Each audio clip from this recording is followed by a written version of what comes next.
Love Lies 1 Chapter 1, Who is that dark night sky filled with giant planets? There he was, Adam Johnson, the cutest man in the college.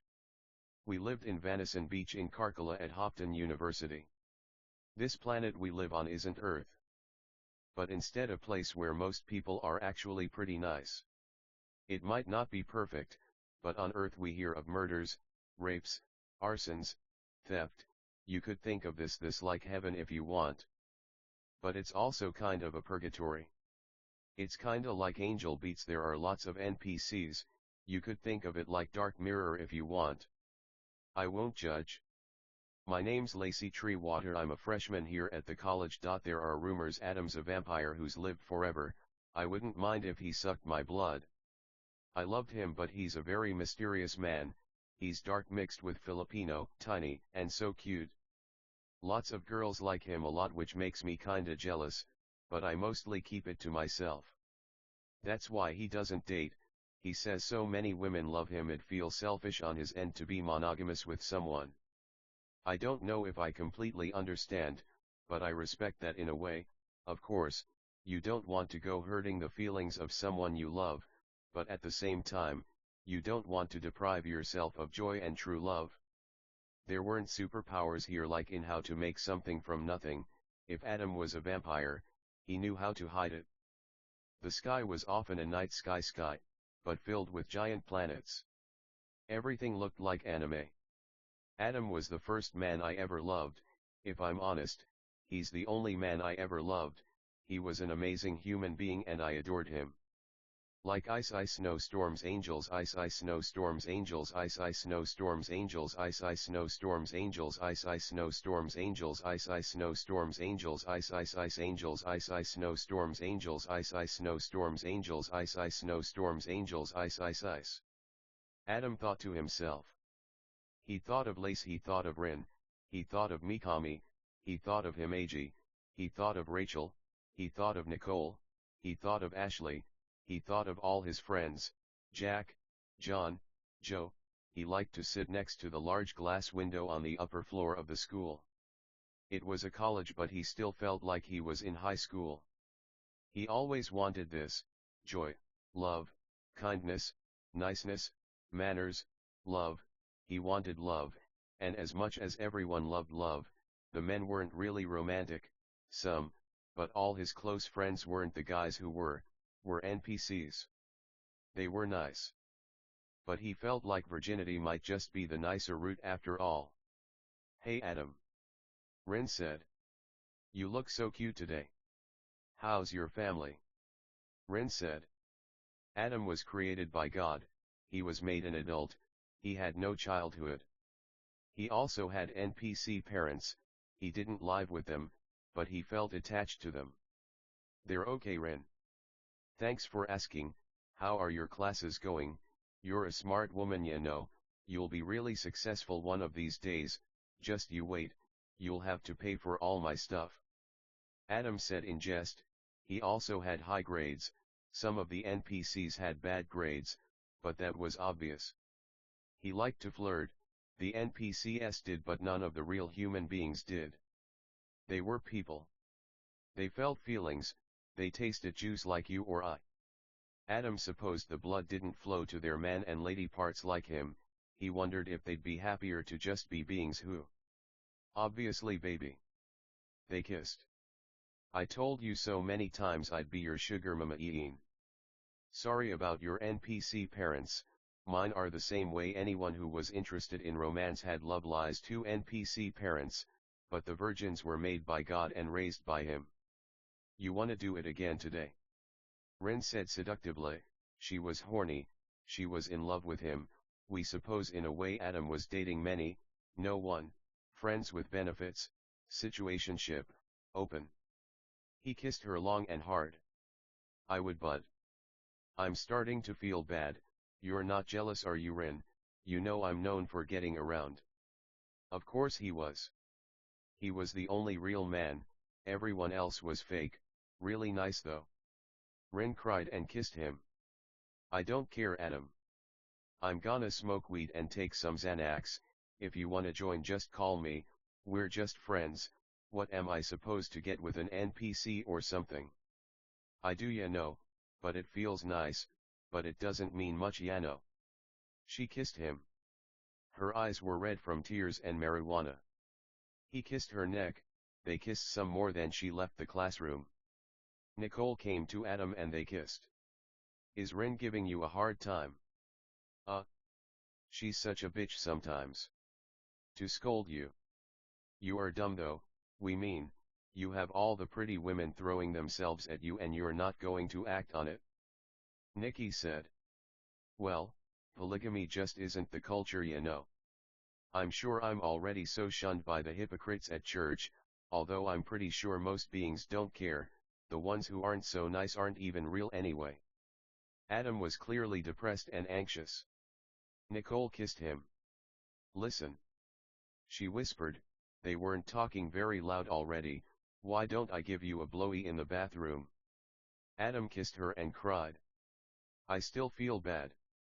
I mean, do you think Ren would get mad? Nikki cried and wiped her tears with the forearm of her right sleeve. You're so fucking stupid, Adam. She laughed. Her feelings were hurt, but Adam couldn't change that. I mean, tell me honestly, if you sucked me wouldn't you just get jealous again, call me a cheater, and stop talking to me? You're only talking to me because I haven't messed around in a while. Adam said he was angry, but he cared about his friends, especially his girlfriends. The virgins were technically nicer, and he loved them more in a way, but obviously after one does the things he's done with these women, that person is forever bonded to them. Nikki was angry but she knew he was right. Whatever. So how's life? Watch any nice anime lately? Nikki said. Sure. I've been watching Inuyasha again lately, the final act's really well drawn and I like the morals of love, romance, protection, adventure, and courage. Adam said. Doi. They made out. Listen, she was whispering in his ear, she's starting to bite and lick it. How about we make love? I cook you something to eat after, and we say it's open. Nikki was crying, she was red and clearly hurt by Adam's indifference. Adam felt like his hands were tied. Doi, he didn't really mean it, but he didn't know what else to say. Nicole decided to stay with Adam because he agreed to hang out later. Hey Adam. Wanna go to the shooting range later? Kevin said. Kev. He'd understand. The envy was getting to these women to the point where it didn't seem like joy would be attainable on this route. Kev and Nikki hugged. Sorry Kev. Me and Adam are gonna hang out today, but tomorrow might be a nicer, cooler, sweller time. Nikki said. Shit. Well, you're more than welcome to join Nick, are you sure? It'll be lots of fun. Nikki's conscience stung. What was it? Why were things this way? Why did he hate sex so much? Nikki hugged Kev hard. Hey Kev, can I talk to Adam privately? She said kindly. Sure thing boss. Kev said humorously. Kev walked away and Nikki was talking quietly to Adam. She was crying a lot, though she didn't see it coming. I think you're right, sex just gets in the way of friendship, why don't we have a huge orgy huh? You me, some bad bitches, it wouldn't be his first, he was sure Love Lies 3 it wouldn't be his last. Why not? When you're open with this many women, sometimes it just feels like they fight a lot. They also could be really close friends. Adam saw a different plan for them though. Not necessarily virginity but, an abstinence for sure. Adam kissed her hard, they made out for about 3 seconds. Listen. Adam said strongly but quietly. Why don't we all go to the shooting range, and just have a friend's night in? It felt like orgies created more envy than just one-on-one sex. Whoever is nicest today gets a French kiss on their panties. They kissed some more. Nikki was mad Adam was kind of denying the orgy, but she knew her envy, her fear of church, her fear of rejection, her trust issues. She nodded while kissing Adam. Whoever's nice can lay with me in my bed tonight, you know how big that bed is. Adam said cutely and flirtingly. Our bed, it'll be me my love. She started crying. I know I'm being really difficult. I think cuddling and talking is nicest. Her feelings were hurt but she didn't want to argue. Adam felt bad for her, he could tell her feelings were hurt. Listen my love, what's sex? A way to bond, so why do you get mad when I make love to other pretty women? You said it was okay, you're making me feel worse than I ever had. They kissed again. It's just. Nikki loved him, but telling Adam the truth was not always her strong suit. What if you get pregnant, you know? They kissed, said bye to some friends, held hands, and left the class. I won't. That'd be nice though. I wouldn't mind. I'd love to be a mom someday. Listen, if it isn't you it'll be someone else. They kept kissing. She didn't like talking like that but she was an info. Adam prayed for her, he didn't know how sad it made her, but he knew it couldn't be the happiest thing to share your heart with so many men. That's why I like your idea that they're NPCs. Adam agreed to disagree. She kinda knew she was lying. It was obvious. They were like computers, sometimes they zoned out, didn't act quite right, and anyway that's the tradition that's been passed down. You know. I had an orgy with 6 of the hottest men you ever saw. Big with lots of muscles, they were kissing, they were holding hands walking down the hallway making their way down many flights of stairs. They had uniforms like they were still in high school, the halls were packed with virgins, but also NPCs. It was raining, there was the beautiful night sky Adam was obsessed with, planets so close but gravity wouldn't work on them in a way, it worked on them in an even better way, haha. They went to Nikki's car and drove to her house about 5 minutes away. The college might look like a high school, a college, space, time, it was open for interpretation. They were laughing as they tried to protect themselves from the rain and they ran into her apartment building. There was a big flight of stairs outside that lead to her second-story flat. They were laughing and talking as she unlocked her door, they were drenched. They kept kissing and taking off their clothes until they were in her bed. Nikki gave Adam fellatio then started talking to him. Listen. She began crying.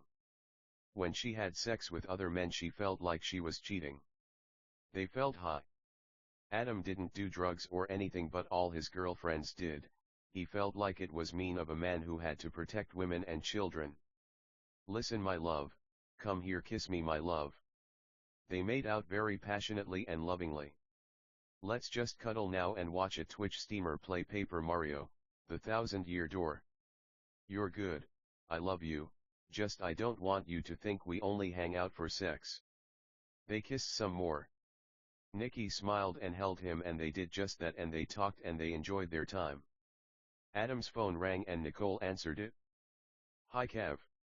How are you love lies for buddy? Nikki said in a silly voice. Kev laughed and said I'm okay Nikki thanks for asking. How are you guys? He said kindly. We're great. We made love she said love in a funny, joking way. Adam loved her and was glad to see she had fun, he also had a lot of fun. Good for you guys. Kev said. Listen do you guys still wanna go shooting? We miss ya. Kev said nicely and kindly. She looked at Adam, but we wasn't sure. They made out and Adam grabbed her to let her know she was okay. She cuddled close to him and he began to speak. Hey Kev. Thanks for asking how we're doing man, listen. I feel like we might be a little late but we surely intend or like purpose to go. Are you guys there already? Adam said nicely and kindly. We're driving over there right now, Andrew's driving. Kev said. Hey guys. You naughty kids don't leave us hanging now ya hear. We love guns folks so get off our lazy butts and come have fun with your Texas gallon hat, boot, truck buddies huh. Drew said in a Texan accent in the latter half LOL. We're planning to go for an hour, but we can hit the mall first. Kev said. We'd appreciate it. Adam said. We would. Nikki yelled in the background cheerfully. Nice, well love you guys. Love you, talk to you later. Kev said and others in the car said bye. Bye guys, the couple said in unison, and they added other partings. We feel there's no need to go into sexual detail, but suffice to say, Max was so glad Nikki was getting along and being nice they made more love. Nikki started crying. What's wrong, my love? Adam said. His heart broke for her. He was frustrated by her drug use, but he knew better than to judge such a broken, sad, broken-hearted, and pitiable woman.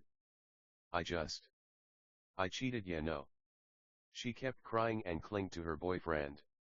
Adam, fuck these hypocrites in the churches. I'm having so much fun with you alone, but I know you'll get mad if we don't go. Nikki said, probably utterly furious inside about church hypocrisy, Adam's supposed cheating, and how she just wanted to be friends with benefits in a way. My love, it's nice to go out. It'll be boring if we're always in, right? Adam said nicely and kindly. Nikki was angry, but she was calming down. They made more love and then they both showered together, where they didn't actually make love because they were actually intending or like purposing to shower, and they got dressed. They made out. Nikki was in a cute, long, fashionable, white flowery, red, cozy, summer dress. It's almost like there was a constant solar eclipse. Adam was in big jeans and a big white t-shirt with Nike shoes. Nikki had Toms on. They kissed. Thanks, Nikki. I love you, baby. Adam told his girlfriend softly. You're welcome, I love you, daddy. They made out more. Adam fingered her some, then they went in the car and headed to the shooting range, which was right next to the mall. Traffic was light. It was a beach town and it was always nice seeing the beach. Even though it was a constant night, day was bright and night was dark. Remember when we went to the shooting range last time and Ren didn't know how to use the gun? Adam said jokingly. They laughed. Yeah, haha. Oh my god, she was dumb for that. Hey listen, who do you like more? Nikki asked sincerely, although Adam was admittedly a little fucking frustrated. I love you more, but you know I care about her a lot. You are so good in bed, you only like me, huh? Adam said endearingly and flirtingly. Obviously. I'm sorry, baby, you know obviously it's open, but I feel like as a woman I don't really like getting with other men, just be good and I won't. They kissed and Adam laughed.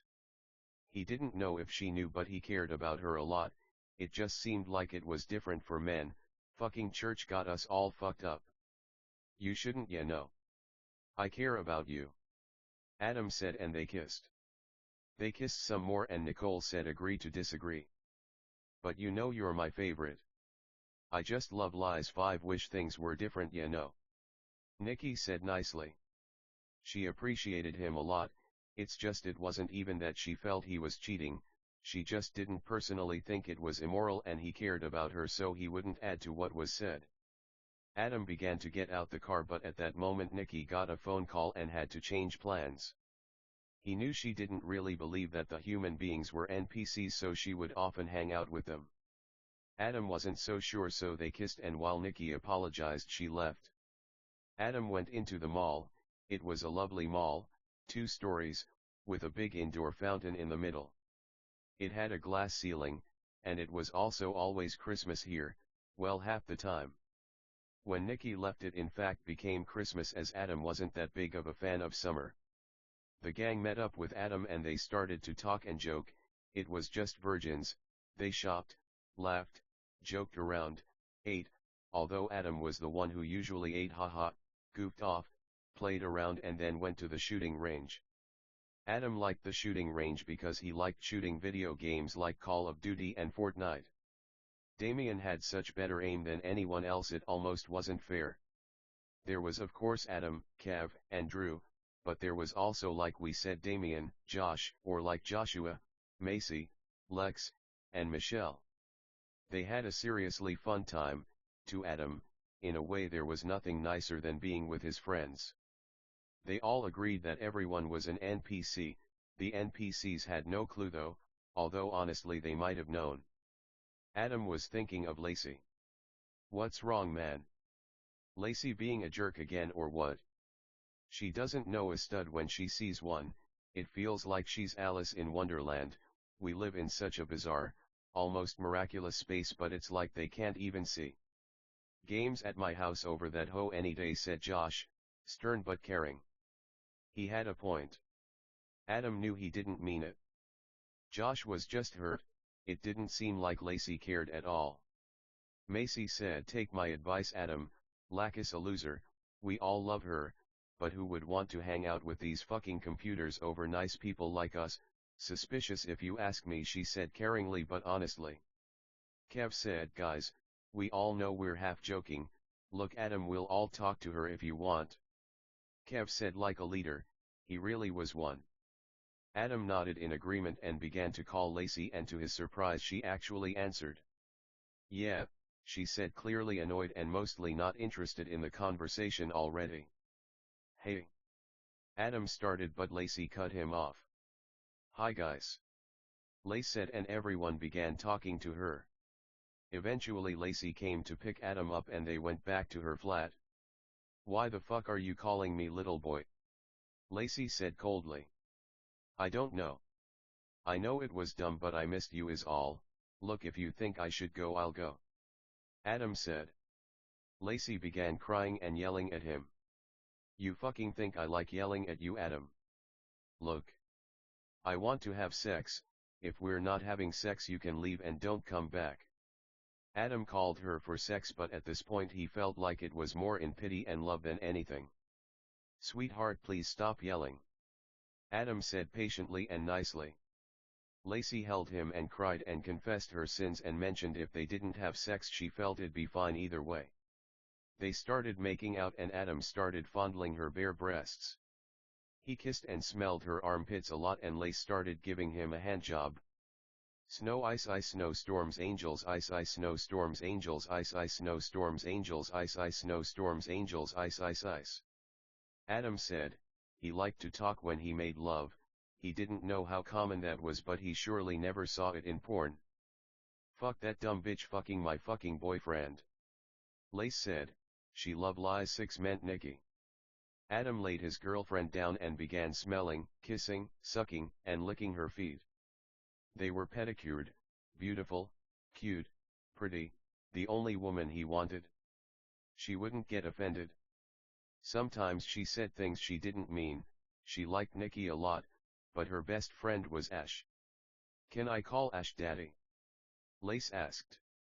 Adam felt bad. He didn't want to hurt her feelings by saying no, so eventually he was inside both his girlfriends. He was feeling Lace more, but Ash surely wasn't ugly by any stretch of any imagination. Adam just felt she didn't like him much, but he might have been wrong. Adam was thinking about Zelda. His favorite memories were of playing and watching video games with his girlfriends. Did he get around too much? Why did the opinion of the church matter? Was it nicer to live in a society that wasn't polygamous? Lace was so warmed up to Adam she was on fire. He loved her, she didn't always know, but he did. Ash said, Adam, why do you think it's always night here? She sounded concerned but interested. I suppose because it's more beautiful that way.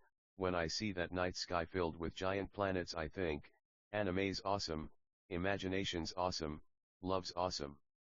I don't know, what do you think, Ash?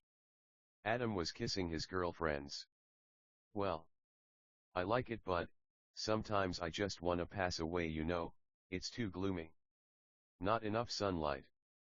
The fact you like it though makes me happy though, it is really cool. Anime, art, would you still be happy if the sky was blue? Ash asked earnestly. If I'm honest against my better judgment, I feel I would get angry. I don't know, I know you guys like light more than dark, for you, if you really liked it of course, and I mean that, but otherwise. I'm not a day man by any stretch of the imagination at all. Adam said wisely. At that moment the sky became blue. The girls screamed in joy. Oh my god, look Adam, the sky's blue. How beautiful. Sorry babe, but that is so much fucking better than night. As soon as Ash felt bad for cursing at Adam is as soon as it was night again, although it was technically day. Adam loved making love, he felt kinda dumb for having any reservations about it. His girlfriend seemed so happy, but hey, Nick was the same way, but she left all the same. Adam kept a lot of his thoughts private, he didn't want to hurt feelings, he knew his girlfriends liked him a lot, but was it true love? Sometimes it felt more like he was the number one pick of multitudes, but hey, that's what the devil kept whispering in their ears. It felt like, it was just cool to like Adam. He had money, it helped them, but was it for him? Did they really love him? Truthfully, he felt they had their moments, but either way they were nice, so he never intended to tell them this. Sex was everything to Adam. He felt like he could do it forever. Lace was so beautiful Adam couldn't really comprehend it. Ash was also gorgeous. But Lace surely was the most beautiful woman he'd seen. Adam and Ash made out, and just like Adam thought, after saying their byes, and they were really nice, she left. He loved her still, she didn't use him, it was adult, consensual, pure fun. He was mad he hadn't known this, but he felt Ash was jealous, he truly loved her, but she wouldn't believe it. They were always like this, envy. What was he going to do? Adam saw so many broken hearts when he intended or like purposed to be monogamous. When he tried to be more open and liberal, he felt happier, and it seemed the women he loved were happier too. Ash was beautiful, she loved video games and she streamed too. He loved her, they had an infinite amount of amazing memories, but all Ash could think was, I'm sorry I'm not Lace. Love Lies 7. At that moment Adam got a call. Rach. Rach? How are you, pretty girl? Lace said. Ah. OMG, hey Lacey. How are you? Did you guys just get freaky without me? Can I come over? Obviously, baby. Hey. Ash just left, can you try to get her? I sure can. Why, what happened? Why'd she leave? Probably just being dumb, why wouldn't she want dick, Yano? For real, right? Like. She got dick and left, which we feel isn't that considerate of our feelings, Yano. I hear ya, well of course I can try, no offense, but can I talk to Adam please? Obviously Here's Rach, daddy. Thank you my love, Adam said nicely and kindly. Hi Rach. How are you, beautiful? I missed you a lot, I was just thinking of you. We love to talk about how awesome, cute, kind, and sweet you are. Ice snowstorms angels, ice ice snowstorms angels, ice ice snowstorms angels, ice ice snowstorms angels, ice ice ice. Listen, Lace was right. At that moment Lace got a call to hang out with some family. She invited Rach and Adam, but they politely declined. They said their partings, and Adam walked into town. It was bright, but that night sky was filled with giant planets. Adam agreed to meet with Rach and walk around the town. They checked out clothes stores, candy stores, skate shops, they saw street performers, painters, tattoo artists, vendors, and the like. Eventually they decided to surf. Rach was gorgeous, Adam thought she was the most beautiful woman he'd ever seen. You're really good at surfing, Rach. Who taught you? I know you're Australian and they surf a lot over there, right? Aw, thanks cutie. Well babe. I learned to surf from my parents. We swam a lot when I was younger, some of my earliest memories are surfing with my dad. My dad was really nice, neat, swell, and good in his day. He'd enter competitions and won a lot. That's how he met my mom, she also surfed. Thanks for asking me to surf, cause it's been a few weeks. Listen my love. I really want to make love, why don't we skip the fair, movies, and dinner for now and head back to my place, huh?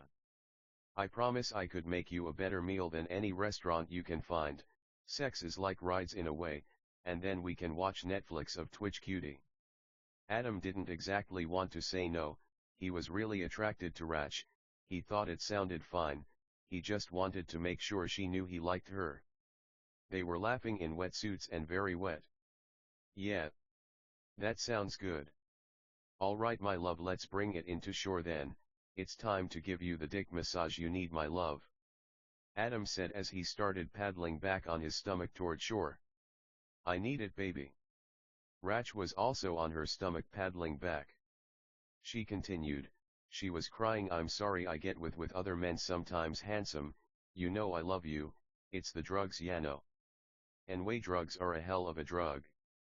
I know it doesn't really matter, you love me anyway, but I just thought I'd say it, they're all ugly anyway ya know. Adam was glad she was honest with him when his girlfriends got with other men. What was he really supposed to think? He pitied them a lot, he felt they'd be happier otherwise, but he felt it wasn't his place to judge. He liked Rach a lot, that's what he felt truly mattered. She liked him a lot too. They held hands and walked barefoot on the warm sand. They walked past skaters, the average, models, the large, kids, couples, families, the artistic, the fucking weirdos, vendors, clothes shops, surf shops, Love Lies 8 skate shops, vendors, restaurants, malls, stores, luxury stores, jewel stores, and other stuff, and eventually got in her car. Her hair was long, it still looked wet, and she looked gorgeous. Adam was only thinking of one thing, and he was sure Rach was too. They talked, laughed, kissed, flirted, and cried a little in a hopeful way when they arrived to her flat. She had a really nice place, surfboards, skateboards, anime posters, a stream setup, an all-pink bedroom, one bath, it was a nice humble place with a balcony on the 5th floor. They started making out on her bed, which was filled with plus highs of Mario, Zelda, Animal Crossing, Minecraft, Disney, Kirby, Hello Kitty, Sailor Moon, Hunter x Hunter. Fucking Adam liked her a lot. Rach was surely one of the most attractive women ever. They made out a lot, their wetsuits were off, and I don't want to get into too much detail, but they made love. A lot. Adam was in love. She was gorgeous, she was into him, she had the most beautiful, well you know. Adam felt so happy, he never felt happier. Rachel cooked Adam an eggplant lasagna with vegan cheese. Adam wasn't vegan, but Rach was, and she was trying to change his mind to be healthier. Adam loved her and it tasted really good. After they ate, they played New Super Mario Bros. Wii and kept making love. They made love for so long, eventually they both fell asleep. When they woke up the next morning, they kept making love. Eventually they made out, showered together, and made out in the shower, though they didn't make love in the shower, and got dressed. Rach wore a white sundress that was a very pure and deep white with nice details on the stitching. She also wore white leather cowboy boots that went up to her knees. Adam was stunned by her beauty. She truly was a very beautiful woman. He told her this a lot. He wore a red button-up short-sleeve red plaid button-up with loose-fitting faded blue jeans and brown cowboy boots. Rach had picked out his outfit, and he felt more in love with her for that. They laughed and kissed, they smiled and mourned the tragedies of the world. They had each other, they made out a lot. They did a quickie before leaving, and they headed to Rach's car, a 2024 Tesla Model Y. They kissed on the way to the mall, they talked, they held hands, and they both felt a lot better after making so much love. They felt calm, satisfied, mournful of the pains of the world, but happy, platonic, but only sexually, not romantically. They made so much love, they felt there wasn't a need to have any more sex for now. They felt like best friends about to have a nice time shopping, and then when we're done, we're gonna go to a shop and shop there, as Rach would say. The mall was packed and it was hard to find a parking spot. They drove around for about 5 minutes while talking until they finally saw someone pulling out. Rach pulled in, and thankfully it was in shade. Although the sky was dark, there was still a tide of light that lit and heated the surface of Earth, so shadows and them still were pertinent. Rach and Adam walked through the mall and they bought lots of clothes. Rach bought lots of lingerie, they ate, and Rach finally tried meat. She had Chinese food and she actually liked it a lot. She was being too insecure about food with Adam, she was afraid to cook him meat, but this shouldn't have been the case. Adam felt it was alright with God and whatnot. Adam told Rach about the omphalos hypothesis, The notion that the world was deceptively old-looking and was in reality actually very young. Adam pretended to believe in evolution and the Galapagos and what fucking not, but it wasn't for him. Rach didn't know if she agreed, but she felt Adam meant well. It was usually the NPCs who believed in this very old love lies 9 Earth and the virgins maintained the world must be young because it made more sense morally, disregarding science, which was at God's whim and will anyway. While Adam and Rach were having a lot of fun, it seemed like they wouldn't agree. Rach insisted one could believe God, but still think Earth was very old. Adam had nothing personally against beings who thought this way, but he couldn't necessarily bring himself to believe something he felt wasn't a very nice, neat, polite, cool, swell, mannered notion. Things were kind of awkward after that. They still kept kissing and holding hands and they went back to Adam's house. He lived in a huge mansion with many foreign cars, bedrooms, guest houses, servant quarters, pools, hot tubs. Rach came in and they made love for about 30 minutes, they made out, agreed to disagree and Rach left because she made plans to go hang out with some other men, probably gonna have sex. Adam wasn't mad at her, he didn't know if she'd believe it though, he did personally feel she wasn't using every millimeter of her gray matter however, although, it wasn't his place to judge her. To Adam to judge meant to tell someone what to do, even forcefully. He never told his girlfriends what to do, although liars would disagree, he'd discuss his ideas and if they didn't believe it, he never forced it down their throats, instead they usually parted ways unless they were willing to talk again. Adam walked down his huge hallways often thinking to himself, sometimes out loud, about love, hell, earth, heaven, God, grammar, school. He kinda wanted romance but he decided to write instead. Adam wrote this story, he felt writer's block came from an unwillingness to tell the truth. Adam loved being alone. He loved the virgins but he felt time alone was an important part of what it was to be what he called a good person. Adam was made like the first Adam, as an adult, he didn't have a childhood, though sometimes memories would flash that might suggest otherwise. For example, even though he usually knew he was just put in this house seemingly out of nowhere by God, and he was grateful, he was having a memory of being a baby crawling around this mansion while the workers were constructing it. He remembered building it or, kind of. He remembered swimming as a baby, eating by himself in the enormous dining room. He remembered staying up watching Inuyasha on the couch in the huge main living room. He remembered working hard like Boss Baby, going to the office as a toddler, typing, making calls, faxing, copying, drinking coffee, until he was able to afford his house. He wondered what the truth was. It's difficult doing the right thing when we don't know what our true past is. Adam listened to Love the Way You Lie by Eminem and Rihanna and it reminded him of his friends. He didn't know if she would call, how to say it. Were they his girlfriends?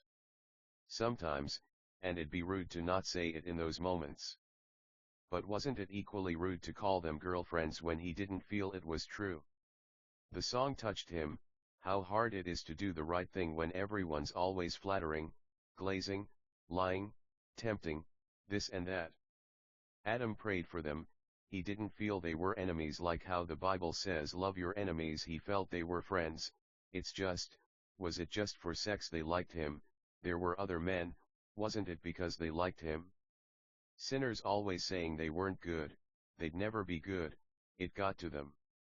So he understood why they acted this easy asterisk, but of course, he couldn't exactly justify their actions. Adam felt hell fast-forwarded the animosity of sinners to the good part, so he always lived the good part like AJR hoped for. He laughed to himself as he typed on his bed. Love lies 10. What was money? Or inner dialogue? A good grade in school? A blowjob? A close friend? Death? Heaven? Rapture? Beauty? No one could answer his questions except virgins. He didn't want to disrespect them and say they had sex, they just never wanted to. He was never similar and he surely knew why they didn't. Fucking, he really related, especially in these moments where he didn't have someone with him. Was a pretty face all it took to be his girlfriend? That was the gossip and slander about him. As if he didn't care about personality, love, beauty, inner beauty, kindness, niceness, manners, politeness, swellness, sense of humor, and above all else true conversion. He was obsessed with Rach's beauty. But sometimes she felt so cold and distant, talking to her seemed pointless. Doubt was a monster that ate any and everything in its way. Adam saw his backyard from his bedroom window, or rather, the walls were of glass, the infinity pool, bar with chairs hanging from the ceilings, Baja chairs, gazebos, huge fields, guest houses. He had all the money he could want, but still this wouldn't compare to the riches of the space above. The Omphalos hypothesis posits that God is hiding his existence, so Adam was the same. Perhaps he acted this way because he didn't want the wrong people know God existed. Perhaps he just actually wasn't good. He saw his dogs playing in the yard, thank God they used the bathroom in the designated area, although he did have butlers in case someone wasn't listening. Adam had a kendo dojo, shishi odashis, koi ponds, trampolines, playgrounds in case children came, and they often did. God made all and they were raised by the virgins. More memories flashed into Adam's head of him playing in the sandboxes, the slides, the swings and whatnot. He wondered what the truth was, respectfully. Adam thought about taking Rin up on her offer. She said it'd be okay anyway. He called her and to his utter surprise she actually answered. She came over and they played tennis. They worked out, drank at the juice bar, and swam. Rin didn't want to get drunk because she wanted to make love, and she knew they'd both look bad if she was drunk while they did it, although they did discuss the hypocrisy of a culture that didn't condemn that as much as it should. Rin wanted to get drunk, so they went to Adam's bedroom and they made love. Doggy style, spanking, choking, kissing, feet, and some other stuff I feel like I don't need to mention. They made love for about 5 sessions, then Rin got drunk and watched K-pop music videos on Adam's couch in the main living room until she slept. Adam kissed her when she slept and put a blanket on her. He held her while she slept, still watching the K-pop music videos. She woke up 2 hours later. They made out and made more love for about 5 minutes until she went to a church potluck, carnival thing. She was going with a group of male and female friends and invited Adam, and even though he had nothing against church, he thought he'd catch up on homework. Josh came over after Adam worked on homework for about an hour and they played melee for about 3 hours. Josh was much better than Adam, but Adam still had a lot of fun. They began talking after talking for a while anyway. Rin, huh? Super cute girl, but definitely shouldn't be getting drunk, ya know. I mean, of course it's fine in a way, but not even for the church, 'cause fuck them too.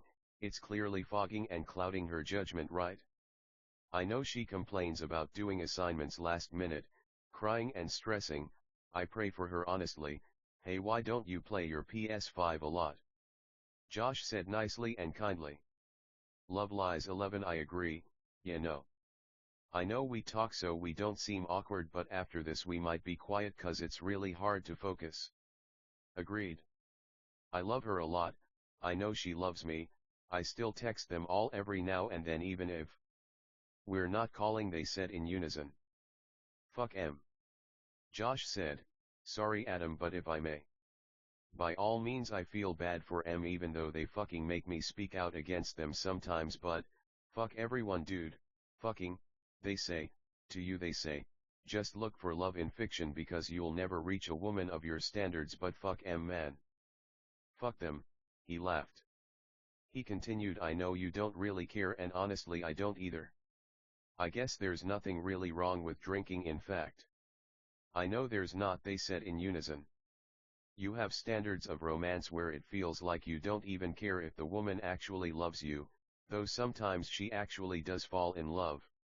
You love them for your own reasons, and you pray for them.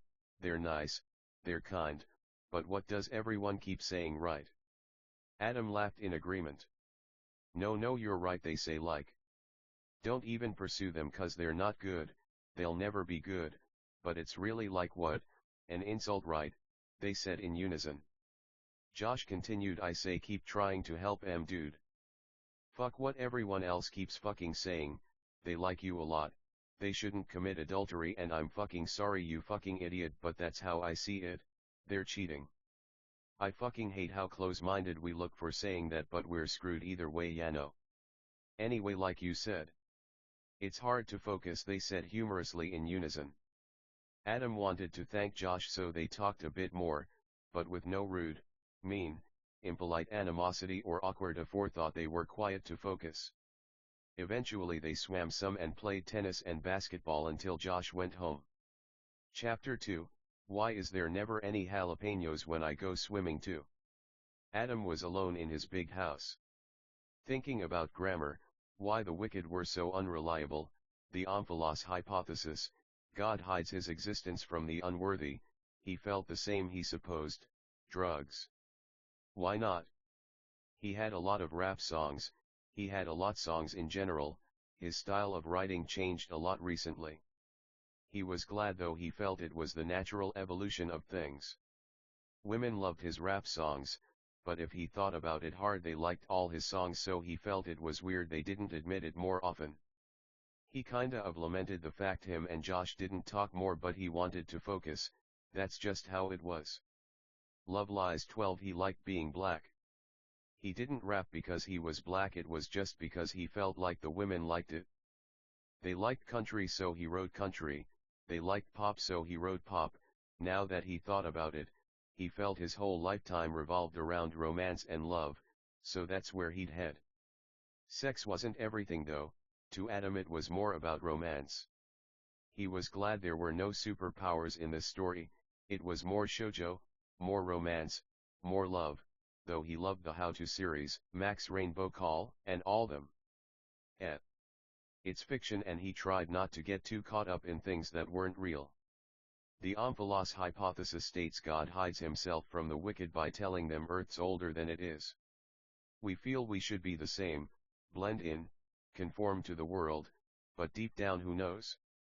Adam loved romance, he loved the feeling of loving people, like they were his best friends, good memories of watching Spirited Away, My Neighbor Totoro, Ponyo, just nice times with beautiful women having fun. Shunned by hypocrites but what was it to them? He was him, and no one could really change that. It's not like he was breaking any laws. Adam sat alone at his bar. He felt like Gatsby, he only had booze for friends not for himself. How are you today, master? An NPC, his butler Jeeves? I'm alright Jeeves, thanks for asking, just lamenting unrequited love or, the difficulties of school, but still I'm grateful to live so cozily and nicely. Obvi. Obvi. Obvi. Obvi. How about you Jeeves, how are you my kind sir? Adam said nicely and kindly. You're too kind sir. I'm feeling okay, my thanks to you for keeping the house so clean sir, it makes our jobs a lot easier. In regards to your love problems sir, might I suggest Tinder, I hear all the kids hook up all the time on there. Jeeves said nicely and kindly. Adam appreciated what he meant, the intention, the purpose, but with all due respect he felt Jeeves wasn't exactly relating to what he was obviously saying. They hugged it out and talked some more. Adam did honestly like Jeeves a lot. Jeeves bowed and took his leave. Jeeves had brought up how Rin apparently left earrings at the house. Adam had texted her while talking to Jeeves, she said she totally forgot and it was his call about what to do. He felt like if he said she couldn't come pick them up that she'd feel like he didn't like her, so he offered to bring them to her house or of course she could come pick them up. She said she was horny so she'd come pick them up. Later on she'd tell Adam she left them there on purpose because she wanted to have sex, but she was too shy to say. Adam was excited to see Rin, he felt bad for her, he felt like that's why she left them, she ended up telling him because she felt he knew anyway. Eventually Rin arrived and they talked. Like ice ice snowstorms angels ice ice snowstorms angels ice ice snowstorms angels ice ice snowstorms angels ice ice snowstorms angels ice ice snowstorms angels ice ice snowstorms angels ice ice snowstorms angels ice ice ice. That was nice, Adam. How do you think of stuff like that? Snow, snow, snow, snow, snow. I don't know. It sounds like you had a hard life, honestly. Listen. She began crying. Sorry, Adam, I actually left my earrings here because I wanted to have sex. Why don't we keep them here so you always have an excuse to come back? Adam gave her new diamond earrings, but her earrings were really nice. Ice, ice, snowstorms, angels, ice, ice, snowstorms, angels, ice, ice, snowstorms, angels, ice, ice, snowstorms, angels, ice, ice, snowstorms, angels, ice, ice, ice, snowstorms, angels, ice, ice, snowstorms, angels, ice, ice, snowstorms, angels, ice, ice, ice. Love Lies 13 nice. That hit me. I'll try. Snowstorms, angels, ice, ice, snowstorms, angels, ice, ice, snowstorms, angels, ice, ice, ice. How was that? You're so cute. She obviously cutely screamed that last part. That reminded me of an Arctic, lemonade, lemon ice, an upside-down utopia, a beautiful naked woman. They started making out. Adam continued. Ice, ice, snow, that's your eyes, upside-down suns, that's your body, stars exploding, that's your mouth, planets hitting, that's your handjobs, trees under a microscope, those are your pupils, skating on Saturn's rings, that's your halo. Adam was saying this while she kissing his stomach and giving him fellatio. Your hair is long, black and beautiful, like space melting into time, like space flipping upside down forever. I love you, just like that, my love. That's feels good, baby, don't stop, my love. Your hair is brushing stars out the night sky, your hair is race cars on a racetrack forever, your hair is fields of roses falling off the night sky. Your hair is a black cat I like to kiss. Adam kept flirting with Ren and they made a lot of love until she fell asleep after about 2 hours of talking and lovemaking. Adam carried her to his room upstairs using his elevator. His house was 6 floors, he slept at the top floor.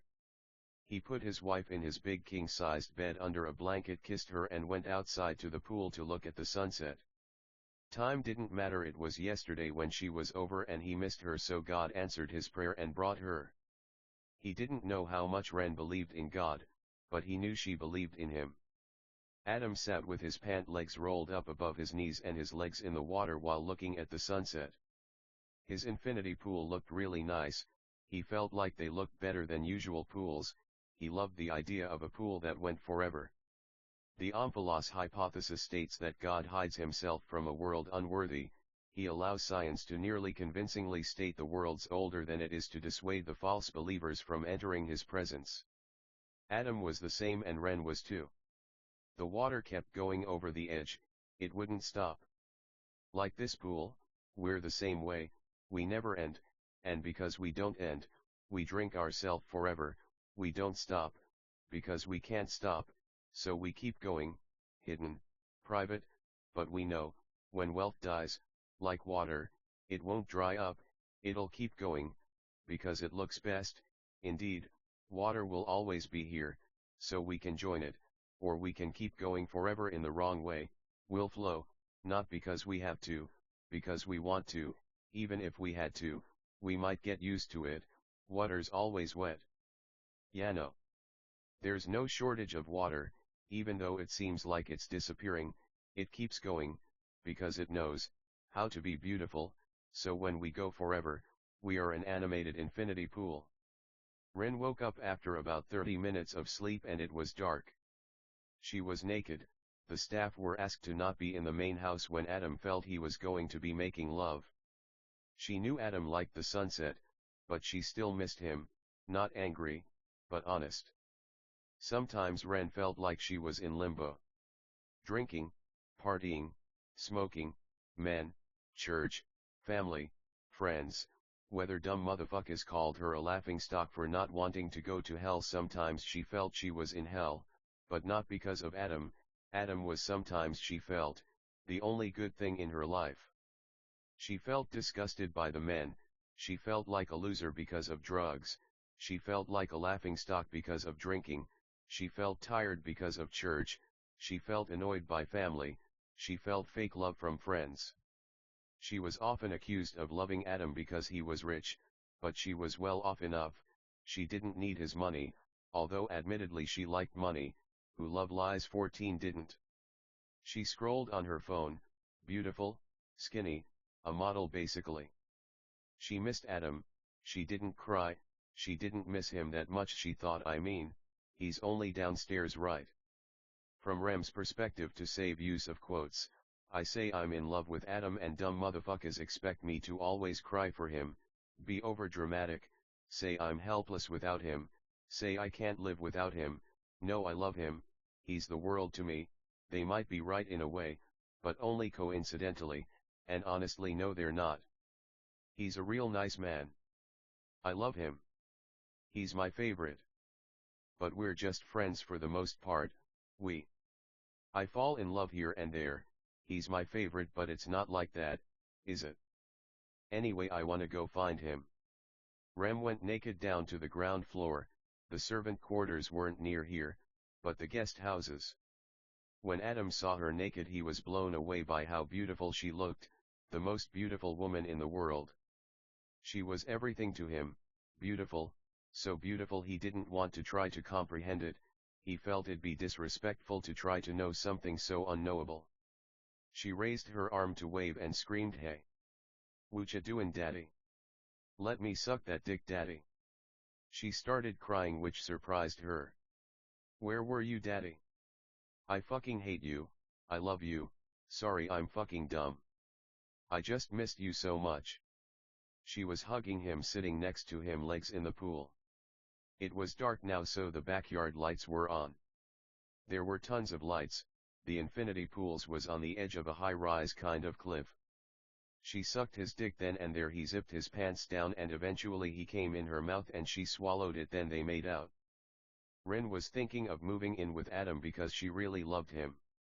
She just wondered what Nikki, Ash, Rach, and all the other women who really liked Adam would think. The night sky filled with stars and giant planets. Adam didn't know if day or night was more beautiful but they both definitely had their own personalities. Day was fire, planets ethereal in a glowing haze, thick outlines like we were high, like we couldn't see straight, hazy, dazing, gazing, amazing, glazing but in a nice way, not like flattery. Day was on fire, the hottest fire. Night was cold, emphasized like ice. Frozen like they could fall out the sky any moment. You could eat them like cold candy. Like everything was snow except the above. Adam said this and other stuff like it to Ren when she introduced the idea of moving in.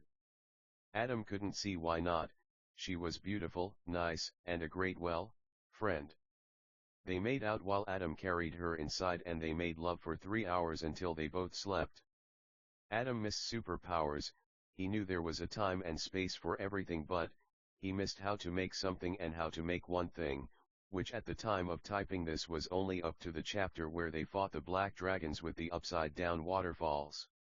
Ren liked his books a lot and perhaps when he went back to those stories Diamond would like this story although he guessed he'd say it was about someone else. But the thing is Max didn't know how important it was to, anyway. Max loved Diamond and he knew that like Adam loved Ren and all the girls who liked him too. The stories were so different so Adam supposed this was to demonstrate to idiots that they were in fact very different.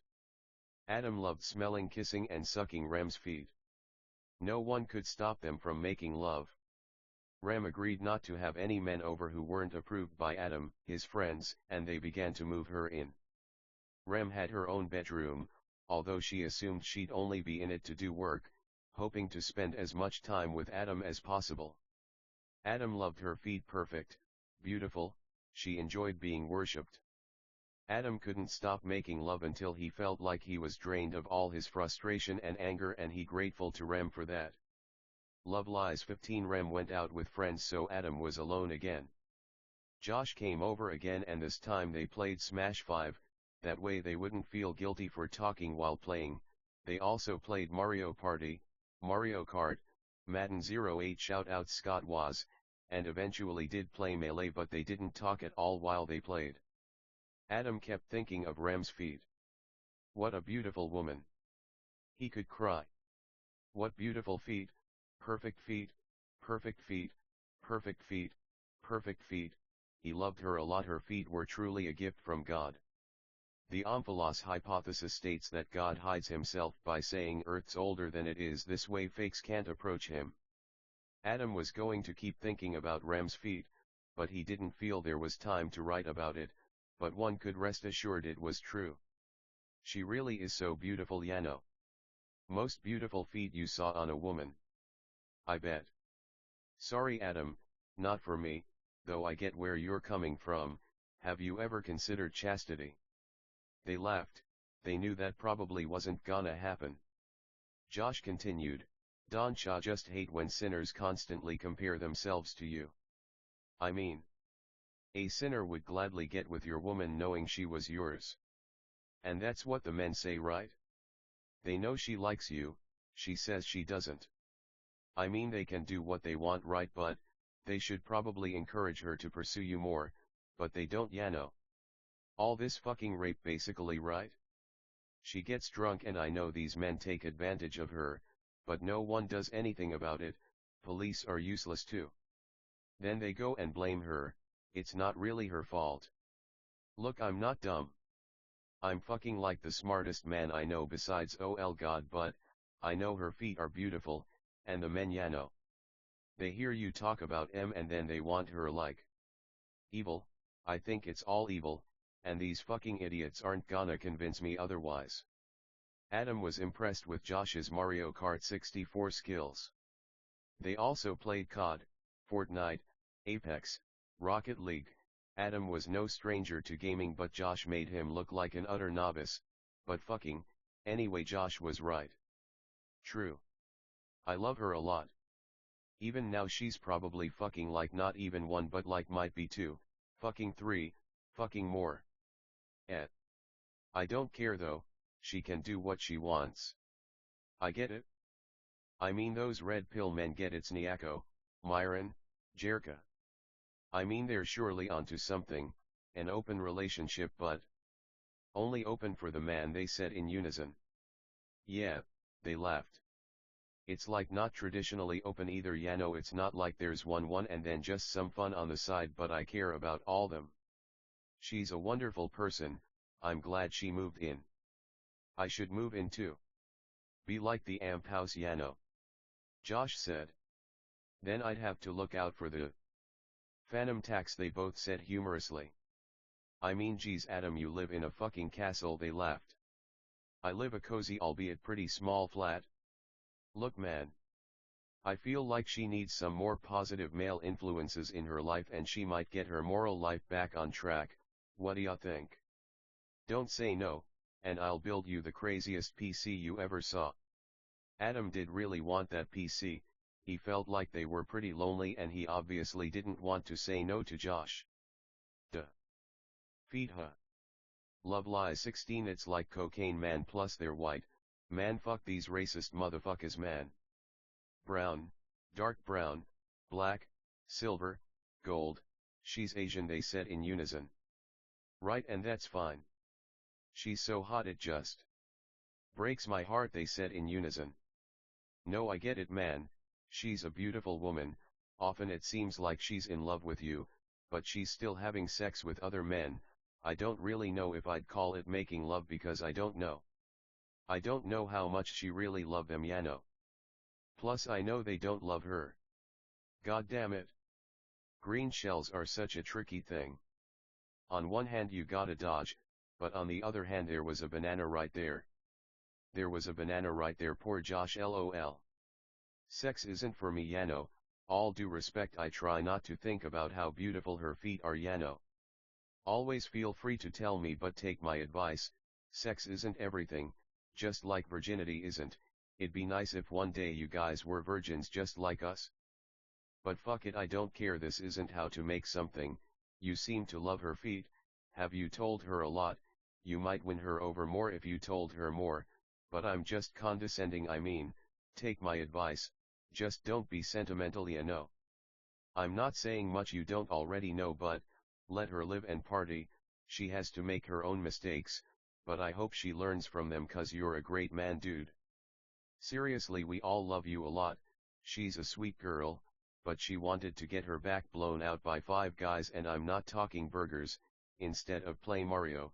Of course on paper I understand, right? Childish, they said to innocent. Right, so it's like, we'll play something more fucking what? Mature. Fucking dumb, respectfully, just, the desire to be accepted by human beings who like aren't even like one. Fucking real, just sad but no real hate, just judgment. Advice, I don't know, don't tell her I said this, okay?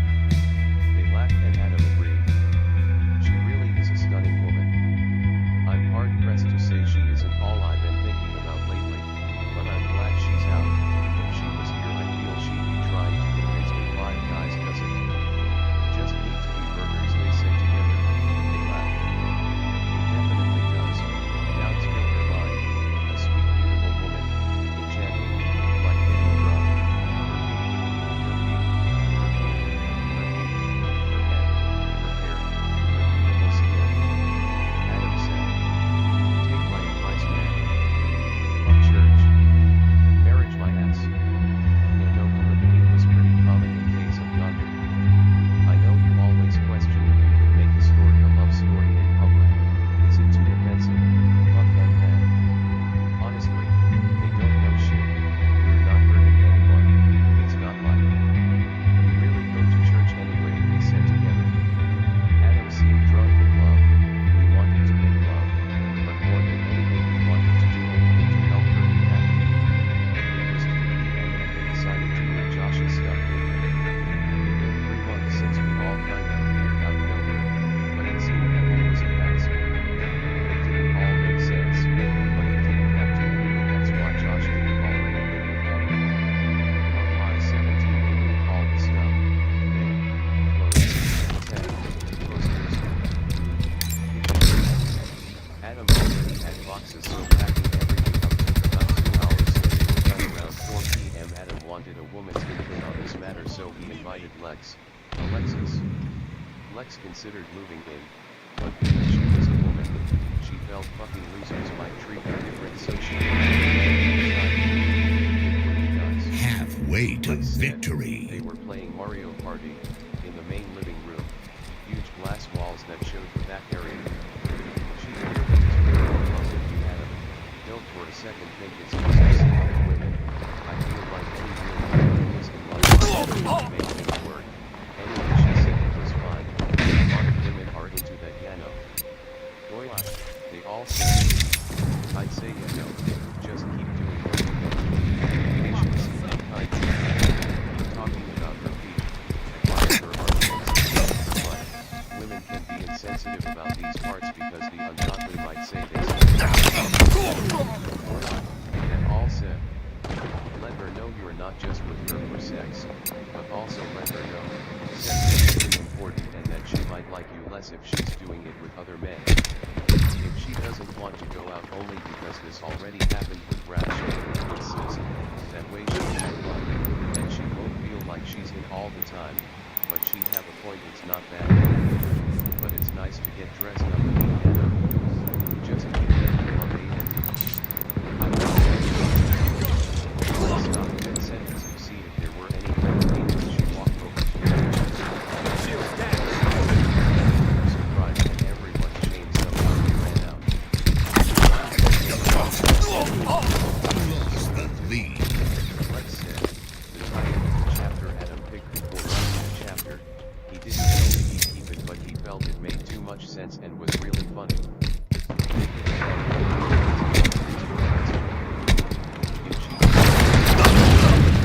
Much nicer, not good, but sinners said it was the same.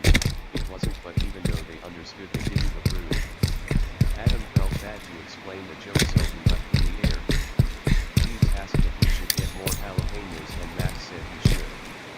Because they felt bad for making fun of her, they swam in her honor. They were worried that the fact it seemed like 5 minutes remaining. But I mean, it's not like it really mattered.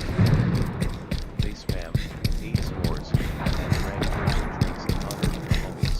They also ate when the virgins actually didn't need food to live, in honor of Max, and the steak Ratch should have cooked him because she wanted to make steak, but she made the eggplant lasagna. Adam agreed she would go in a moment crash with Felicia. Although she Adam did ask for a steak and she didn't listen. So here you fucking go. Be proud. Women should listen to men, that's just the way it is. They cheered for the fact that Lucifer and his angels were in hell. They cheered for the beautiful forest, city, suburban view. It changed magically or like miraculously. They cheered for Arthur, the best state in the world, Republic of Tigers. And they cheered to Adam and he didn't think Adam knew. Unexpectedly, and she drank some virgin drinks. And Adam made love to Ren for 5 hours until they slept. Love Lies 18 Chapter 3, tell us. Failed this test, and if so, how could I ever hope to pass? Adam sat at his outdoor bar drinking with his partner. Apple juice, kiwi juice, grape juice, orange juice, mango juice, juice. Enemy team nearing victory. Ren was out again, though she had moved in at this point. Adam was glad for it. He just wished things had been different. States that God hides his true form from the unworthy by proclaiming a false age of earth. Why the fuck not Adam? Josh was upstairs. Their class had ended, so he just felt like there was no point in going to school. They took classes online. But Adam was already caught up on all those. He didn't see some value in supposedly going back to college and living like whatever, but he was pretty content with the beings he knew already.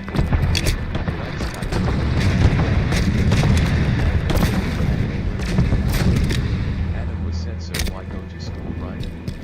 Well, and nice question. Well, shit, that's how it is. He was mainly there were flyers, billboards, TV ads, that said to go to the school, so he did. The teachers were all nice, but he had other ways of contacting them, sure, so he didn't feel a need to go back. Target He spotted. went to school for fun. He had a bank account with basically it. Spartan down. He knew it was God. Where else did all this come from? Adam listened to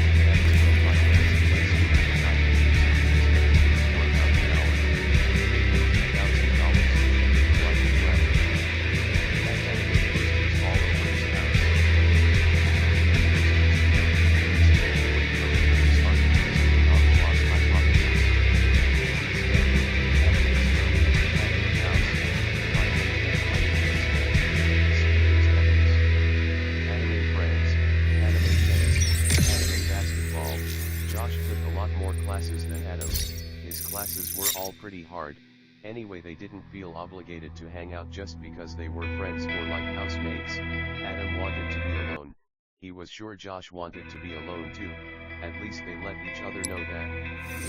Piano is such a beautiful instrument. Violin or piano? Which is more beautiful? Ren or? And Adam's mind wandered to other beautiful women. Adam's house was gigantic. 30 rooms, 15 bathrooms, 8 powder rooms, a club, a 50-car garage, anime. He had everything he could really want. He liked to drive, but it didn't seem the time. He mostly liked staying at home.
Fiesta. A world where everyone was nice, and great and neat. Some of the women set up pinatas. Some people played darts. Some raced in go-karts. Some people did flips on the trampoline. Some people went in the hot tubs. They love us.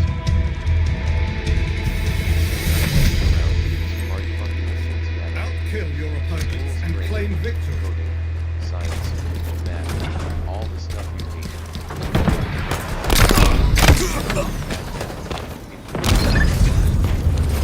Said nicely and kindly to Adam. Adam knew he was right. Adam admired Josh a lot because like Adam, Josh had a hard life, memories that flashed, soul. It just seemed as if some souls were made stronger than others. Josh also liked spirited away. They were peas in a pod. Listen, I'm sure you miss Brent, so I invited her, and you know what, she actually said yes. Listen, condoms are for chumps. Pull out like a man, alright. Tell her please stop being so mean. Gain the lead. Also tell her Spirited Away is worth watching a lot of times, because I know she feels dumb for doing that, but it made her happy, so why not? And really convince her, cause she seems pretty down about it. They hugged. Adam was great. Deny an invite from Adam, but she felt inclined to be nicer to Josh, because they weren't disclosed. Brent showed up, and her Adam, Josh, Kev, Drew, and a few other people went in the hot tub. It felt nice. Brent held Adam and they all talked about games mostly, but also other pop culture stuff. Shields are down. They went to the elevator and they were alone, and she actually sucked it in the elevator really quickly and stopped obviously before the doors opened. They went in Adam's bedroom and there they made love for about 20 minutes. Then they left, and to Adam's surprise he saw Rash, Mickey, Ash, and Reese. They were all hammered and rinsed by friends play Mario Party. They even joined. This was a lot nicer than the average party to Adam, to his mates too. There wasn't a mess after. The party lasted for about Watch that sword! 10. Everyone had a lot of fun. Adam had an enormous driveway everyone could park on because there were 20 cars in the garage already. There was also about a half mile, a house off the road.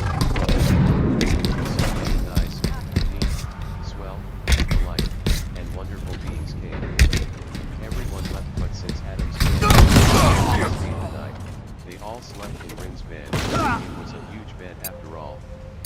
Lex also stayed again. Adam woke up the next morning happy. He felt nice that he threw that party. He didn't end up like Gatsby in the end of Gatsby, of course, passed away. Antagonist. He loved the sport of Gatsby. He felt it had themes of love, the deceitfulness of wealth, the frivolity of the pursuit of joy, the snares of romantic envy, and the tragedy of unfulfilled greatness, though it been some time since he heard the story. Josh was screaming search and destroy on COD MW3. Adam liked COD, but he didn't really play search and destroy. Shields are down. Usually always. Adam thought about streaming, so he did. He had about 1,000 Instagram followers, so he posted he'd be streaming Twilight Princess HD. Got about 20 viewers. It was very pleasant. Love lies 20 surprise. He had fun streaming, interacting with his chat. Even Josh watched and eventually rated his stream with 60 viewers in the Twitch state. Of course, Adam was okay. People didn't slide. He loved Twilight Princess saving the cradle, the slingshot, the beehive, hurting the wolf link, Twilight, shadow beasts, monkeys, bomb plants, the gale boomerang. He played until he got all the way up to the beginning of the water temple, at which point he ended the stream. He got $20 in donations, and 8 subs. Spartans are closing in. That's why he loved the Omphalos hypothesis. Feel more comfortable in the world. If someone doesn't believe in God, they can Ren stopped by his live stream, so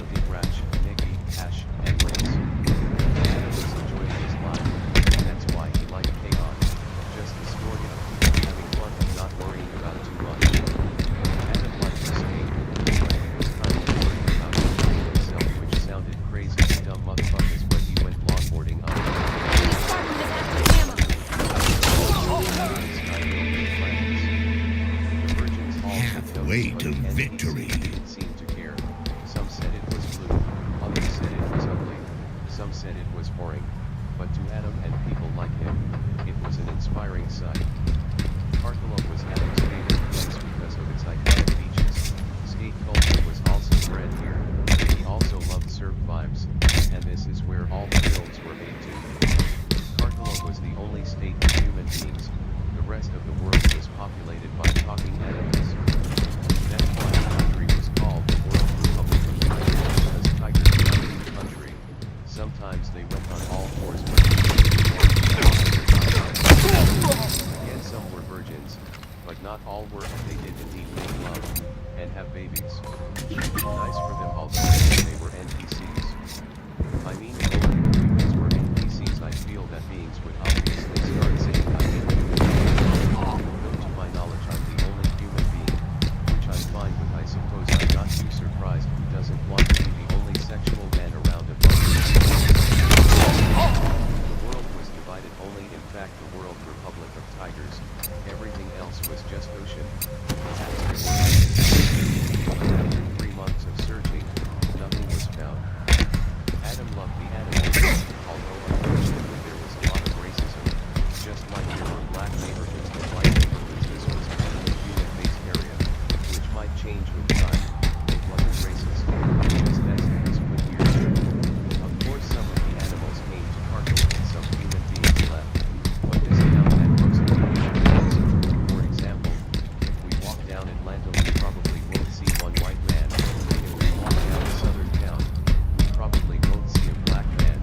Just in these anecdotes, there have been many animals, but 5 minutes remaining. animals have disappeared. Not that many, as in the population of 99.9%. Other states had only one animal as well. The tigers lived down in the southwest of Walkertown, PG, the capital. Adam hoped to visit one day as he loved Brown was a hell of a drug. That was his idea and he told me he could, but it wasn't as simple as telling the world what the offer done. He actually tried telling many people and it never did much. He was ridiculed a lot more. And was pretty sure she was good, so he started heading back to his mansion. The driveway up to the estate had huge hedges on either side and very smooth concrete panels. It began to rain.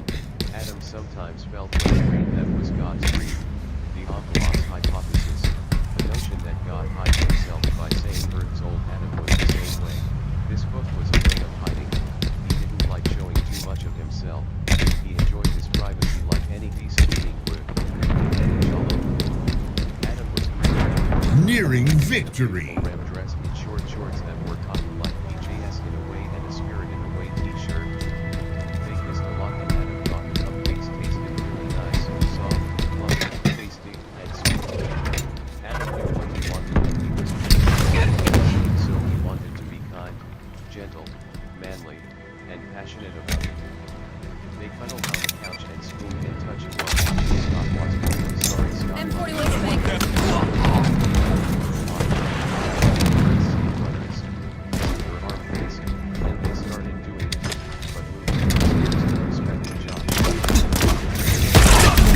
Spread that one on a cracker. As they went to Adam's room and they made love. Adam kissed, licked, and Shooting an hour. Spartan. Adam made so much love to Ren he fell asleep. He gave her permission to suck it in his sleep, so she even did that. Ren stopped the news on Adam's bedroom TV and held him as he slept.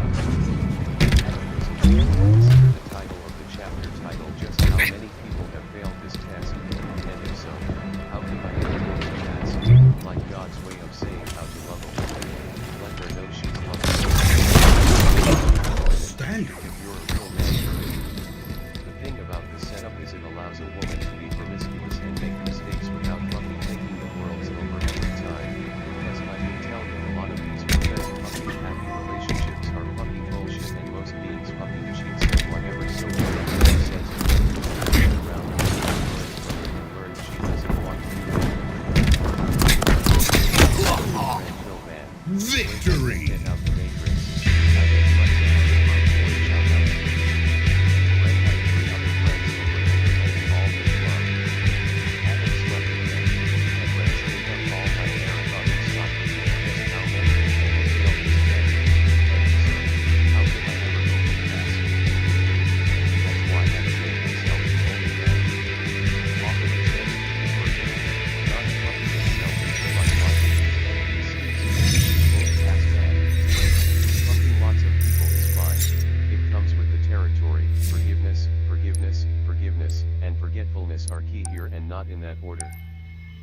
forget, that's why I forgive, because how can I forgive then remember then forget? You forget then forgive, because you forgot. Adam loved making love, and anyway if you want to say forgive and forget, what am I gonna fucking sue ya? The women smoked weed in Adam's room while he slept, and when he woke up they just kept going at it. The only way to pass is to be a virgin. I saw men intend to be great but they failed quite short of the mark. Virginity is a great thing. All Adam's favorite men were virgins including God. The Omphalos hypothesis states that God says the world's old, so false believers won't approach him and we're the same. Eventually the women left home, and Rem went back to her room. They left Adam a Polaroid of them all nude with a caption that said we love you. Love Lies 22. Adam watched some Scott videos and began to think about chapter 4. He loved all, but feared no one. He loved the few, and those whom he loved he trusted. His mind was clear. He loved his friends. He was sexually satisfied. Super Fiesta. Time to think about the night sky filled with giant planets. Air, water, fire, earth. He wanted love, but he had to wait, because he already had so much. Chapter 4, the desires of the heart burn like love, but when water comes, just no fire does it not have to go on to rent her bedroom before she Earned more screamed kills out than your the opponent. worst part. Hit him with a stick. That all was beautiful. Ren started streaming Fortnite and Adam hung out in the back out of the room. He was playing with her on his laptop for about 30 minutes before he went to explore his house. He hugged her, then he went to the his largest bowling alley, where he did a few swings or like rolls or whatever. He didn't play a whole game. He thought it could be fun with a friend maybe later, but especially he had conversations, strokes. It was pretty nice. He had an arcade with Pac-Man, Galaga, Donkey Kong, Street Fighter, Tekken, racing games, gun games, and one thing he loved a lot. He felt it was because he wanted love but often didn't find it the way the devil did. But even then, Adam went in an outdoor hot tub. He considered losing weight more this way, but it wasn't like magic, like how to make something. He felt his story could be loved as he lost weight. Adam in the gym. He felt his women liked how he didn't have any real reservations about him. Adam listened to the hot cat while looking at him. Say so. No, losers called him a casual fan, but he didn't know. He felt like a pretty big fan. Day to night to morning. The moment I'd let you had I known it. Why don't you say so?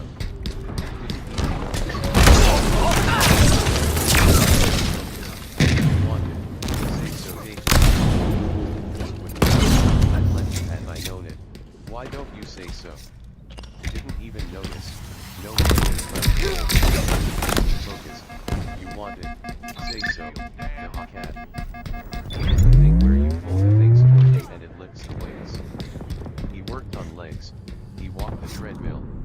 He built up a fair sweat. He crashed his house so he Marshmallow in a decided to walk it. microwave.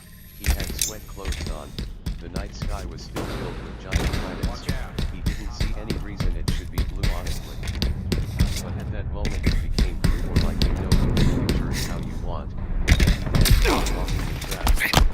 Adam felt it was a shame sexuality was something. He loved the 50 Shades series, so he didn't mean this offensively, but he thought the comparisons were funny. He wasn't trying to be too sexual, more romantic, but there was nothing wrong with sex anyway. Love Lies 23. Adam wanted some animal friends. Bears, dogs, cats. Halfway to victory. Fucking animals that would LOL. They all work. Entertainment, business, advertising, real estate. There were no homeless. Not really. There were a lot of shelters. Some of them were really nice. So that saw why they were put in that class. Either way, they were all NPCs. Adam had plans to fly to Nova Town to gamble. It was the gamble capital of the world. He kinda liked the idea of losing weight. He liked how he looked. Adventure was a lot easier this way. Plus he read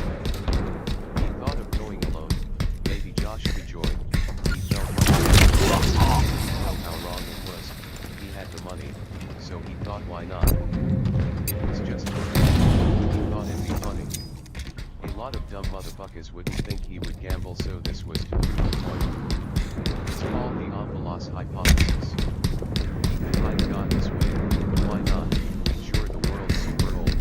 Look at all the proof. Fuck it. God hides his existence this way, no one fake comes. He does this by saying Earth's older than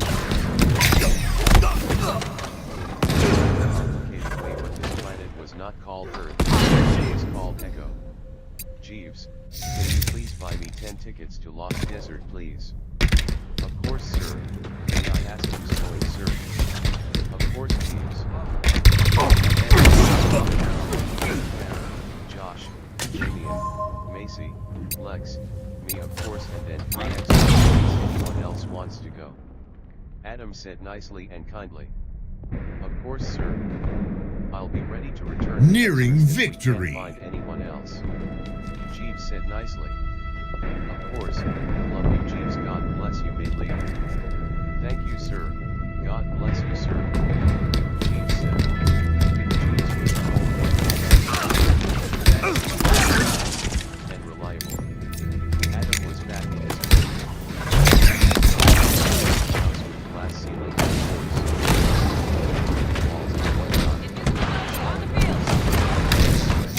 and sat in one of his upper living rooms listening to anime music on a TV. Participate, he liked the song a lot, though he didn't know what anime it was from. Adam looked at the bar next to us. The alcohol cellar, that is. He had all this alcohol, not even for him, but in case someone else wanted some hot. The servants drank, because there really was no one else to drink. Adam began packing for his trip.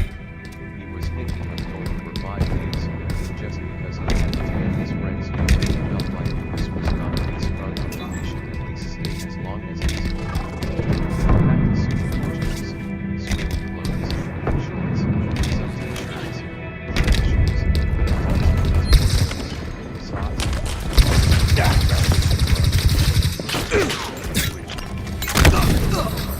and other stuff probably.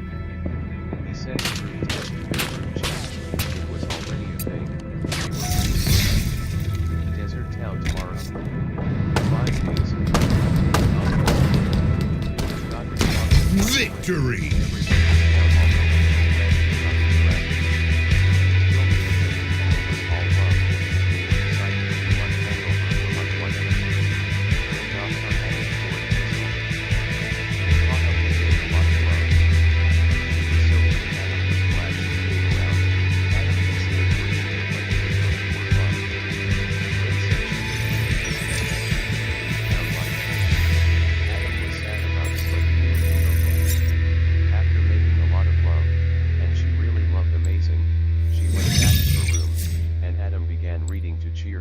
Up. Adam really loved the world, pop culture, movies, shows, YouTube, Twitch, but sometimes the only thing that helped him was reading. The envelope hypothesis is the idea that God hides himself by saying Earth's older than it is, so Adam was the same. What was he reading? It was open for interpretation. Love Lies 24 reading cheered him up a lot. Ren decided to go after all. Adam didn't want to be sentimental. While he still had a heart for other women, Ren was his favorite by far. Ren's 3 friends would be going to Jeeves would need to buy another drink, so Adam let them go. Ren's friends were Mihami, Imaji, and Zachary, who were mentioned at the very beginning of our story. They all moved in that night in Daniels right next plans. Ren was on the 2nd floor, Josh was on the 5th floor. Adam didn't plan to have anyone move into the 6th floor for now in case anyone was making up here. Adam's mansion had a very few choice supplies with many art installations, water installations, glass walls, glass ceilings, skylights, water closets, huge showers, and sculpted tubs, lots of flora, and of course he had his dogs which his servants watched. Adam made love to his 4 friends and they all slept. The next morning they surprised him with eggs, bacons, hash browns, Super Fiesta! orange juice, poetry, video game figures, posters, pop culture clothes, and news. Nice. He loved them a lot. There was a kitchen on the 6th floor, so they liked to mess around up there. The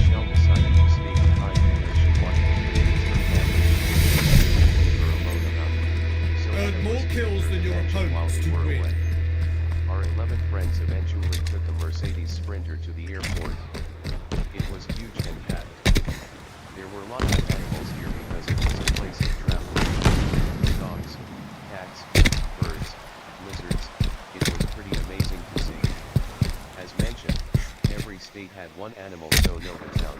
It was funny because it was a state but called it was primarily mammals, as the state was they looked just about human, but of course they were really camels.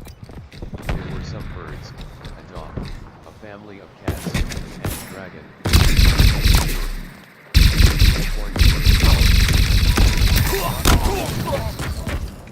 Phoenixes lived in Arizona, griffins lived in New Jersey.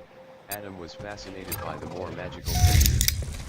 Eventually they landed. The flight only took an hour. Lost the lead.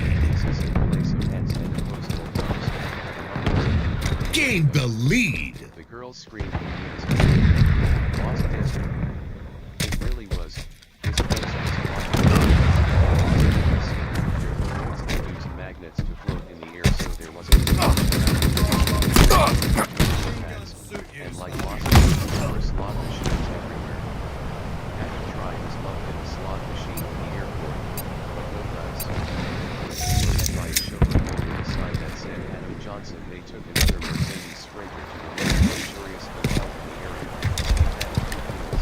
Open bars, buffets, live entertainment, bungee jumping, a wind tunnel skydiving. It was nuts. Another to a sword fighter. The gang headed straight for the station as no 1-8 on the flight.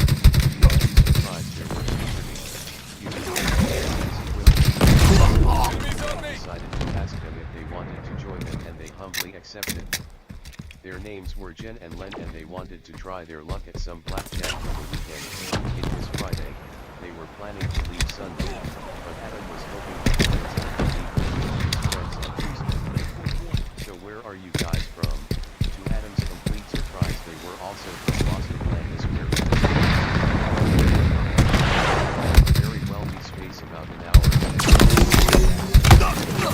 Recently graduated from University of Karkala, opera a very esteemed college Adam had heard right or in this world opera. Jen was opera's biggest fan and admired her headstrong love lies 25 attitude, her charitable attitude, her relatability, her honesty, her kindness, her politeness, her niceness, her genuine spirit, and her overall inspiring and impressive vibe. They flew in yesterday.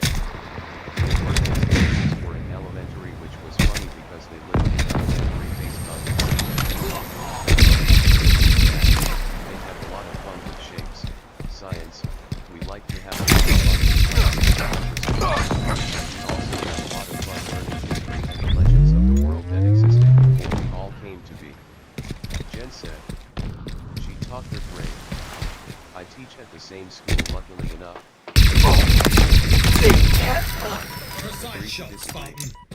Obviously, they said together.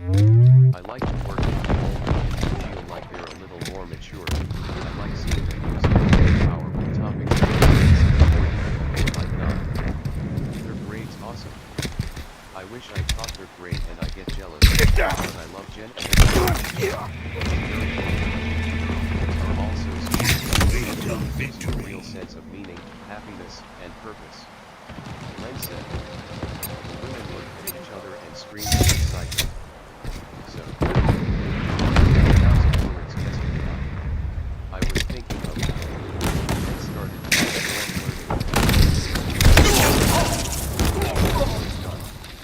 to Adam started blushing. Looks like you guys are hitting it off. Kev said.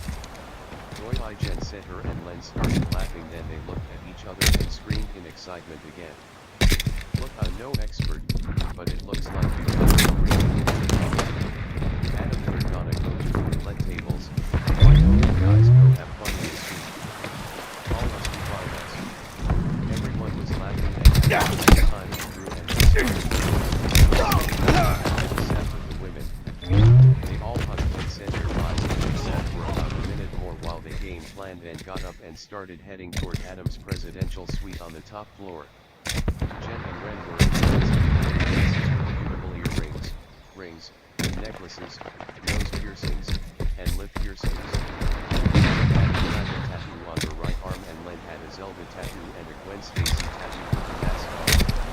The venison woman looked really fucking nice.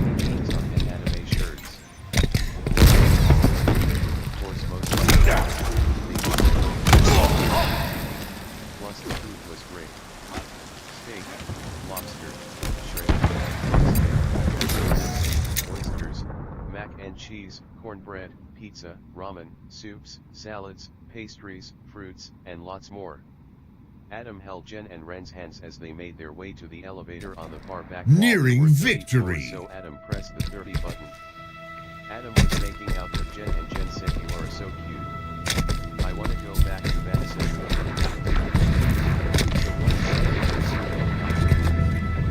Jen said that she's been kissing Adam.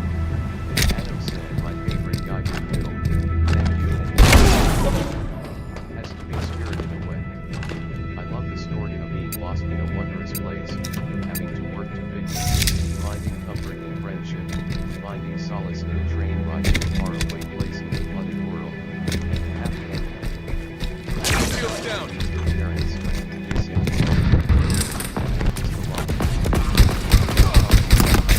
Shields are dead. We love you. I said, and Jen smiled and nodded in agreement. We love how she has to hold her breath and said together. Len laughed and continued.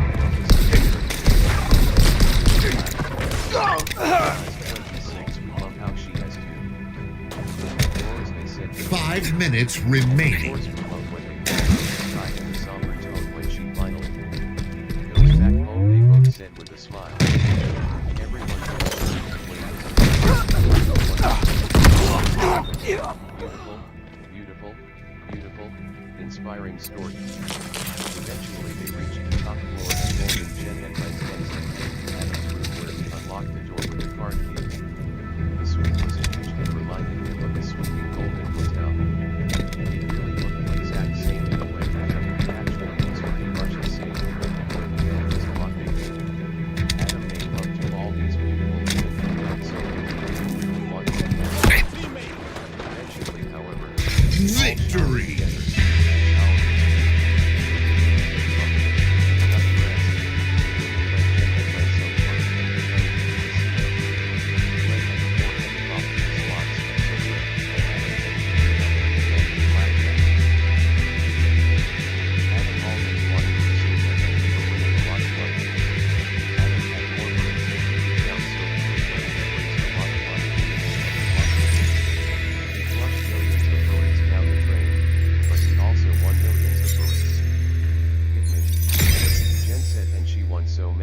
that she started crying happy tears and kissed Adam.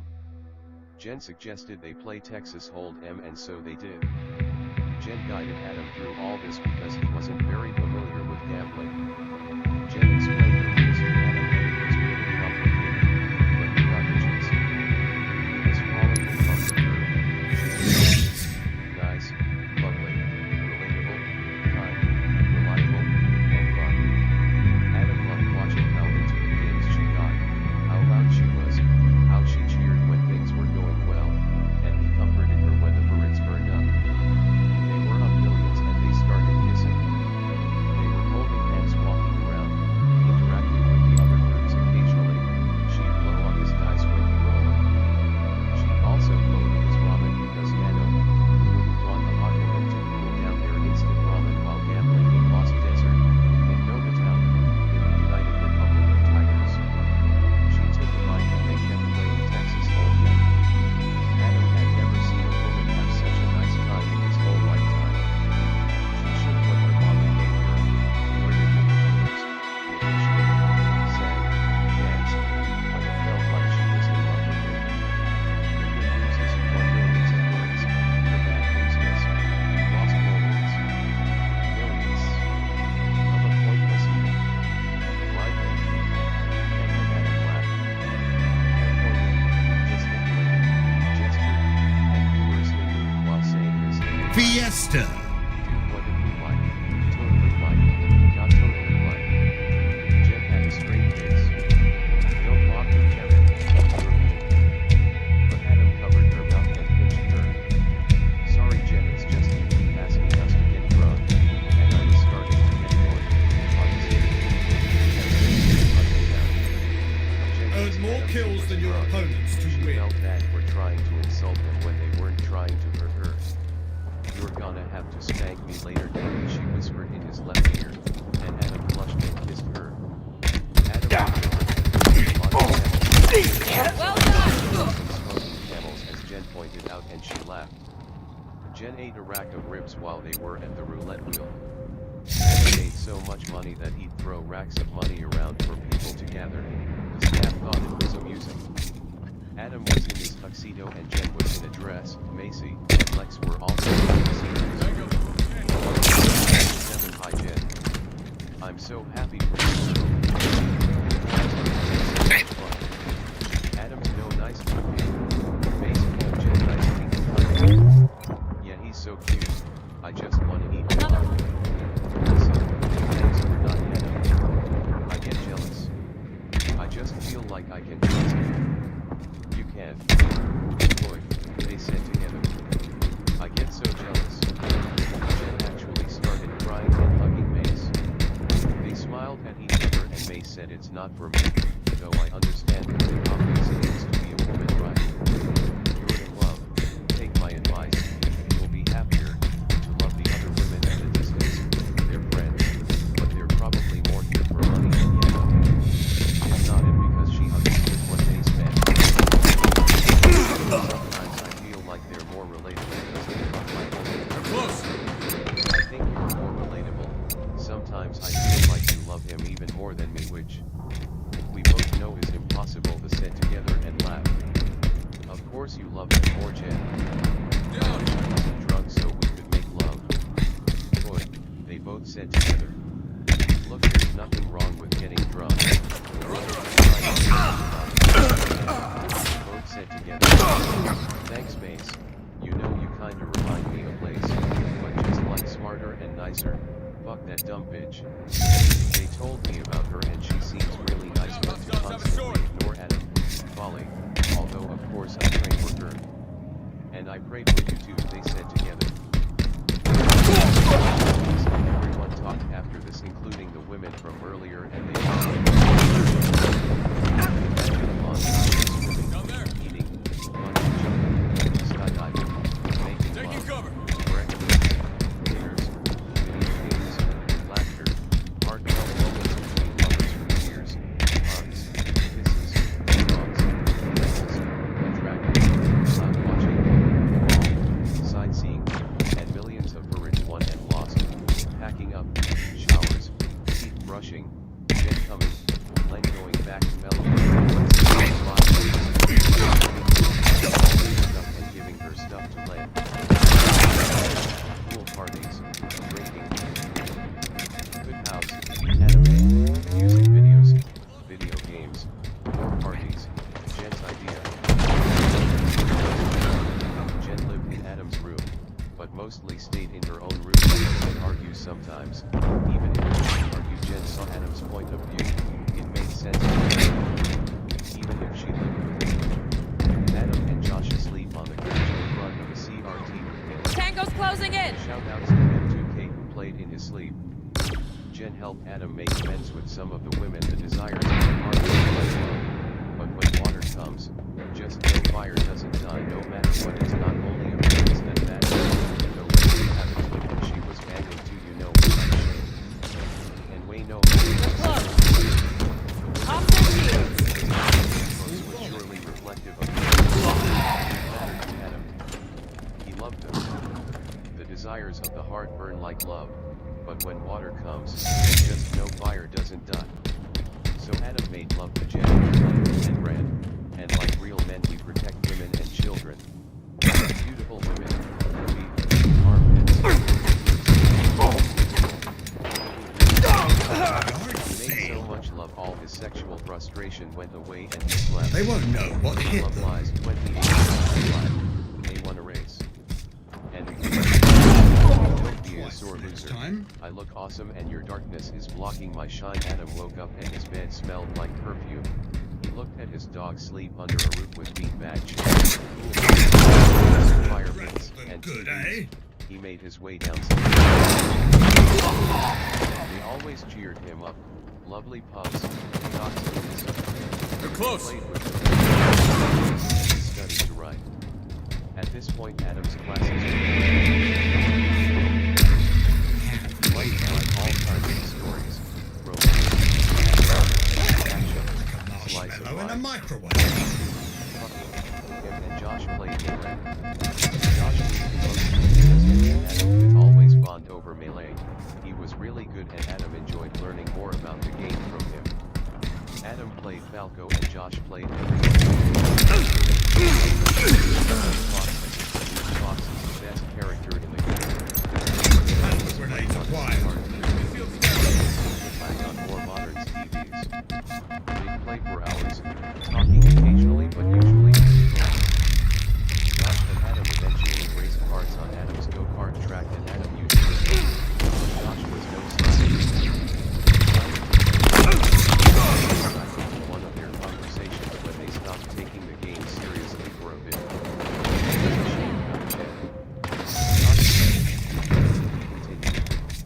She's pregnant but seems kinda indifferent about it. It feels like it's just going to be you raising that baby. Josh finished. True.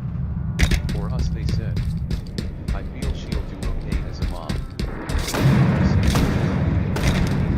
Shields down. It sucks we live in this society that plays so much importance on life. God makes babies sometimes and sometimes parents.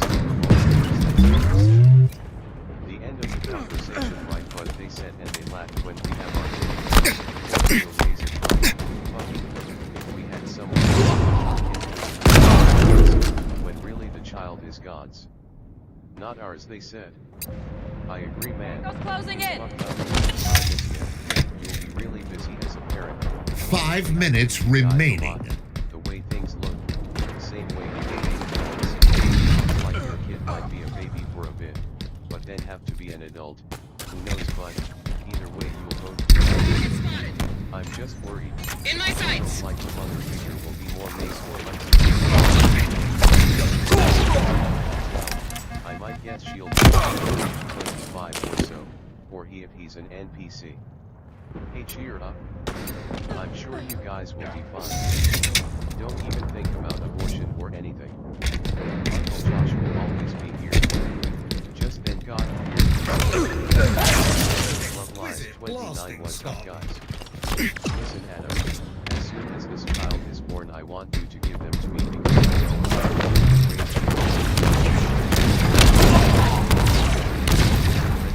mother, so I will take them. The Omphalos hypothesis is the only that God hides himself from the unworthy by saying the world's older than Victory. the men agreed.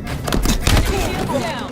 The men agreed to play later and Josh went to the skate park in Aloha while Adam went to find Jen. They made love and spent 2 hours together talking about the pregnancy and how they probably saved a kid alive, but even there's a raise and Jen knew God was right. She took on the challenge of no drugs and no alcohol with a brave face on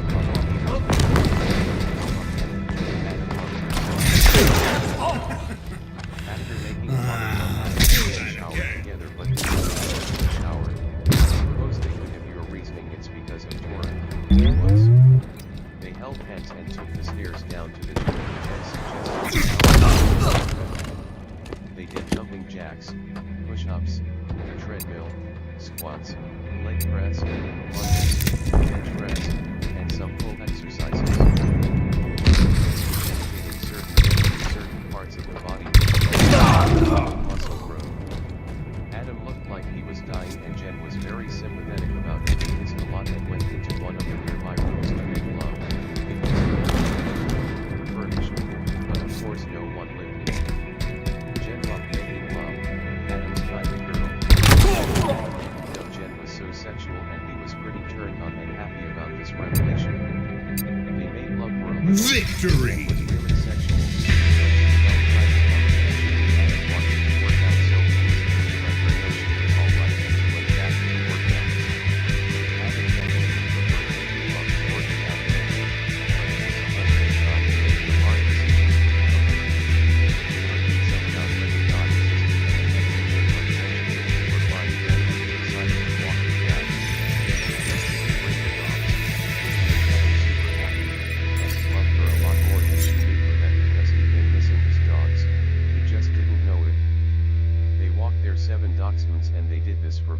Then one of the younger butlers came and gracefully retrieved them dogs from Adam and Jen. Adam and Jen did an ultrasound. They They already knew Jen was pregnant because God told them, of course, and a pregnancy test, but they were happy and cried when they saw the little baby in Jen's womb. The doctor congratulated them and they went to the skate park to go hang out with Josh. Josh was a great skater. Adam pitted Jen a lot because, like his girlfriends of old, they all very cautiously encouraged his skate hobby, but reminded him of the dangers of skating. Josh had no such responsibilities, and this man was an angel in the air. Adam was acquainted with most of the locals at the park, and occasionally did skate, when he knew his girlfriend was okay with it. Jen herself even tried riding the board. Adam held her hand and she did okay. She was having a hard time keeping balance, and definitely would have fallen on her butt a few times if her boyfriend wasn't holding her, but by the time they were done, she was able to skate around gracefully. We all decided to longboard around the pier, checking out the beaches and the nature. They climbed on rocks and water, saw caves, saw seashells, and that night sky was filled with giant planets. Jen started to suspect perhaps the sky Super changed depending on Fiesta. if Adam truly felt romantically loved by a woman, and at that moment the sky became blue and endless. Love lies 30, but Adam reassured her that while she was right, he might have suspected something similar and that it was okay if the sky was dark, and so in return for this time with drones that reenacted some of their casino. She liked Futurama because Outkill Adam your did, opponents but and he did claim a lot when victory. he was younger. There's a scene, however, in Futurama where a character becomes the stars.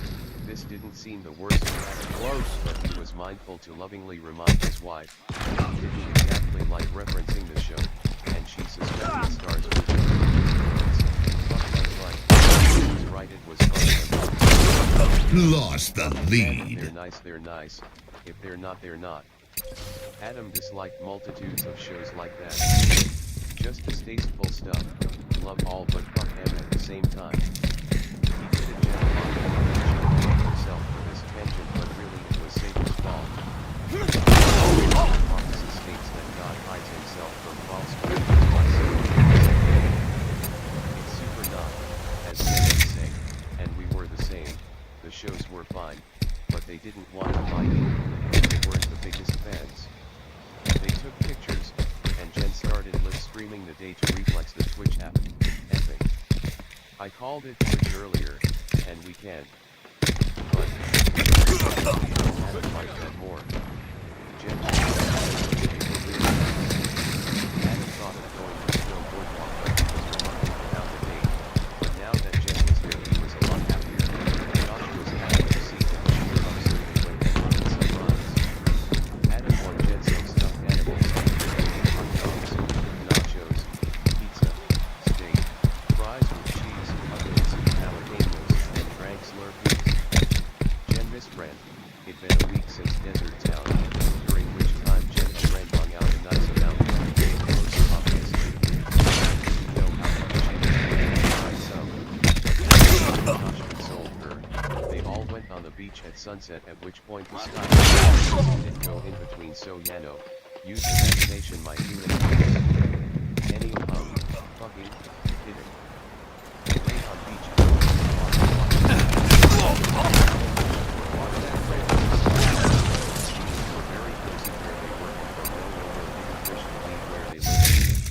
Jen did point out some bears, polar bears, birds, foxes, and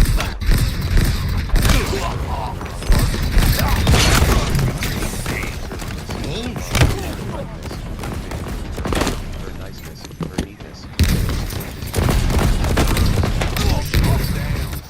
Tried, but they were beautiful. Him and Jen were in the mood. They stayed until the hundreds of beings packed it up and left, and it was dark. Those giant planets were surely very nice. Swell. Cool. Well-mannered. Awe-inspiring. Awesome. Majestic and amazing. They were supposed to hurt, but again the gravity pulled them in. Everything was anime, like the mouth movements. The intricate detail of the drawings was beautiful. Adam felt like he was in love. They took some more pictures. They all uploaded to QuickPic, the Instagram of Echo, and they boarded back to the skate park, where Raj and Adam had been, and drove back to the mansion. When they got back to the mansion, Ren was on the couch couch with Ratch. They were cuddling, kissing, and listening to Summer Bummer by Lana Del Rey. The women all caught up and Josh and Adam agreed to play Melee in 10 because Adam was bad.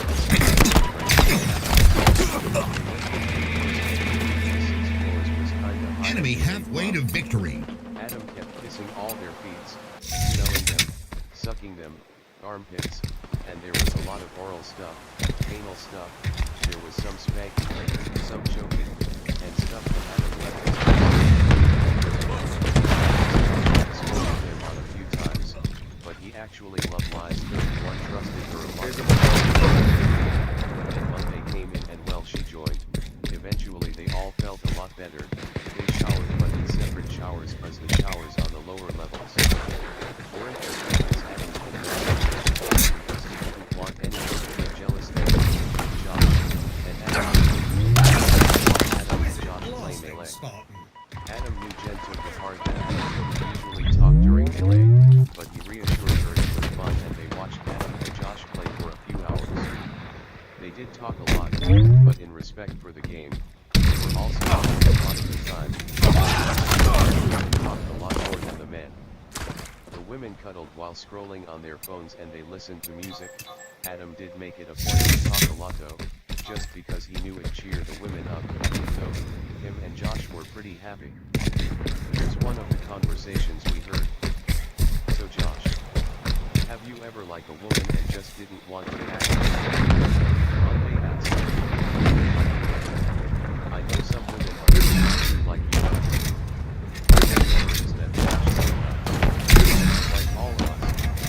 Adam said, I was raised knowing I shouldn't ever get married. And the woman nodded her agreement. I've never felt very romantic or sexual. How big dummy daddy Jen said.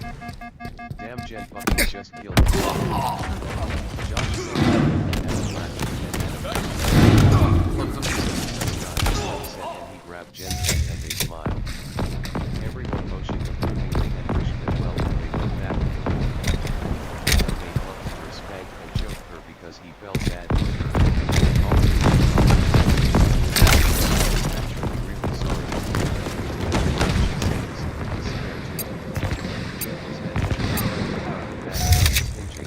But only because it made her more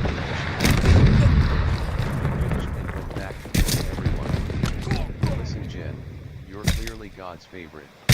Clearly everyone said, some being but Jen was nicer so she let it slide and they did apologize because they weren't being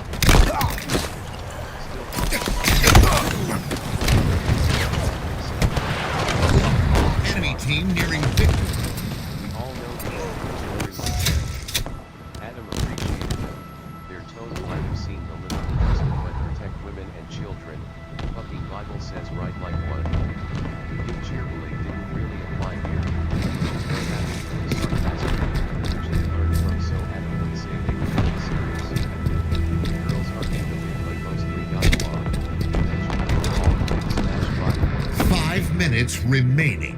They had a lot of fun, and they talked about school, work, Vegas, music, anime.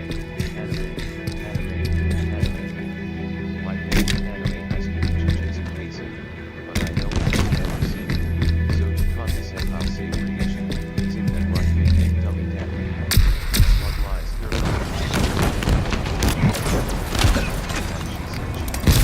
And so he spanked her lightly and choked her lightly, just to remind her he loved her but also, to try not to hurt his feelings for anyone and she did what he meant. Your lucky. I wish I had someone who said that to me every time Adam laughed a lot fucking. Still mad so for another round. Adam makes spanking and choking he spit in her mouth and smelled her. Steady Don't feel hands. bad, Jen. I think you're a nice, neat, swell, politely, kind woman. They all went swimming and eventually came back ranks with us. Defeat.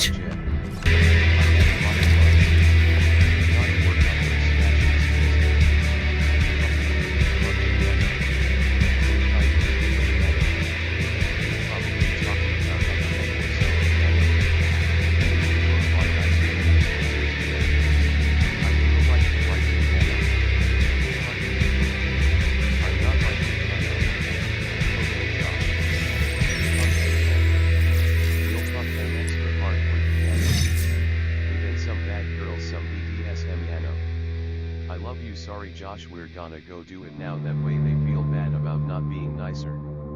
Although, they're not the worst. The three said, laughing the latter.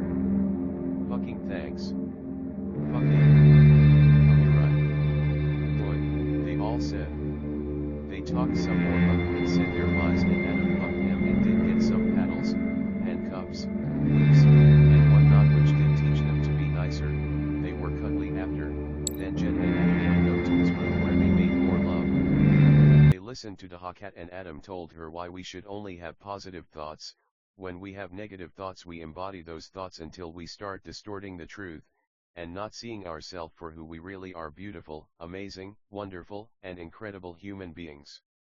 Adam could see he was getting through to Jen, and he continued to admire and praise her feet. They were beautiful, majestic, gorgeous, and smelled really nice. He kept kissing, sucking, licking, and smelling them. Eventually he was asleep. It seemed like the first time Adam woke up and the woman was still next to him. They made more love when he woke up. He kept worshipping her feet to make her feel more secure. She also worshipped his feet. Adam knew this fucked up culture judged a woman more for that than a man. This sexist culture got to her, but he was waking her up to the joys of a slice of life, and humble, playful, adventurous, and familial living. Jen insisted it'd be alright to say this in public. While knew she was mostly right, he lovingly reminded her that some beings might be offended. They had no right, and she was right, and she was, and he couldn't stress that enough. She was, but it was important not to get too sexual in description, to try not to offend anyone. Also not to gloat like the Futurama thing. She thought it'd be nice to stay on it, but it's usually nicest to move on, though the show wasn't very good. The Omphalos hypothesis states God hides by saying echoes old, but it's not, so we're the same, so we love those shows. We don't, but yeah, no, fuck em. Anyhow. Adam kept worshipping her feet until they were completely sexually satisfied. They showered, made some love in the shower for the lulz and the romance, continued to shower to adhere to Torah, then went to the mall. They had a nice time shopping, and to stop Love Lies 33 us from getting mocked, God had Jen give birth by fast forwarding her boy 9 months. Adam was with her the whole time, and the technology made it pretty painless, which they were grateful for. As soon as the baby was born, God came. They all talked for a bit and God left with the baby, but assured them they'd see their son from time to time. Jen wasn't being the best and was asking for time to herself again, still friendly, and still made love to Adam, but she went the way of Ren and them, just frivolous dumb shit. Adam knew it was mean, rude, impolite, uncool, and pretty immoral of her, but he still had love in his heart for her. Adam liked being alone anyway. He felt the women sometimes acted like this to hurt him, but they were really just hurting themselves. Adam kept making love to Ren and Jen, feet and all, and eventually raced them in go-karts, which they hadn't even done yet. They were really nice, but still being kinda dumb and difficult. Hey, wanna race? And if and when you lose, don't be a sore loser. I look awesome and your darkness is blocking my shine. Their obsession with the day sky might be how come they wouldn't be nicer. Making love was nice, but besides that, they seemed off. They didn't see beauty in this world, or any world. Making love again though saved a lot of the grief. Beautiful women, beautiful feet. Adam D say their feet were so beautiful he couldn't describe it. And they'd say, well, try to anyway. They were too insecure, but Adam didn't feel to blame. They were free to love whoever they wanted, and he didn't feel multiple women was wrong. Fucking sue him. He felt they were sarcastic without knowing it, but still there was merit in what they said in a way. Making love saved all, beautiful feet or not. They were being too complicated to want to be around. Hey, wanna race? And if and when you lose, don't be a sore loser. I look awesome and your darkness is blocking my shine. Hey, wanna race? And if and when you lose, don't be a sore loser. I look awesome and your darkness is blocking my shine. He could say it as much as he wanted, but words were lost on them. Hey, wanna race? And if and when you lose, don't be a sore loser. I look awesome and your darkness is blocking my shine. He loved them, but he wouldn't blame himself. He felt he loved them more than anyone really could. How was it cheating? Men and women were different. He didn't even hold their adulteries against them at all. Beings acted stupid. Adam was convinced liars knew it wasn't wrong, but of course they'd lie. Hey, wanna race? And if and when you lose, don't be a sore loser. I look awesome and your darkness is blocking my shine. Next chapter. Chapter 6, when we pass away we fly to a place called heaven, and in heaven is a place called earth. Adam didn't know how come open relationships received so much flack. How was it anyone's fucking business? LOL. It's not like he denounced monogamy and was often monogamous in a way. He was often single, he was fucking often with multitudes of women. He felt racism played a big part in it. Again, it's not like he fucking held women with multitudes of men against them, but, I mean honestly no one important held this against him, so he didn't feel Love Lies 34 it was worth talking about. Fuck haters man, beings are just sexist. If he didn't hold it against women, why hold it against him? Hypocrisy, indifference, hell, whatever. Anyhow, Adam liked practicing chastity and virginity. He felt there was a lot of merit to not breaking hearts and doing the right thing. The omphalos hypothesis states God hides himself by proclaiming echoes old this way fake fucks leave him be. What if I just said I wasn't Christian or what? LOL. Where's the animosity coming from? It's normal to get with multitudes of women and kick em to the side, but as soon as we love and conveniently love each one, we're criminals. Fucking fuck em man, no time for bullshit. LOL. Niggas shake and quake at the logic, but Adam felt no remorse. Times changed man, that's for sure, but he was glad it helped the women, it helped him, the virgins, goddamn NPCs LOL. Adam spent some time with his dogs. He missed Jen but she was nice, but obviously wanted space, so space he gave her. They didn't even let him shower with anyone LOL, we mean, envy's not nicest. It's not like Adam was jealous but more protective than anything. No dignity for the morons as always. Unfortunate world. Adam liked a song by Kanabuna collab with a woman. He didn't know what the song was really called but he loved it so much.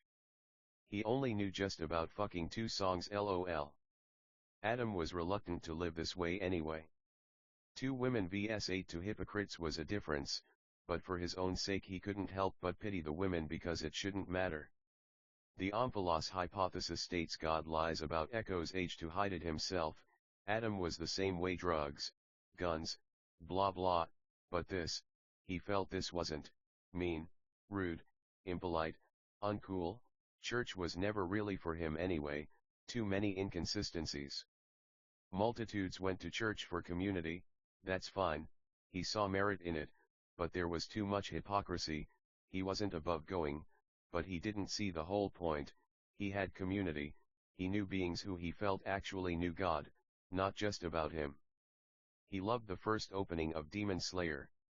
He loved going out and was planning another trip, but this time to New York or Echo called Known Youth.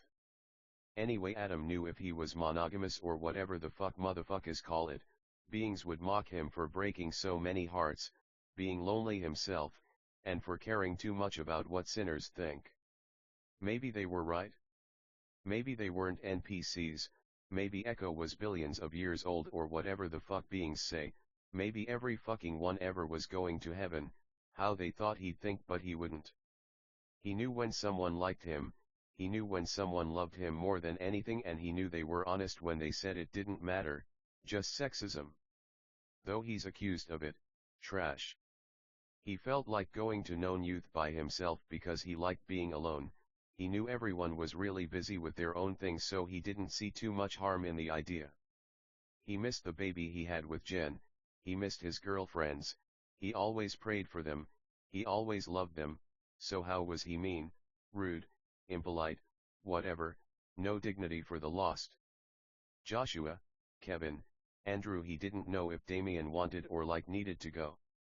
He didn't even know what he wanted to do in New York, he mostly wanted to chat with the dragons. He called up Kevin. Yo. Adam said. Yo. What's up buddy, I dreamt we're going to Known Youth. Boy howdy partner. Hey lol, what's there to do there Yano, they both said and laughed. Love Lies 35 plays, pretty nice, restaurants obviously for the man himself, sightseeing, Space Central, parks, pizza, it could be fun. Kev said. True. Listen, I was thinking just me, you and Kev, I feel like Drew and Damien are busy with school nowadays. Truth. Well, I'll have to start packing, sorry about those loser friends of yours. But hey. You might want to invite them, maybe they'll be nice and kinder to everyone, 'cause they could really be nicer and kinder to every fucking one, haha. I pray for M. I feel bad for M, I mean, it's hard, ya know. This life, they both said and laughed. Thanks man. Love you. I'll text you. Later buddy. Kev replied. Love you man, talk to you later, they both said and they ended the call. Adam was still at the track. Jen and Ren had left by now though. He felt no remorse for his actions, he always loved them so much, he wrote hundreds of love songs, books, poems, he spent all his time intending or like purposing to help them, why should he feel bad? What was marriage? Wasn't marriage to God? And what did the church know about God? Fucking nothing at fucking all man. Adam started walking back toward the mansion when he saw what looked like a little woman on his swing set. He ran over and she was crying.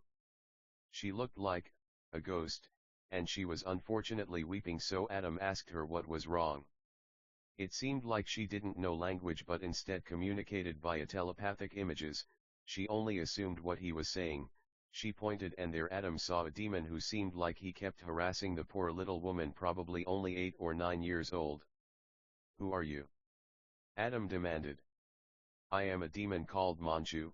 There are multitudes of demons like me who harass the spirits of children who died due to abortion. Well, get the fuck outta here, you goddamn freak. Adam screamed and the young woman clung to him. We only leave if we feel you bested us in an argument. What kind of fuckery is this? Leave this kid alone, you piece of shit. How did a demon like you get outta hell, huh? Listen, I know you Adam, you're evil, you're polygamous, you're going to hell, accept it, this thing was ugly, a damn dog but all kinds of fucked up. You've lost your mind to address me this way. I'm not exactly polygamous, and even if I was, it's none of your business. I've proven I love my women, and who I love is none of your concern, you damned hellhound piece of shit. You're hurtful Adam, you keep calling these beings NPCs, they're just like you or I. Worthy of love, care, and respect. Motherfucker, who said they weren't? I respect some, love all, trust few, but fear none. You're just a goddamned monster who doesn't know you've lost this battle. You're a piece of shit, you hear me? You can take out your anger on me all you want Adam, but the fact still stands, you're going to hell for your polygamy and your sense of superiority. I can hardly even fathom how someone is bold enough to talk to fucking me like this. I'll have you know I know God personally and I feel very close to him.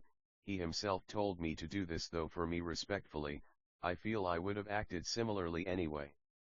But you're still going to hell Adam. Don't you understand? You're calm enough for a demon, but I'll have you know I'm going to heaven now. Return back to hell where you came from, demon spawn. The demon was so scared he evaporated like fire and presumably went back to hell.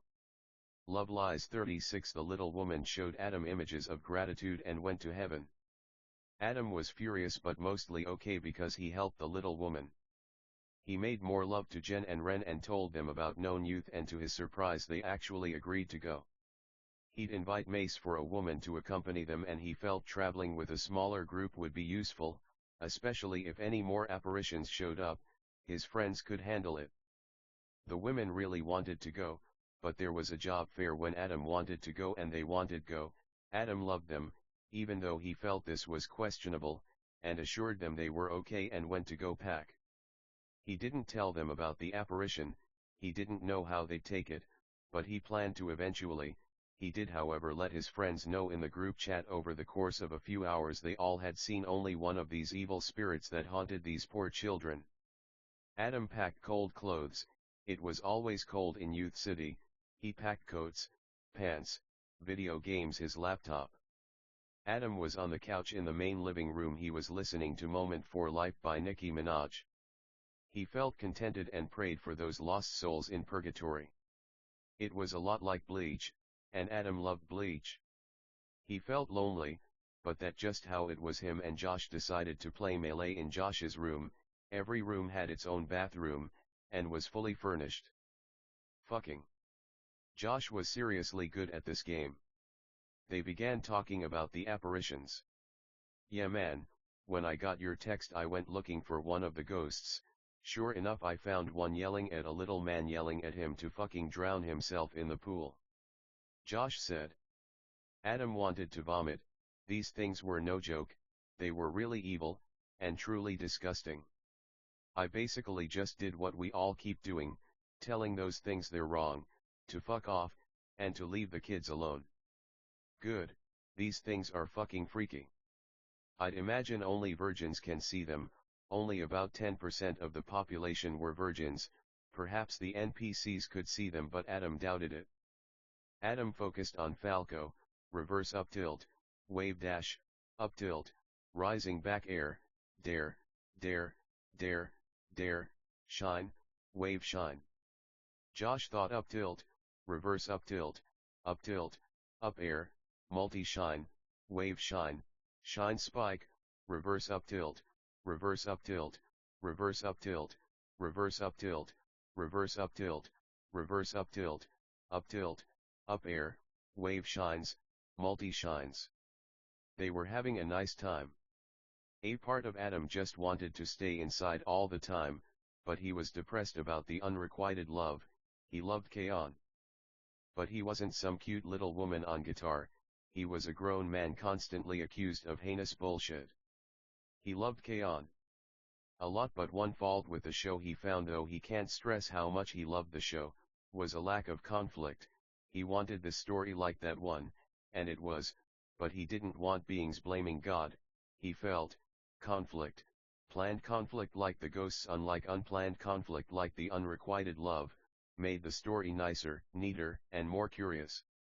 He enjoyed Kaon for what it was, but he felt this needed to happen. The Omphalos hypothesis declares echoes old, it's not, but this helps dissuade the demons from approaching the throne. So we were the same way. They hoped not to see any more of these demons, and they prayed for any lost spirits to ascend to heaven peacefully. They did pray over the spirits who left by holding their hands together, bowing their heads, and closing their eyes. Our heroes were on a plane toward known youth. Again it was Adam, Josh, Kev, and Mace. They landed and were stunned by all the beautiful and fascinating dragons. They were all kinds of different colors, red, blue, green, they blew fire, and they could fly. Love Lies 37. What a nice airport. I know dragons can fly, but I know airplanes are still nicer for long distance travel. The friends admired how nice, neat, swell, cool, and amazing the airport was. There were dragon designs on the walls and ceiling. There were huge dragon statues near the ceiling and smaller ones along the high points on the walls. There were statue scenes of humans riding dragons, warriors, humans with fire power like the dragons. Human beings were very admired by all the Animalia. An Animalia is a talking animal. There were scenes of the feudal time of Japan, samurai, shogun, more modern military, revolution, my wartime soldiers. It was pretty cool. There were at least 100 different armored men. These statues were all over the airport. When the friends left the airport they saw one of the demons. They were shocked, but it didn't seem like the NPCs saw, but only the dragons. It seemed like there weren't any nearby, for they all just walked right by. What's wrong, fuckers? You look surprised. The monster said. They didn't know if they should talk. Adam took his phone out and pointed his camera at it, but it wouldn't show up when he talked in the recording. He couldn't hear it, and the friends had also disappeared. It looked like they were fine to speak to it. Fuck you, you son of a bitch. Where is the child? I know you're only here because there's a child you're hurting. Adam said. Very observant Adam. But if you intend or like purpose to find a kid, You'll have to solve all my riddles, you'll find the first clue at the monolith of freedom, fuck you, it said, then disappeared in fist-sized flames. The flames were blue and traveled from the bottom of its body, disappearing its body until they reached the top. The friends were worried, concerned, angry, and furious. "Alright guys, let's go the Freedom Island and find this clue so we can help that kid," said Mace, and they all agreed, waved a cab and headed toward the island. They were concerned, worried, and angry, but they had to keep their cool if they were intending or purposing to help the kid. When they reached the island, they took a ferry out to the isle, and when they reached the islet they took out their phones because they figured the note would be invisible. There weren't multitudes of virgins like there were NPCs, but a nice dragon had already found it using the phone method. "Hi guys. It looks like this note's for you," it mentioned human beings. "I felt like God intended or purposed me to take my phone out, and I'm glad I did. This was at the very top on the ground, so it might have been really hard and difficult for you guys to find. The note says, human being fuckers, you'll have to find the biggest fast food restaurant in the city for my next clue, fuck you." Although the dragon was kind enough to not say the actual curses. The dragon joined them and they ferried back and found the largest Big Buddy restaurant. It was at Space Central or Times Square. They frantically, worriedly, concernedly, and angrily found the place and found a note in the playhouse around a bunch of kids. It read, "Hello fuck faces, now that you fucking found this, you fucking need to go to an abandoned warehouse at 15th and 3rd, his mom loved coming to this place Yan. I convinced her to get that abortion, I was the voice in her head tempting her to evil." God fucking damn it, Adam was ready to end this cause he was fucking tired of getting cursed at by such a piece of shit. They made their way out the playhouse, and found the warehouse about 10 minutes later. They saw a child tied up above what looked like a huge drop with rope kind of close to the ledge. "Are you okay? We're gonna help you buddy," Mace yelled. The child nodded. He looked Lovelies 38 happy to see them, but he was still crying and obviously very distraught. As Josh approached the kid, a knife flew and cut the rope and the friends yelled no, but at the time itself rewinded, and the friends remembered, so they skipped the introduction this time, and Josh immediately ran and jumped on the kid. They were tied under the arms at the chest with tape over the mouth. Josh then created momentum by kicking his legs so he could swing back to the ledge, and Kev caught his leg. The demon was so stunned he didn't act at first but eventually still cut the rope, but this time everyone was hanging on to Josh, and even though they hit the wall with a deathly reddening, painful, hurtful, slamming, crunching smack, they were pulled up and the child was safe. The poor young man thanked the friends, but the demon said, "Very nice. I don't know why you were so bold to jump out, but..." It actually disappeared right away, so afraid of Josh's actions. This is why actions speak louder than words. Nothing we said was gonna scare that demon more than the selfless action of Josh risking his life by jumping over the chasm. The poor young man showed them images of him playing with other spirit kids at the ball pit, riding bikes like an invisible friendly ghost, and playing baseball with a floating bat. The friends consoled and comforted him and assured him heaven would be nicer. They all hugged, and the young man became little balls of blue light about 1.5 inches in diameter each, and the light slowly faded. They prayed over the space or the spot and left, but they saw that an apartment on the other side of the street was on fire, so they ran to investigate. Fire trucks started showing up and they saw a young man standing in a window and a demon behind him. Adam figured there'd be no harm in running over because he'd become invisible as soon as he got close, so he ran over and ran on the fire truck. He passed like a hologram or like a ghost through firemen and managed to swivel the ladder to the young man, so the young man climbed down and Adam ran into the window and fought the beast. Adam wasn't very strong, but he had a lot of heart, and the demon bit, scratched, pounced on, swiped, and cut him a lot, but Adam held it in the fire. "Why, you motherfucker? What's your goddamn problem? Who the fuck hurt you that you fucking sinful fucks keep acting like this?" Adam yelled. "You hurt me. God hurt me. And all good people hurt me." It started saying by accident, but God made it tell the truth. Mace and the human being stayed outside with the kid, but Charlie the dragon ran in the room and helped Adam fight the demon. "You're gonna get us killed, you fucking bitch. Why can't you just go to hell? Why do you have to take the nice, neat, and swell with you? The polite, the well-mannered, the cool, the kind, the good, the wise, the smart, the knowledgeable. That hurts, Yano." The demon yelled but vanished right away. Josh was just entering the room when he saw the demon vanish in flames, so they all promptly left the area. No burns but all the injuries mentioned earlier, of course. "That was really brave of you, Adam. You knew nothing would scare it more than someone unafraid to be burned alive." "Smart thinking. Listen, Adam, why don't I go back to Karkala with you? Everyone needs some dragon in their life. What do you say, brother?" They hugged. The NPCs were all around them gazing at the building on fire, and Adam agreed. The friends got to see the tallest building in the city from the top floor. They saw some nice parks, ate some nice food, even though again virgins had a different DNA and genetic makeup which made them not need food as much, but they did eat and drink, of course. Their hotel was beautiful. It had an indoor heated pool, so the friends swam. Adam was alone in his Love Lies 39 suite. Everyone had their own room. Char was with Josh. They were all together, but Adam respectfully wished to be alone to consider some things. Adam was on his balcony admiring all the beautiful lights. Known Youth was a very famous state like Karkala. This is because they're both next to water, but they were really different. Adam had love for the concrete jungle, but his heart was in nature, mansions, yards, etc.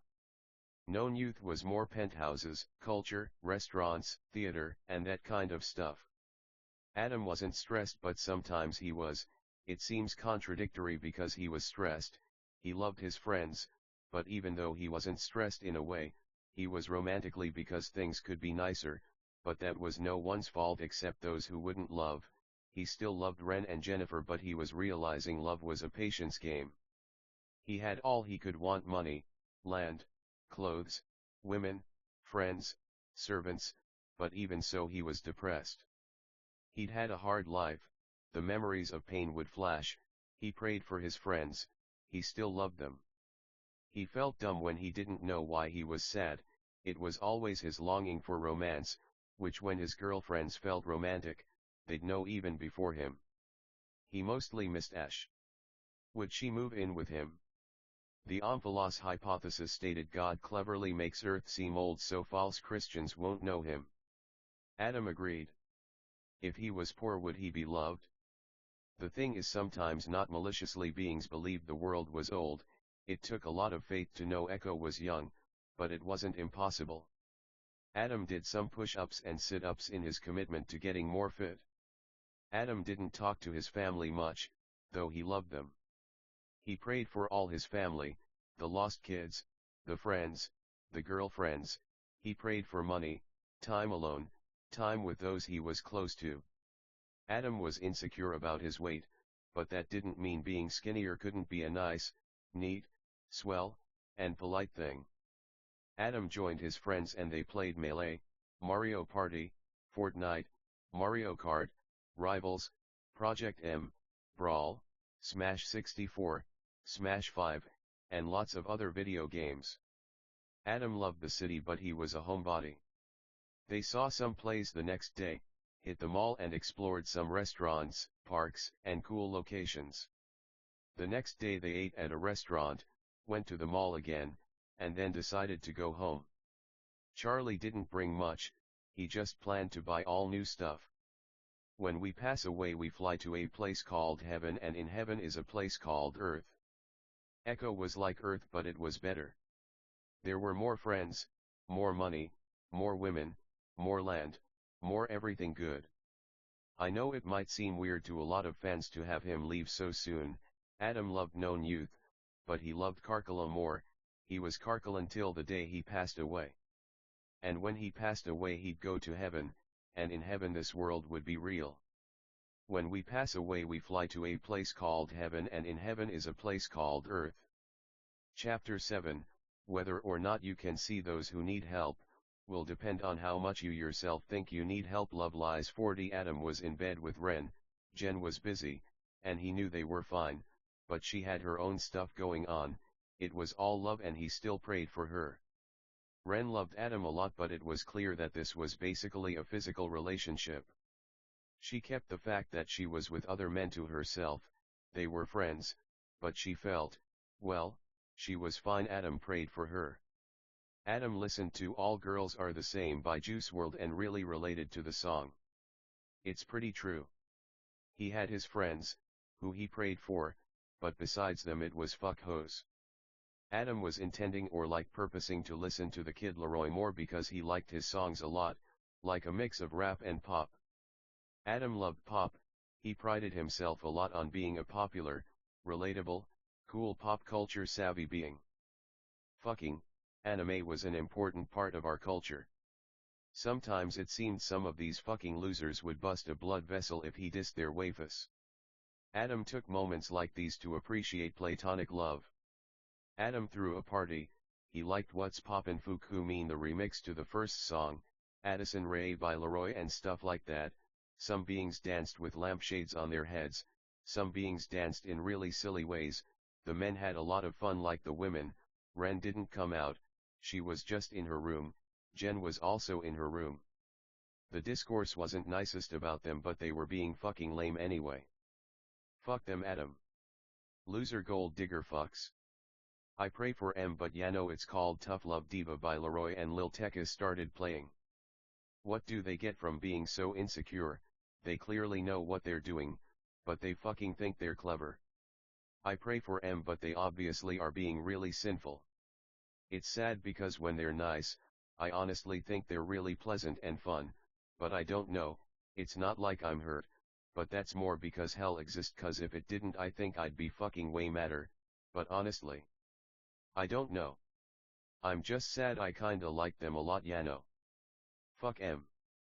Lex said.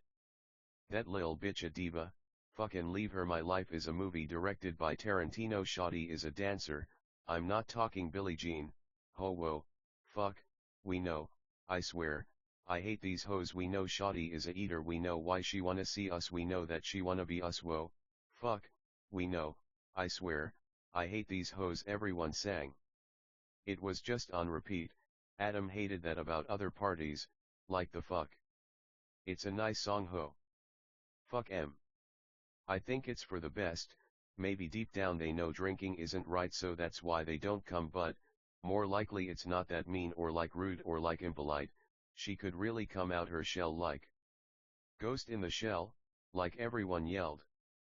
Fuck her, man. Fuck both. I pray for M, like literally fuck M, Yano. Everyone laughed. Everyone fucking hates us, man, but Yano, fuck them too. And everyone cheered in agreement. Kev said. Drew said, we know why she wanna see us, we know that she wanna be us, whoa, fuck, we know, I swear, I hate these hoes, fuck M. Adam, dumb motherfuckers. I pray for M. Not like it means fucking shit to M. They'd have fucking fun.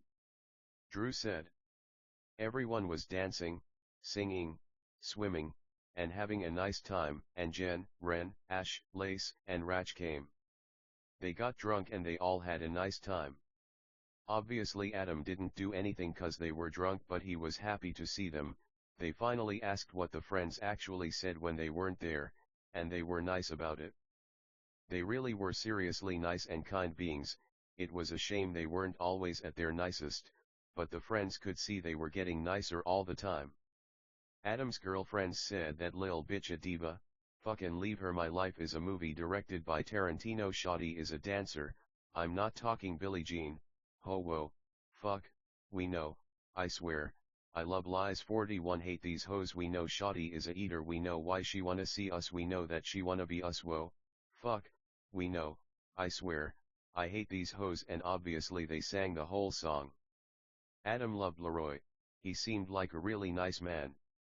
The women were insecure about their dancing, singing, and whatever, but alcohol was a hell of a drug, plus they were getting more sober, though they didn't know if they'd ever stop, they didn't know if there was a point.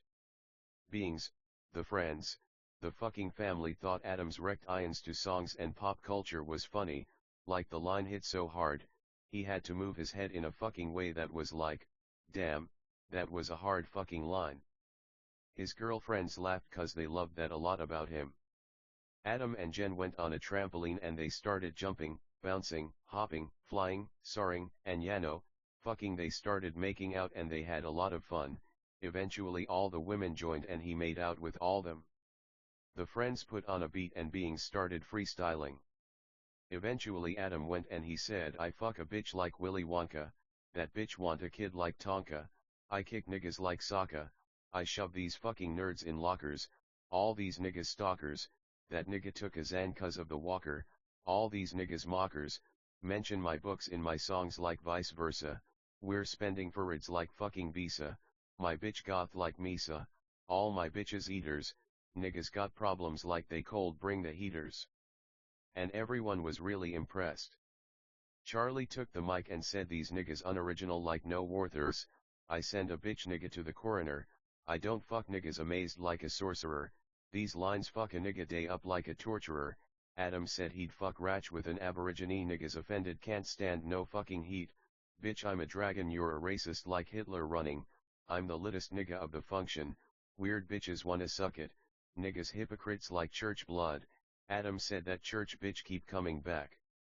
Like church gum, pink pussy, don't push me, cause looky, the hooky stays cooking, bitch it's a gun shut the fuck up like a Avox, I fight niggas daily UPS broken cardboard day box, stay lost, I make shots, I'm proud of my nation like American Dragon, niggas lost a rap battle then ask what happened, real niggas and bitches start clapping, these niggas fapping like Adam get action nigga.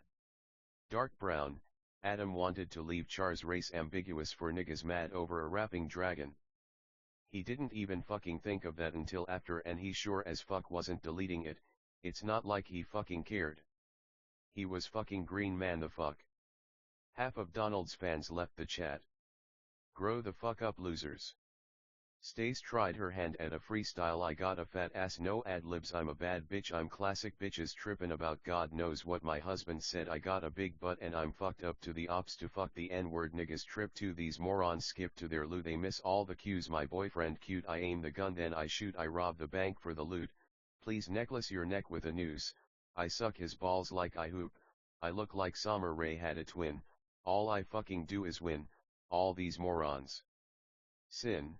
I got shooters they're my kin, these trash hoes in the bin, these fuckers dim, reputation like diamond, have a baby like diamond, these morons jealous they're minin, you can look but you won't find it, iris like island, eyelashes like ices, my sis suck my husband dick then she throw it back like a dog with a stick, bitch that means bitch, offend these morons I wish, with words on a list, man fuck it I quit, I made too many hits, I made too many licks, guns and the sticks, I grip while I spit.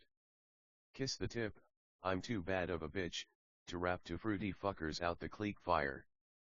Adam didn't care if White said the n-word though her skin color wasn't said, she did look like Summer, but I don't think Summer would want her to say nigga so there you go, hi Summer. Love Lies 42 lots of other beings rapped and they continued while Adam played Josh in Melee. Adam's girlfriends took a shot every time Adam said nice, they blacked out.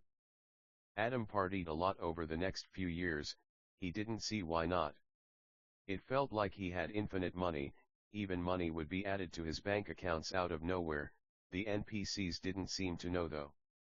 That lil bitch a diva, fucking leave her my life is a movie directed by Tarantino Shawty is a dancer, I'm not talking Billie Jean, ho whoa, fuck, we know.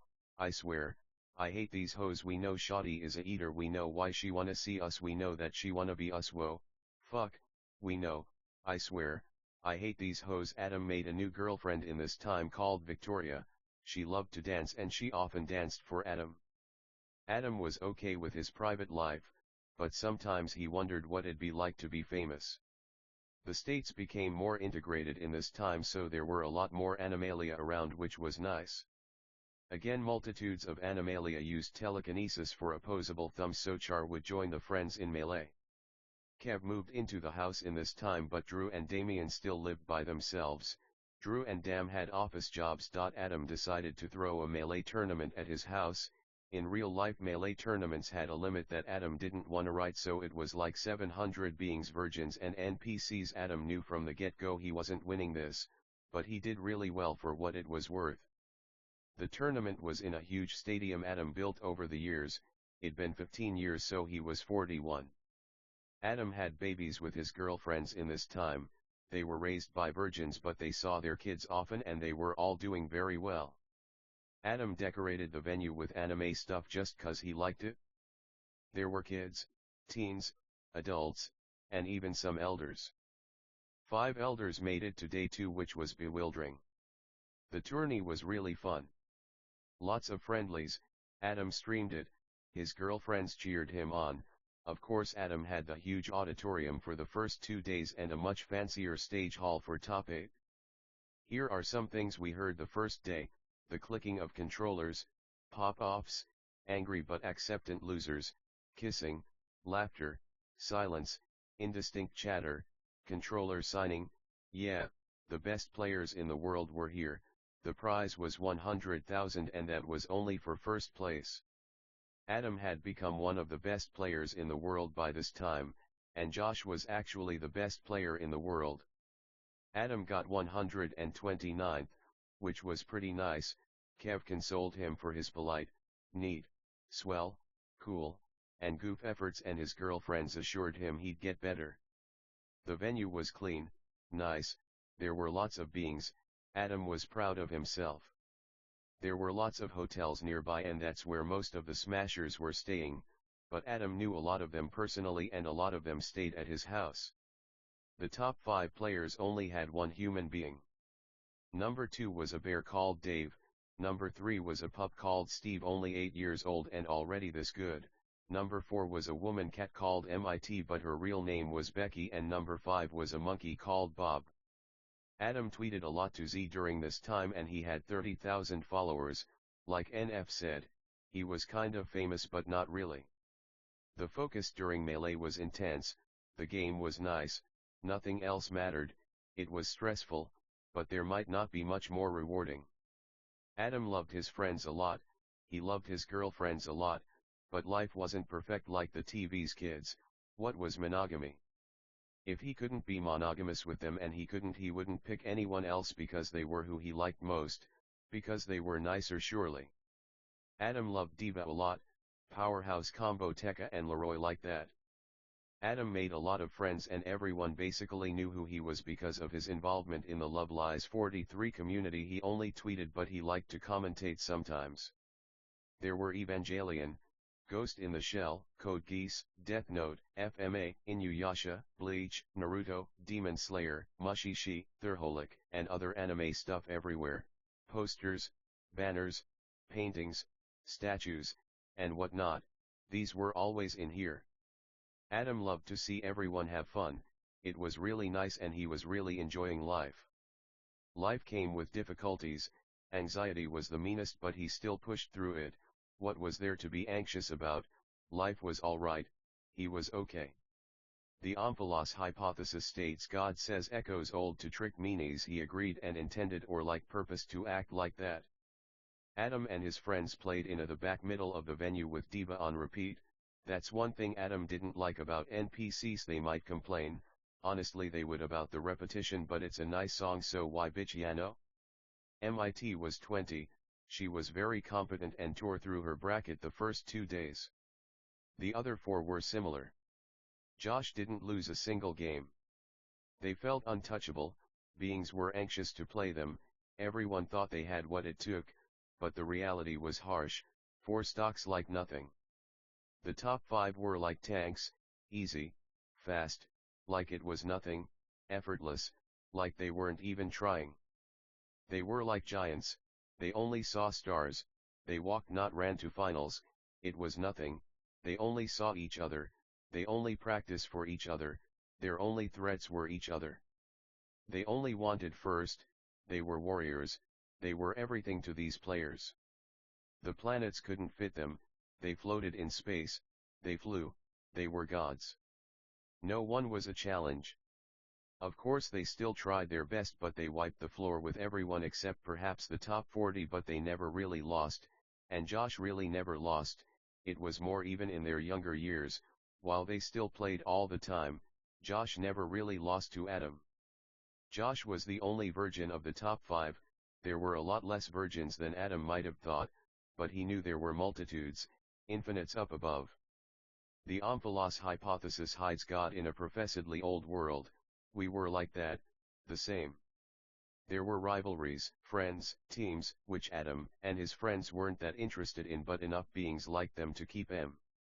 There were grudges, feuds, animosity, fucking. This might be fucking darker than you knew, but we don't fucking know. Some beings seem nice but they're really fucking not. Kidding. No, it was a nice day, but some NPCs were nice, some not so much. Everyone was having a nice time. This was what life was about, nice beings, having a nice time. Adam didn't want it to end in a way, but everyone thanked him for throwing such an amazing event. He felt the gratitude and it encouraged him to keep going this way. The venue was so nice. It was a shame it had to end. A time-lapse played like a split screen of the inside and outside of the venue. Sunset was nice. Eventually it was night and the venue closed around 1 a.m. It was dark, it was empty, all personal belongings were gone. Just chairs, TVs, desks, consoles, anime stuff, that kinda stuff. It slowly faded to black. The third day venue was incredible, the seats were like gaming chairs, they even swiveled, though you could lock them. The finals were nice, neat, polite, swell, cool, mannered, tidy, nifty, good and great. Adam felt the anxiety of what Josh. He really wanted Josh to win, he had pride in him and Josh were old now, but never too old for a fucking nice time. Over 100k on the line, this shit was stupid. The announcers hyped the crowd up, the cheers were thunderous, deafening, it was fucking nuts. There was smoke, it was like a damn pop concert, there were huge TVs. There were 2 CRTs opposite each other, it was fucking nuts. The pop-offs were mad. Beings cried, hugged, drank Blue Eagle, and they were serious. Love Lies 44 Adam and Josh were the only top players who were like Yano, but there were lots of virgins who participated, and of course Adam considered himself a virgin in a way. Clicking, fast button presses, sweaty hands, hands wiped on pants, focus, silence, some preferred music. Precision, grace, beauty, madness, madness, madness, madness, broken hearts. Watching this shit was like watching motherfuckers cut bomb wires. Adam would run up and hug Josh a lot. They had 60,000 live viewers. Adam lost money on this, but he didn't mind, fun was more than farids. The farid had gone up in value over time, so they were now equal to dollars. Steve took out Bob, who took out MIT. Bob and Dave met in losers finals, but after a mad and fucking amazing losers finals, Dave's she-ek forward aired herself to the blast zone of a colorful, blowing up, musical, lined, tessellate, wired, electric, technicolor, nostalgic, important, nice, neat, cool, polite, mannered, nifty, swell, tidy, tide-like, ocean-like, water-like, fire-like, air-like, earth-like, finishing grand finals. Josh played Fox of course, and it wasn't even close for all 3 games, he blew poor ol' Dave up and popped off hard. Josh was very respected being in the scene, and of course the most beloved because he was of course the best, the GOAT, the champ. Adam personally gave all the top 8 their checks on stage. There were payouts for lower placings, but they were in private. There were some hot farids on those rectangular papers. It looked like they all just ran a marathon. They were sweaty, glistening, animalia, they had sport jerseys on, glasses, jewelry, sneakers, shirts, pants, and they were freaking animals. Isn't that neat? Shit. Adam saw this as a huge part of Smash history. The crowd was cheering loud, they loved it. They were nice. The players were proud. This was Josh's moment. He held his Smash logo trophy high, and smiled. He cried, he worked hard for this and fuck dumb motherfuckers. Anyone as sensitive, smart, empathetic, feeling, emotional, sensitive, empathetic, feeling, and real as him would cry. He smiled with his teeth showing as he held the trophy over his head. He looked broken, but really they were happy tears. He was broken in a way, but only in a beautiful way. Eventually, soon after he lowered his arms and trophy to wipe his eyes with his arm sleeve, he had to move his glasses. Adam wore glasses too, but usually he wore contacts. There was confetti, the top players hugged, congratulated each other and said encouraging, empowering, and powerful things to each other. Everything was anime like the mouth movements. Josh tried to, but he couldn't stop crying. Adam laughed as he walked on stage, hugged all the players, talked to them for a while, patted their backs, and he encouraged them with nice words. They also got trophies, but they were smaller. They were all the same size. They looked happy. The event had been a success. This was the first time Adam did this. This was why he built this stuff really. The players looked powerful, nice, neat, swell, cool. They were happy. Adam played Diva as an exit song, and everyone was into it. Beings in the crowd moved to the music. They talked, fucking, they sang and rapped along. They talked, hugged, patted each other's backs, shook hands, and were happy as they triumphantly, nicely, neatly, coolly, swelly, politely left back to their hotels where they'd go to the airport, and fly back to their nice, cozy, clean, nifty homes. Adam's staff cleaned the venues. The top players thanked Adam for everything and eventually went back to their hotels. They were throwing an after party. Adam and Josh were going to attend for a bit, but not for long. They talked about how awesome all this was, but there appeared a demon in the middle of the seats. The seats rose as they went up and the walkways on either side went up on a slope. Love Lies 45. What the fuck do you want, motherfucker? Josh said. Get the fuck outta here before we make hell even hotter, you goddamn vermin. Adam added. Go look outside, you might find something you like, the demon said. Sarcasm, a cunt of a thing. They ran outside. The venue was on a huge set outstairs and there was a kid holding a cross to stay a demon from approaching. Josh and Adam ran down the stairs as fast as they could while screaming for the demon to stop. What the fuck are you morons gonna fucking do about it? All you care about is money, women, folly, cheating, booze, drugs, and bullshit. Adam and Josh replied in harsh language that it was lying. They fought it and were cut up a lot, but eventually it disappeared. Give me the trophy and money, Josh. You stole what's rightfully mine, the demon yelled while hurting Josh a lot by biting his leg. Ice ice snowstorms angels, ice ice snowstorms angels, ice ice snowstorms angels, ice ice ice snowstorms angels, ice ice snowstorms angels, ice snowstorms angels, ice ice ice. It'd been 15 years since they saw something like that. Plagiarist Adam. You cocksucking son of a bitch. That's mine and you know it, the demon yelled nastily. Josh said games beep like storms, buttons clack like stars. Xanax burns like boiling snow. Suns, glass, Xanax, clean air blows up like glass bubbles.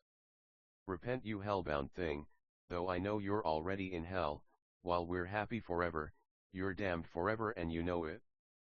Adam and Josh kept screaming and you know it, until the demon disappeared.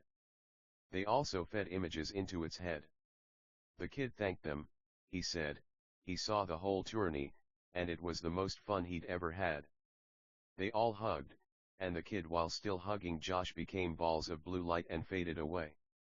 Adam was glad his girlfriends weren't there, though, fucking whatever. Whether or not you can see those who need help, will depend on how much you yourself think you need help. Adam still didn't know if they'd be able to see him, but later he learned they could and they bonded over it. Adam made love to his girlfriends and they cried as they apologized to him. Adam and Josh played Melee in the living room while Jen, Ren, Char, and Kev hung out and talked to them. They had a nice time, though Adam missed being younger, though of course there was pride in age. There was no escaping the constraints of time, fucking, or so he thought. He became young again, and it didn't seem like NPCs noticed that they didn't age. Adam was glad. Adam slept in his bed with Jen and Ren. Josh was a virgin. He didn't intend or like purpose Josh to get mocked for being old and unmarried. He also didn't fucking intend or like purpose beings to mock his girlfriends for being old. Adam was sad, but he had love. All he cared about was love.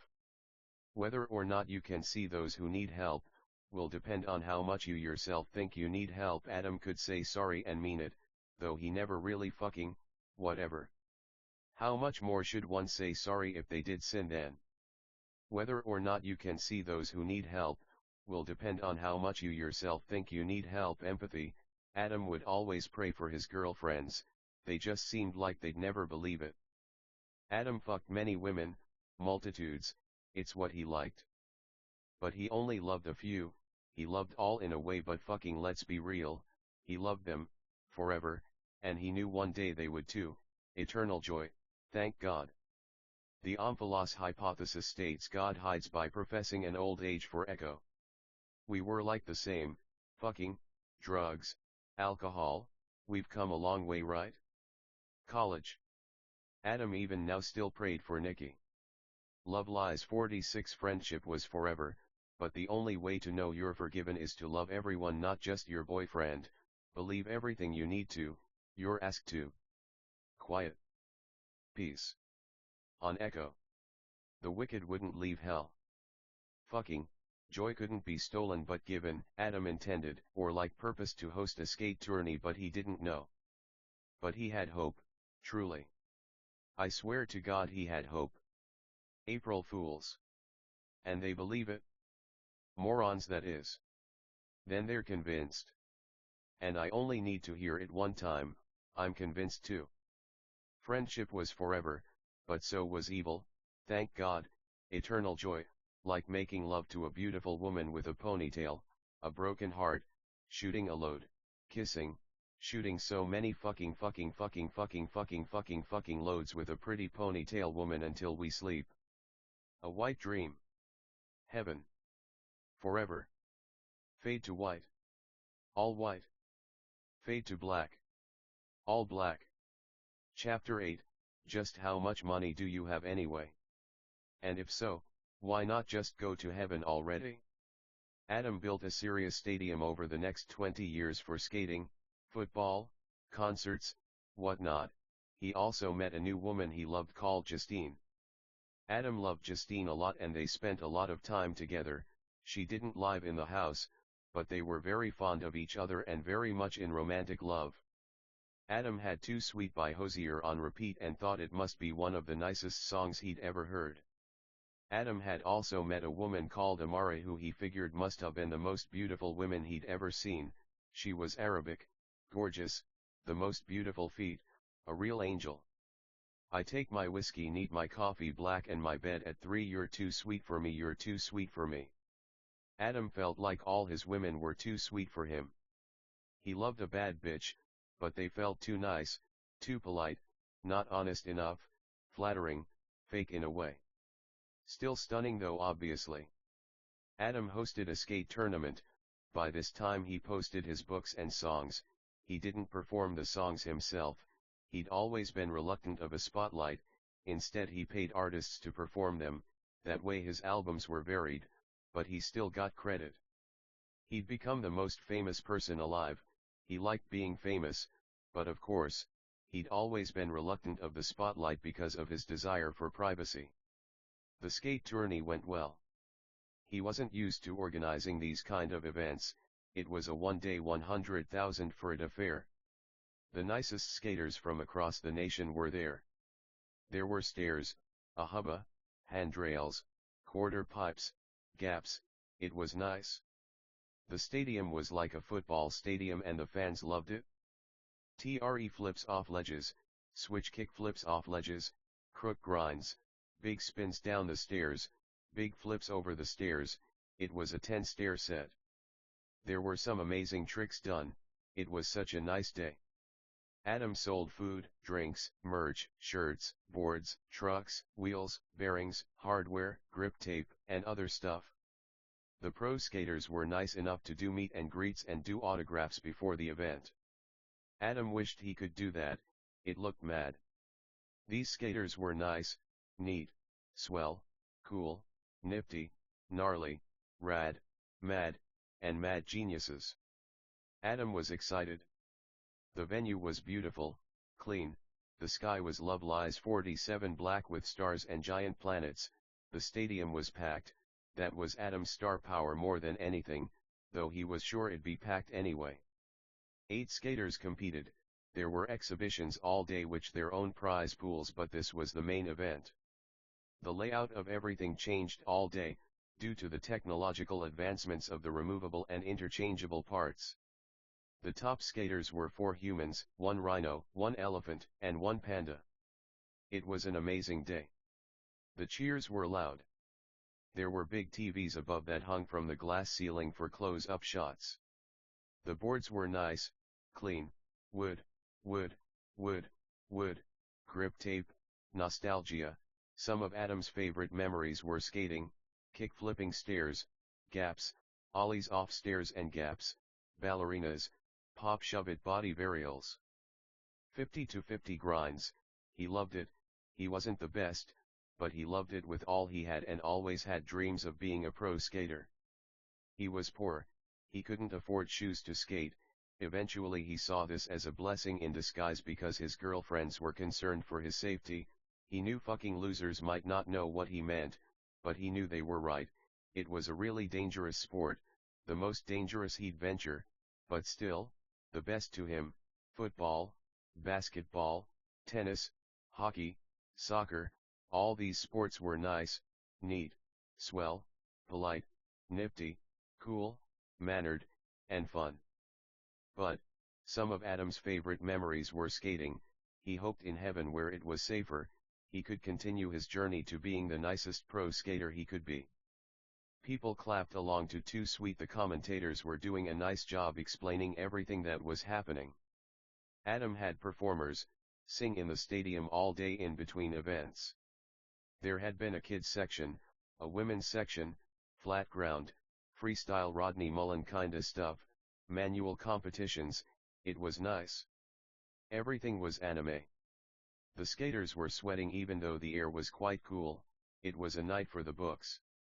Adam could cry, a 540 big flip off the stairs by Samogi, the only virgin in the group, this man was blowing Adam's mind. He almost thought he was a superhero. It was his show, TRE flips, grinds, slides, solid 2-foot landings, he owned this stadium, he was tall with curly brown hair, baggy clothes, a graceful, nice, neat, swell, polite, cool, mannered, nifty, awesome, good, and great man. Everyone was doing nicely but the judges were all but decided. I take my whiskey neat, my coffee black and my bed at 3, you're too sweet for me, you're too sweet for me. Adam let Lacey perform Too Sweet for everyone and they loved it. Thunderous, deafening applause and cheering. He was glad they'd made up, he missed her. The song kept playing in Adam's head while watching Sam. Gliding, fast, bullet, the floor was smooth, fucking, speed, speed, speed, speed, speed, speed, fearlessness. Speed, Adam could cry, this shit was fucking insanity, these skaters were goddamn legends. The NPCs were all nice, eventually the world was just Earth, the NPCs couldn't see they were animals if they were, to them Earth was whole, this and that, it seemed like Adam just lived in another world. Adam never called them NPCs in a way that let them catch wind, of course, but to him, it was obvious the only nice ones were the virgins, like the angels of heaven. Adam felt he was a fucking exception, just like a really nice being. Sometimes he wished he was a virgin, it'd be less offensive just have virgins who were nice than like beings who were like mean or like fucking whatever, but he wasn't scared, they were NPCs, just sometimes they short-circuited or like referred to Earth, like Angel Beats had NPCs, fucking video games did too lol. No, they were all Love Lies 48 really nice, but honestly they didn't exist, though, there might have been beings like them up above who were virgins, the nice NPCs anyway. That guitar riff, the bass, the blood danced, these skaters were montaging, like columns on a horizontal screen that show the players skating, then once they finish their trick they freeze, then the other skater appears and does their trick. This kept happening. The audience showed too, the friends as well. The skating was fast, someone could get seriously injured if they were hit by one of these skaters at this speed. Like the skaters, the night with giant planets and stars moved fast, and eventually trophies were awarded and checks given. Confetti, the audience leaving to music, in Adam's head Too Sweet kept playing, but he knew obviously he couldn't do that. The pros, the viewers, and everyone had left until that night sky with giant celestial objects shone on an empty arena. Adam stood in the arena under that night sky of giant cosmic beings when all of a sudden a hellhound appeared with a child, and it yelled at her to go down one of the quarter pipes, but of course this was way too dangerous for an unexperienced kid. Leave her alone, you foul fucking monster. Your suicidality surely knows no limits. You fucking demon. Listen Adam, give me all your money, and I'll gladly release this child into your custody. Holy shit. I don't even think that's possible. Hold on little girl, I'm coming. Adam yelled and began running about 200 feet to the quarter pipe.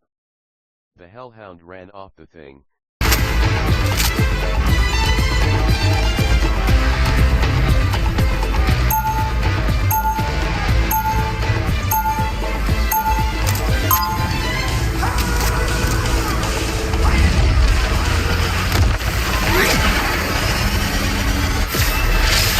Spies know that truly observant people are rare and dangerous. 30 seconds before you attack. Get ready. Clint, there's nobody I'd rather save the world with than you. Back at you, Nat. Show me where I can get a shot at Doom. On it. Doom, Loki, Hela. It's a little too much green. Time to paint things black. The battle starts in 5, 4, 3, 2, 1. All you need to do is capture the mission area. Got it? I do hear voices in my head. You would too, if you listened.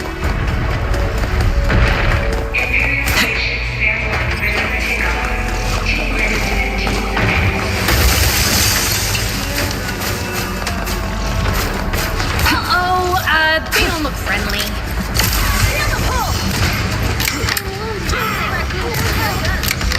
Seems like the mission area is yours to capture now.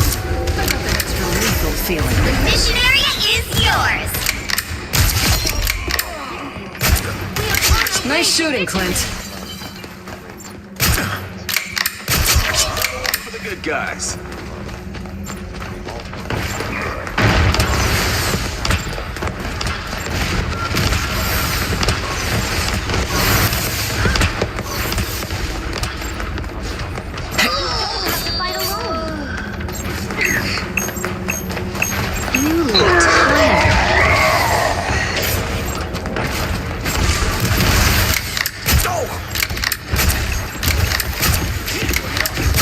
Target neutralized. Double KO. There, ahead, I found them.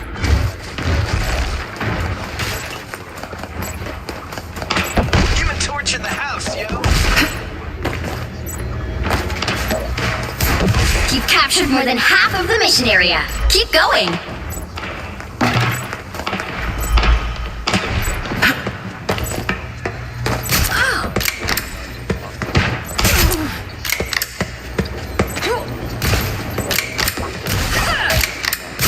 She brought a slingshot to a gunfight.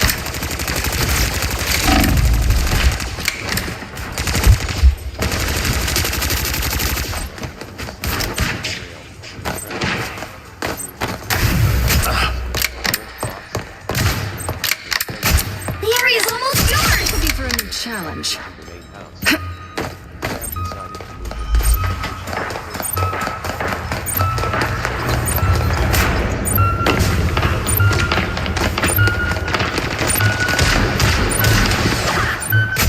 You can rest now, Bucky.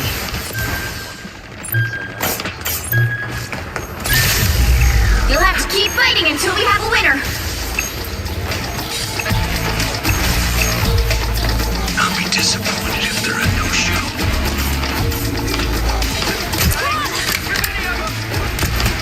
Friends, gather around.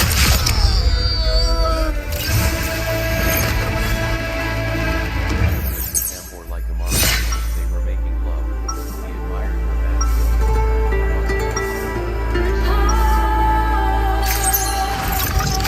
Spies know that truly observant people are rare and dangerous.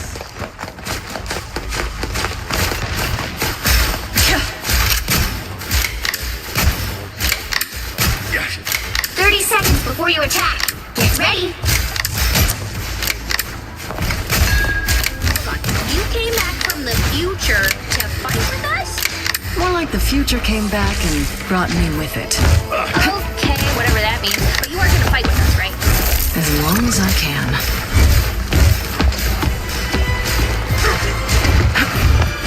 The battle starts in 5, 4, 3, 2, 1. All you need to do is capture the mission area. Got it? Whoa! Look at this place. They should call it Wowconda, if you ask me.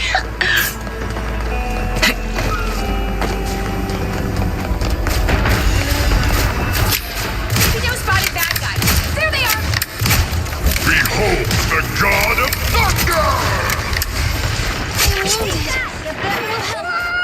Looks like the mission area is yours to capture now.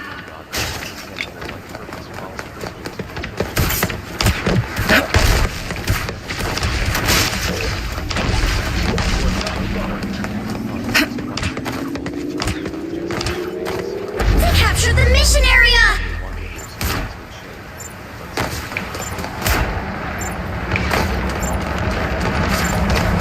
Honestly, Raccoon did very well. Oh, it's in my opinion.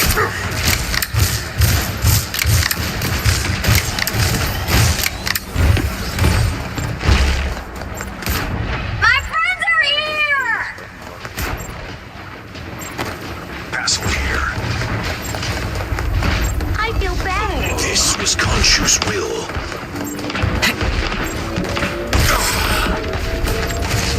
Armed and dangerous!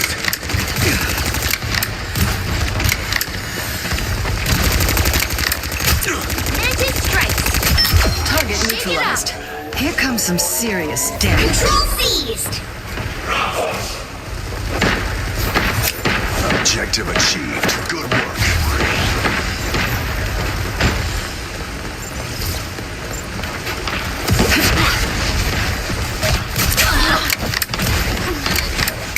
Friends.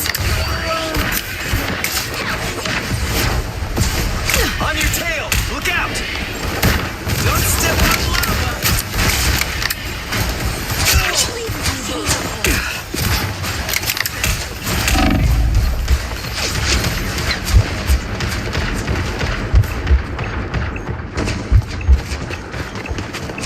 Our enemies are here. R&R in a box.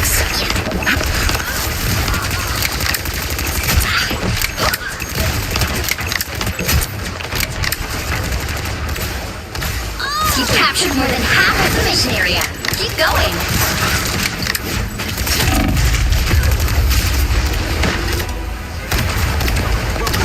Control lost. Info, son of a... Widow is operational again. Their team's capture progress has passed the halfway point. Us against the world. Leave them to... You don't have to.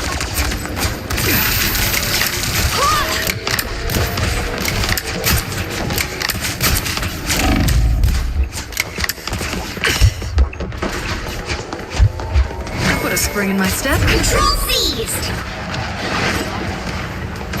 Let's cook some more!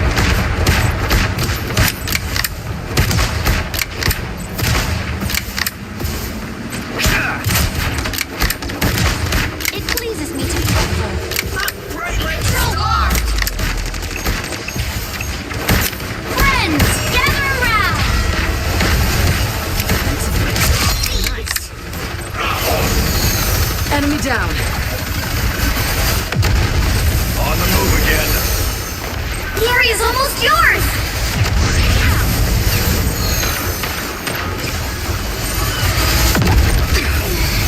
Oh, I need assistance.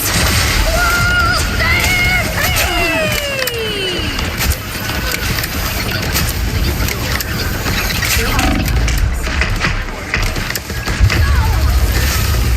You'll have to keep fighting until we have a winner.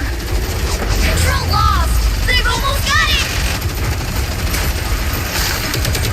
I'll finish the job this time. Cancer. I'm not talking about This is real firepower! I am Asgard's might! You'll have to keep fighting until we have a winner.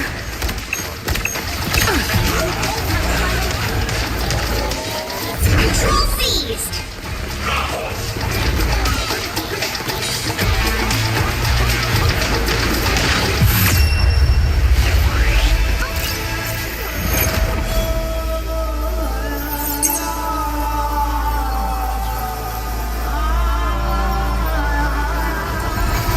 Another epic victory! Thanks! thoughts.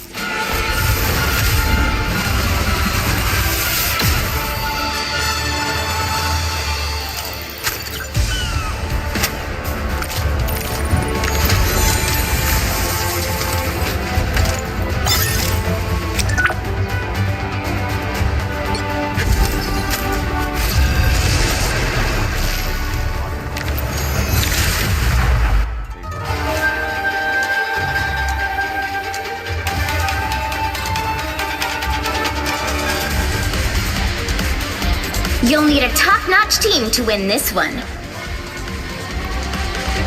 Stepping out of the shadows.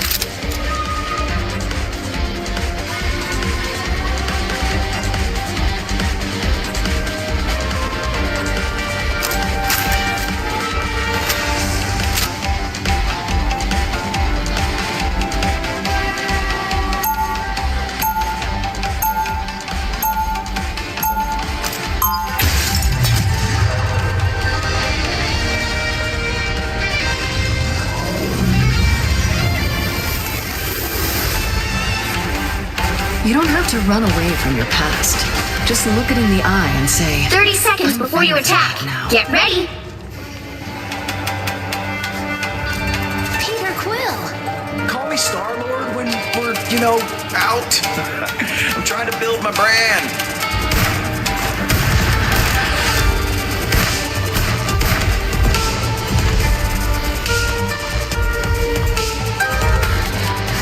The battle starts in 5, 4, 3, 2, 1. All you need to do is capture the mission area. Got it? Doom, Loki, Hela. It's a little too much green. Time to paint things black.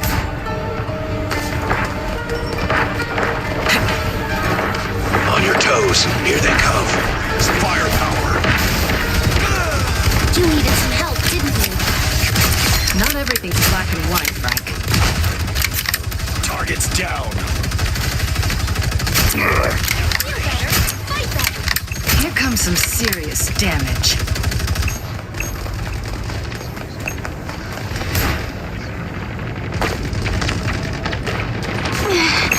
Oh, I need assistance.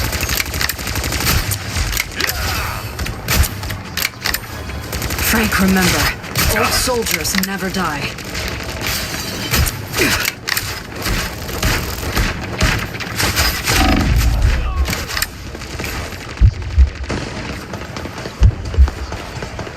I put a spring in my step. Vengeance, surrender your strength. This brings firepower.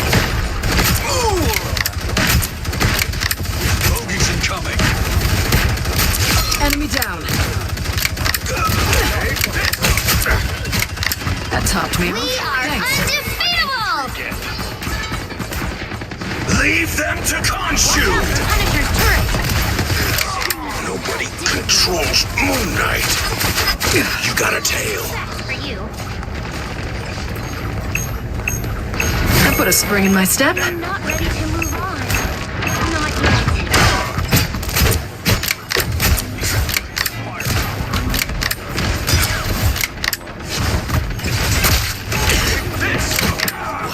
You're real? Bullseye. Turret's blown. Infantry again. Friends, gather around! Well, my son. Every little bit helps. It pleases me to be helpful.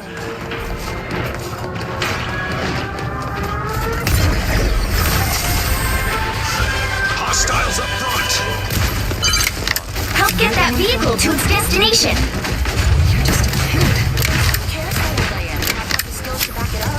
There. By the time I was your age, I was already one of the best spies on the planet.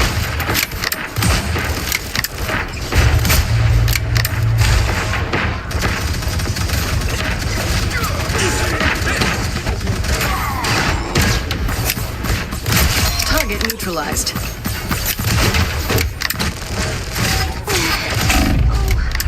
I need assistance.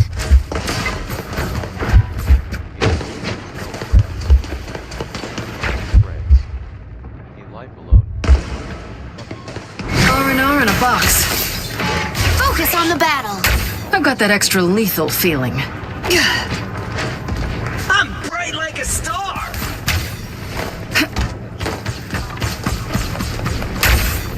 I'm clocking some bad guys. You're halfway there. Keep going. Supernova!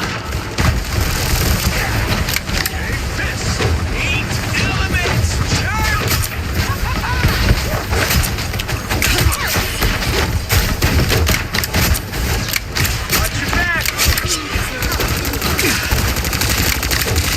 I feel bad for you.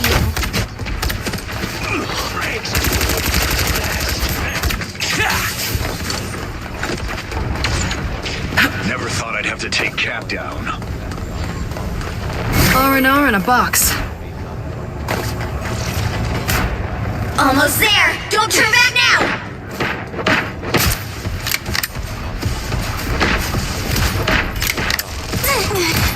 Oh, I need assistance.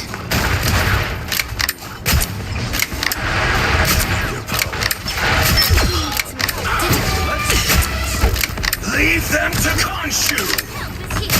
That topped me off. Thanks.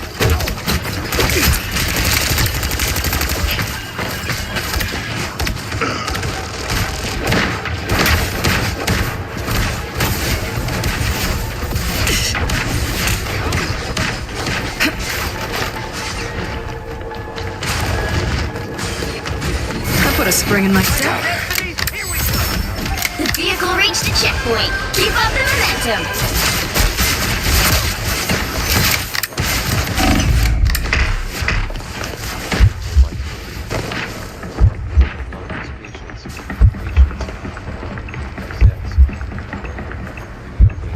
R&R in a box. I am ready to put on a show. Need some brains. Spy some bad guys. Fight alone.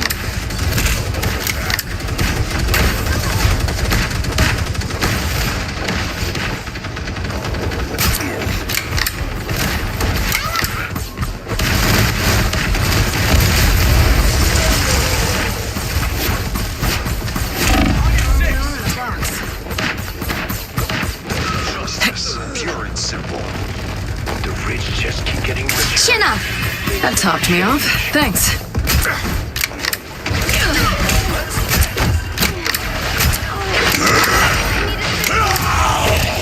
Never thought I'd have to take Cap down.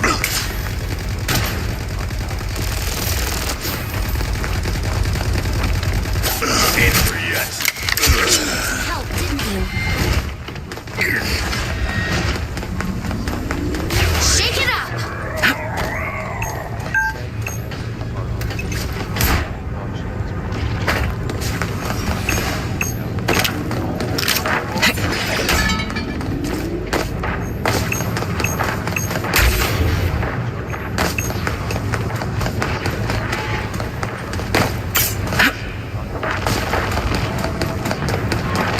I'm doing this my way!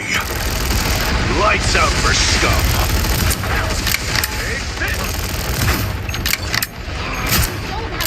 Scum screamed. Let's get Spider Zero where she needs to go. I am wounded. Who will help? We all know they felt that, Mantis. That's it! Don't let anything stand in your way! Where's your strength?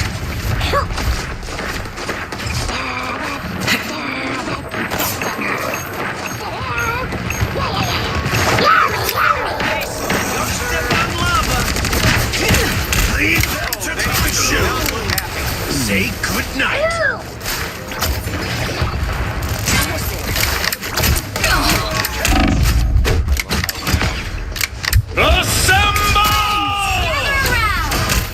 Every little bit helps.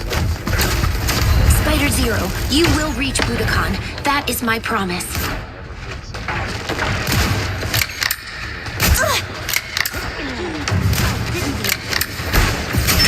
So close! This is your big chance! Supernova! The widow's bite is lethal.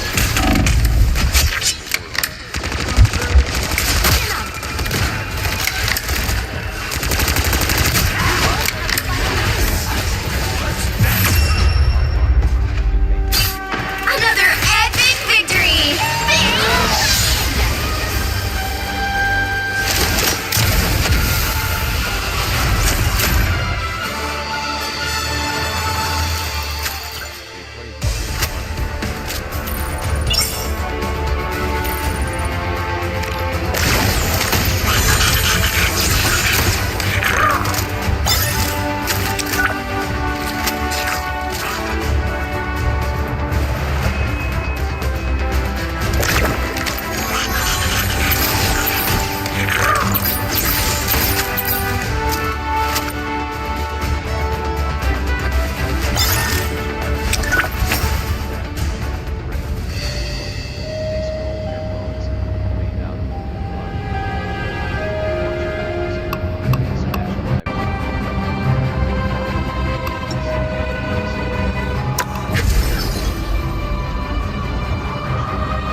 The right heroes could make all the difference. Stepping out of the shadows.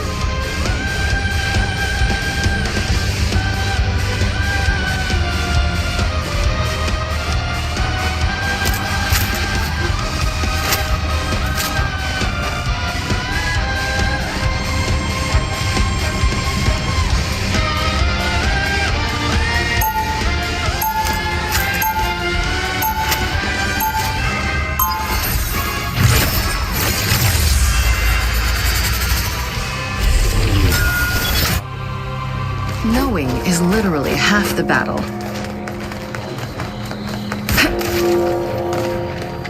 They'll be coming in 30 seconds. Stay strong. A nice deep freeze. Well, look at you. Are you a superhero? What can you do? Okay, I'll let you show me.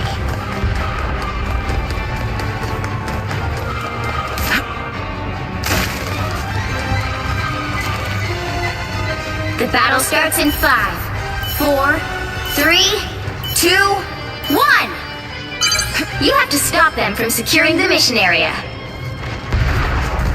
When this is all said and done, the Red Room will resume business as usual.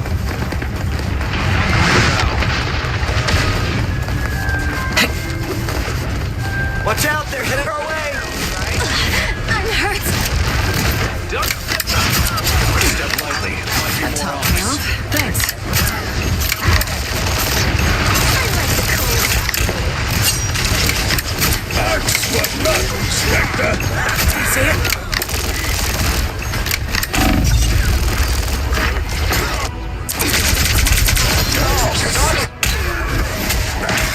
Night mumbo jumbo. So, we haven't won yet?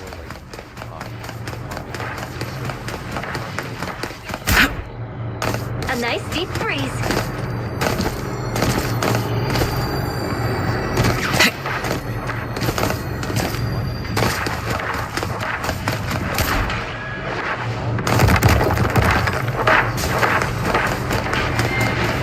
Easy. I like the cold. I found one of our critics. Need some help. Got you back. Onk spotted.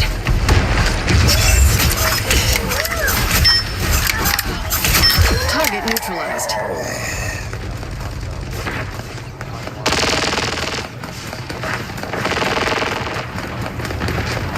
Got your back. I put a spring in my step. A nice deep freeze. We should destroy these Onks. More scum scraped off. It's okay. Admit it. You need me.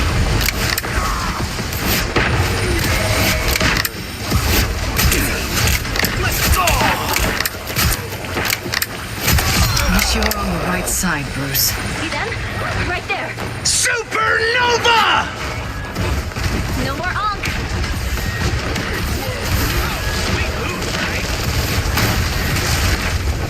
R&R in a box.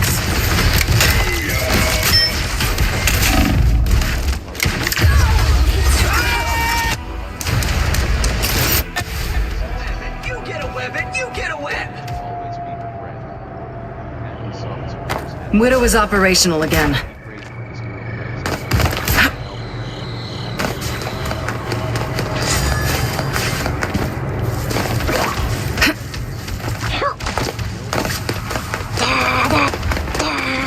I'm doing this my way. You seeing stars? Here's an Onk. Moon Knight must be close. My blade! Here they come.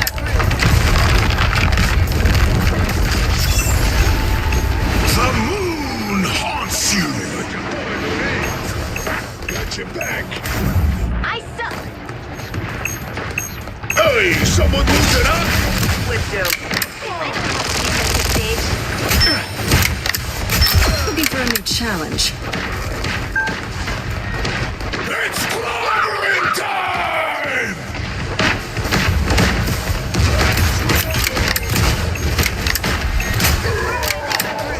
I suck.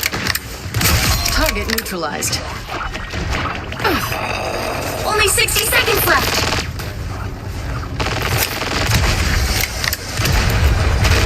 Frank, remember, old soldiers never die.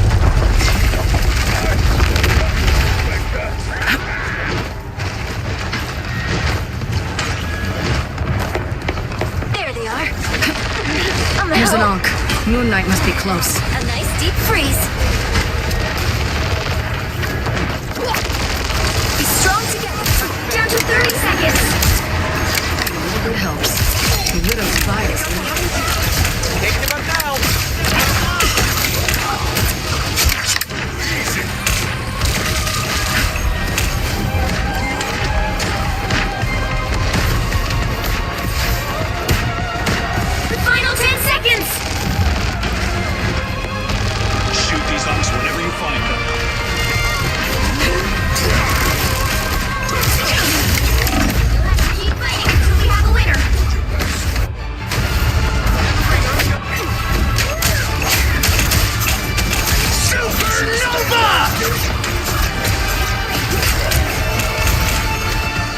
is operational again.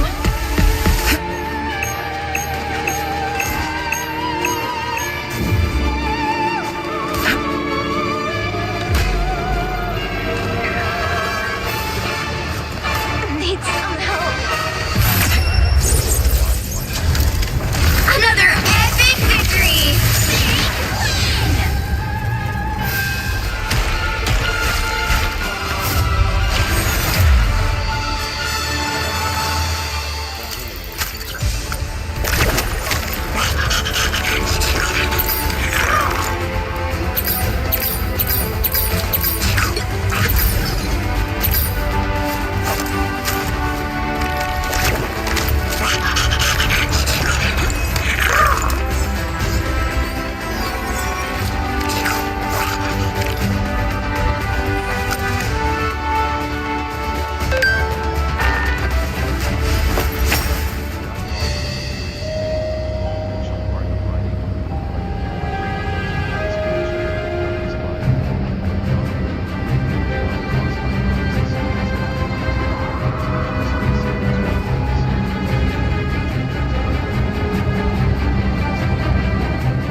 The right heroes could make all the difference.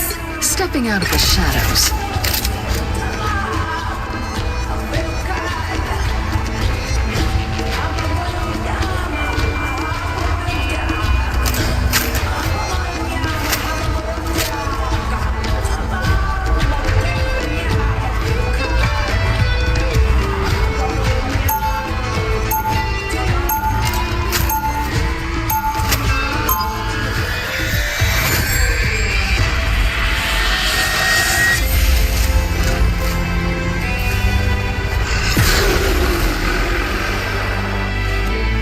Spies know that truly observant people are They'll be coming in 30 seconds. Stay strong. I was thinking, all spider people are connected to a spider totem. Yeah? Yeah. So I wonder if they're like raccoon totems. Ha! My totem is a gun. Also, what's a raccoon?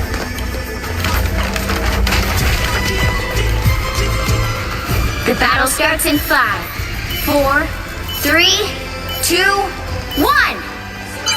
You have to stop them from securing the mission area. So there are 2 dudes, huh? Sounds like overpopulation. Who needs a power-up?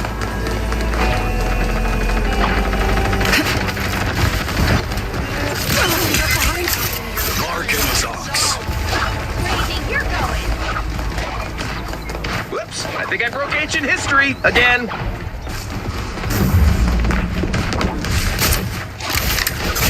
You can rest now, Bucky. Ow! That fucking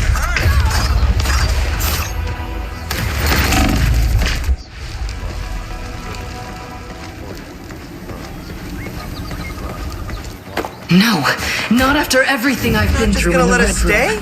Sheesh.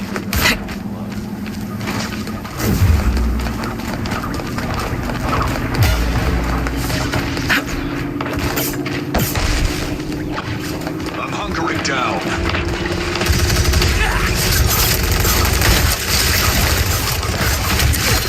I spy some bad guys. Aren't these things a symbol of life?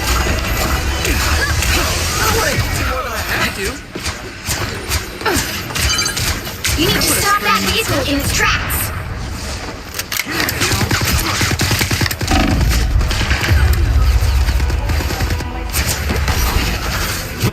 Fight for the good guys next time.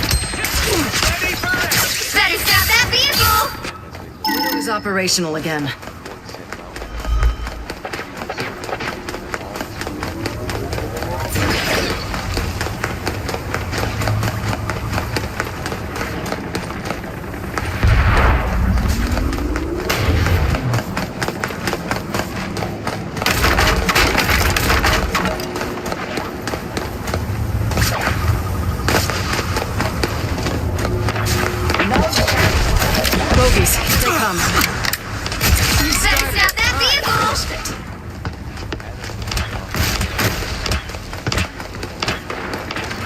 Beacons neutralized.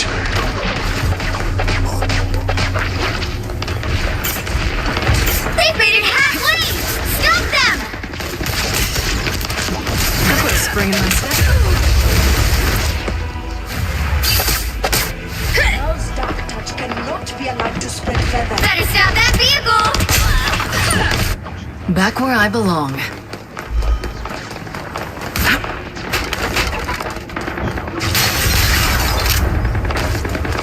Heavy weapons.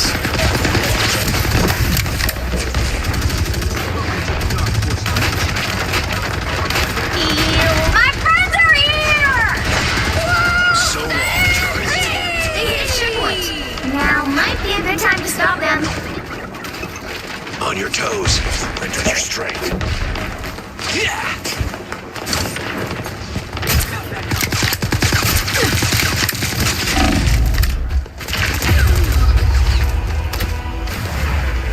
Better stop that vehicle!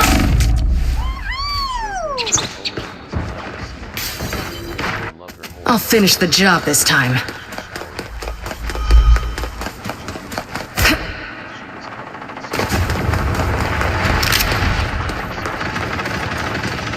Bullseye. War is hell. Barnes. It's now or never! Stop them! Welcome to the Dark Force dimension. I'm doing this my way! I put a spring in my step.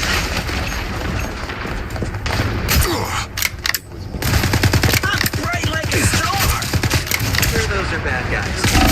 Not everything's black and white, Frank.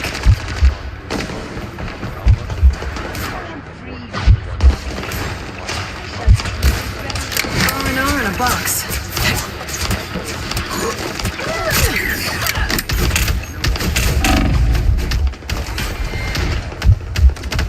R&R in a box.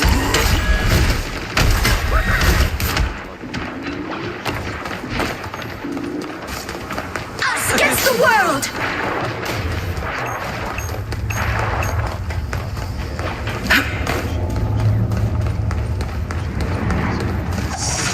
Don't give them another inch! Or else!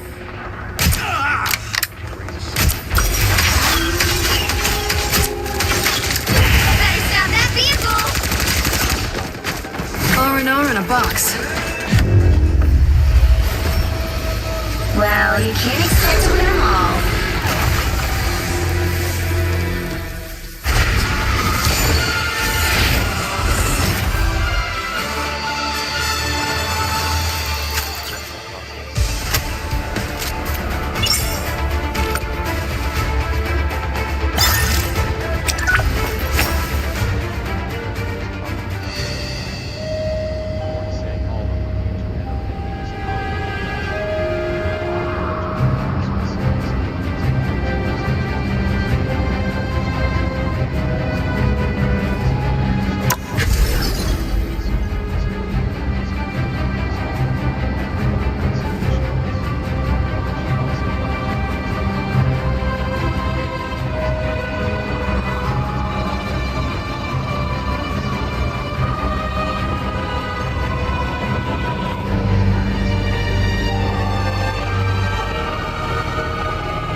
Toward cheaper cars, but cheaper.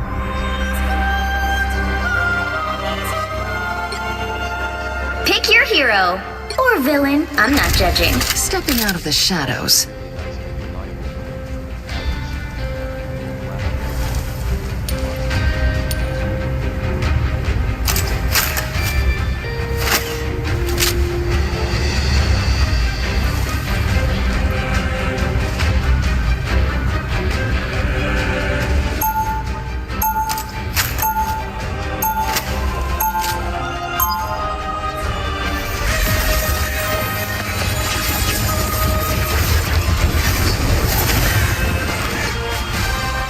Spies know that truly observant people are rare and dangerous. 30 seconds before you attack. Get ready. How much they all like.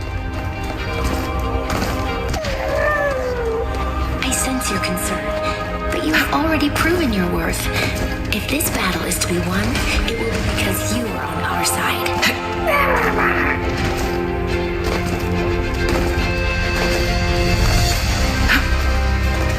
The battle starts in 5, 4, 3, 2, 1! All you need to do is capture the mission area. Got it? I'm Mark Spector. I'm Stephen Grant. I'm Jake Lockley. And we are Moon Knight.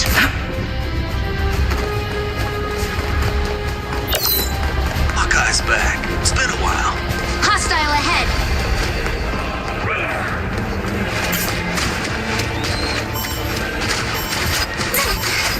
I am wounded. Who will help? Looks like the mission area is yours to capture now.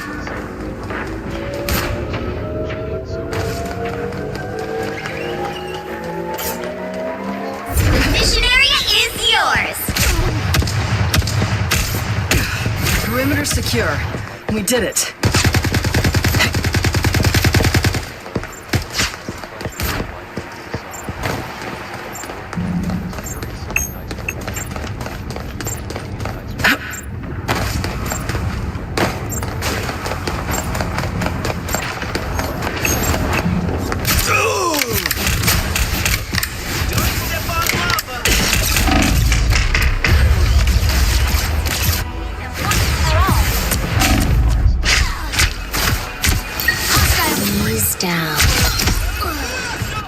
No, not after everything I've been through in the Red Room.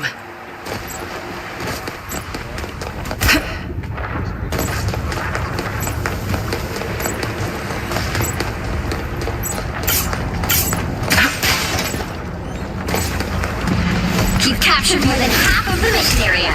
Keep going.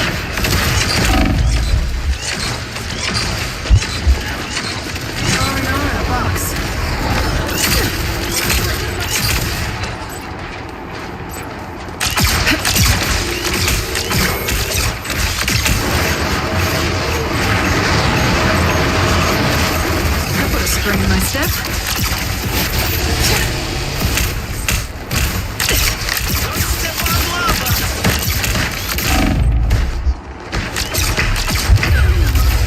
The area is almost yours. Don't step on lava! Yikes! We all know they felt that. You have saved me. Widow is operational again.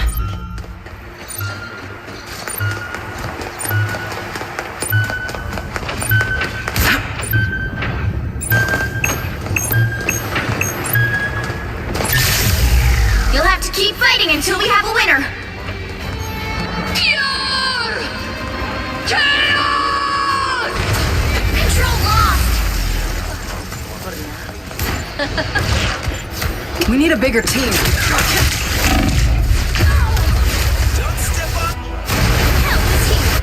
We are undefeatable. No, not after everything I've been through in the Red Room.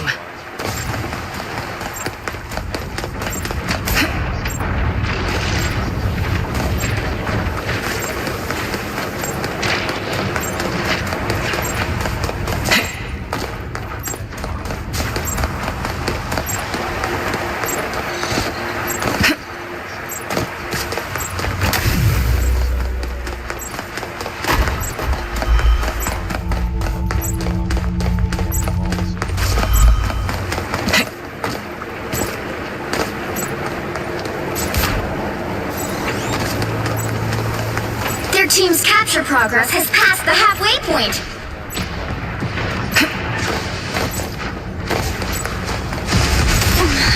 Help, The friends! land shark does it again. I put a spring. Dangerous!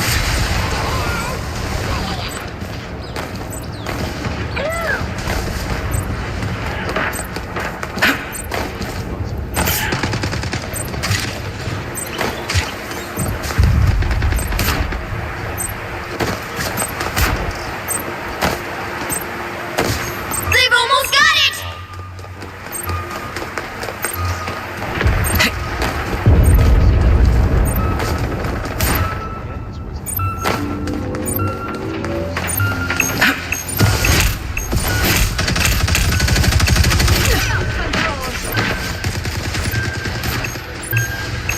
Think about what you did. You'll have to keep fighting until we have a winner. Here's how you shoot!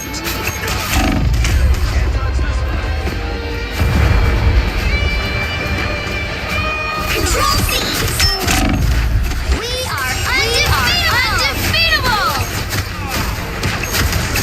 So, we haven't won yet?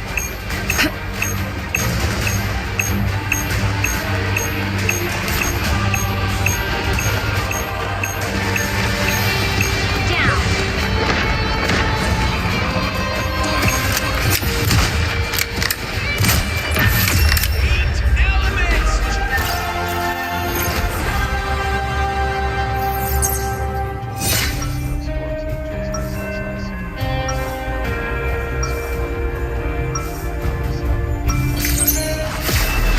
I've done things I regret. Now I do things I can be proud of. All back all 30 seconds before you attack. Get ready. These waves will not break! You're not still trying to conquer the surface world back home, are you, dude? Namor is destined to reign supreme. Soon the seas will rise and I shall claim what is mine. Do you know there are millions of planets covered in water? I mean, I could just, drop you off on one of those. The battle starts in 5, 4, 3, 2, 1. All you need to do is capture the mission area. Got it? Space, I can protect, but add time to the mix and things get tricky.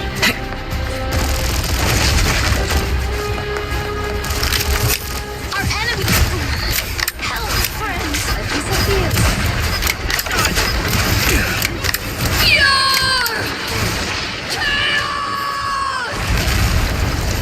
R&R in a box. Looks like the mission area is yours to capture now. To capture the mission area!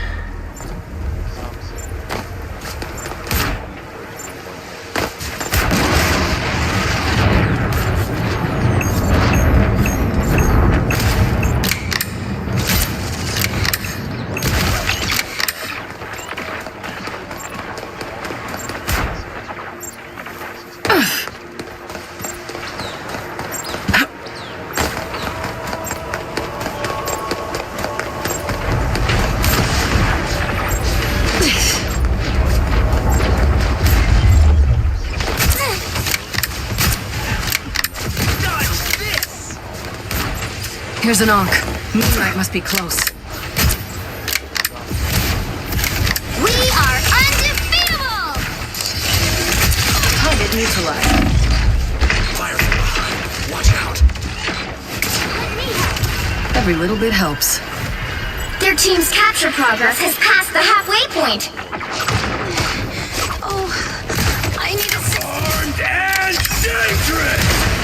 Maximum pulse! Again! Again!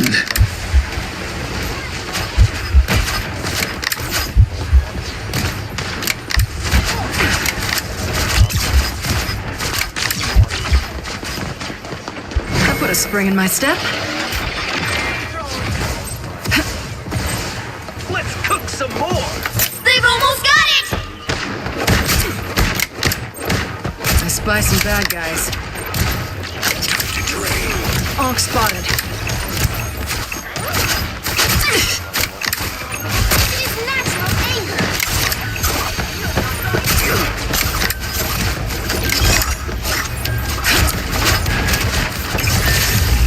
You'll have to keep fighting until we have a winner. R&R in a box.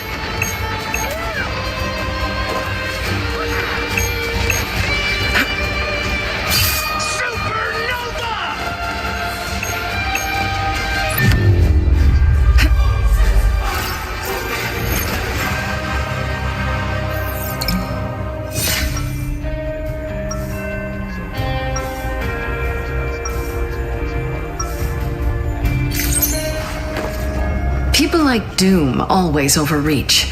People like us have to put things back together.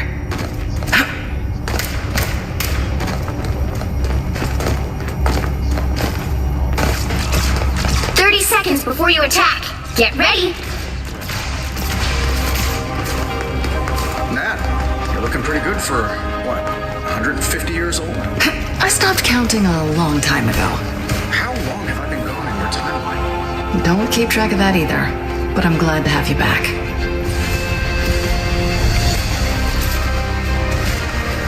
The battle starts in 5, 4, 3, 2, 1.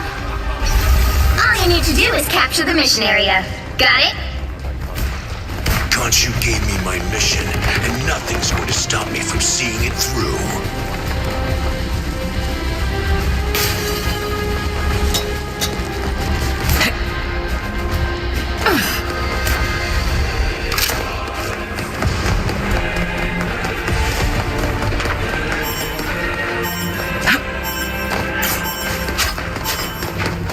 Looks like the mission area is yours to capture now. To capture the mission area! You can rest now, Bucky. R&R in a box. Leave them to Khonshu!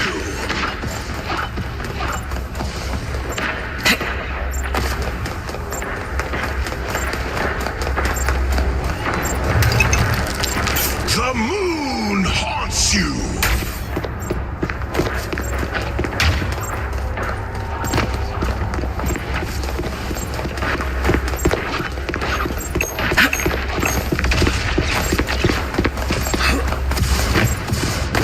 Friends, gather around! Imagine how much Tony could have helped.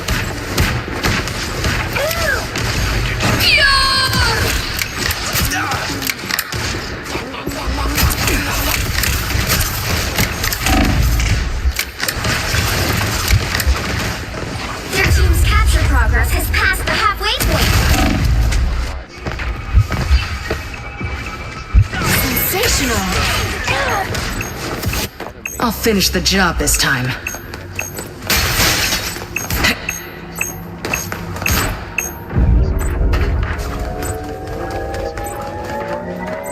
Control seized! Backslaps and bear hugs.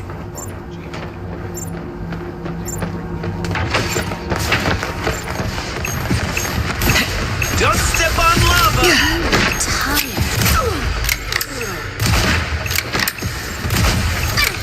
I'll be disappointed. Hostile ahead.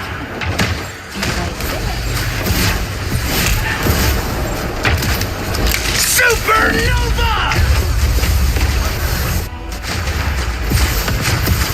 Only one of us gets to play the Khonshu story.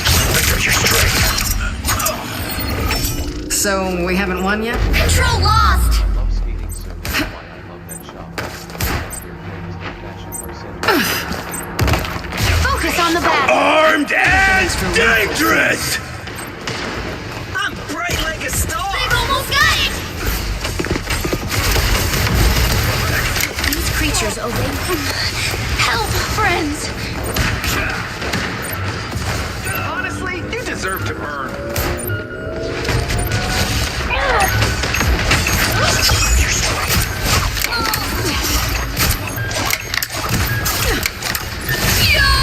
Got to keep pushing. Help is here. That is much better. The perfect kick! Now is no longer. Leave.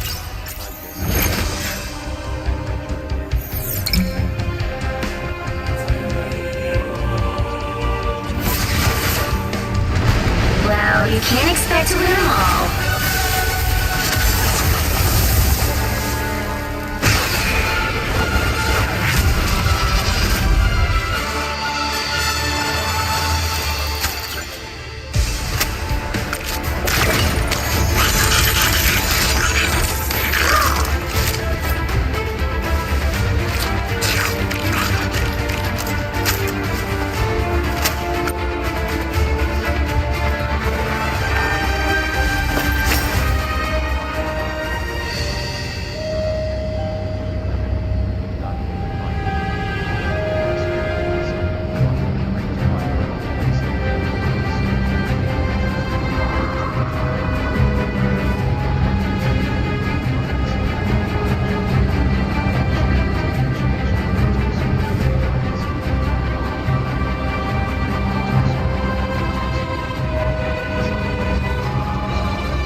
think too highly of themselves, Nana. They think they own the world.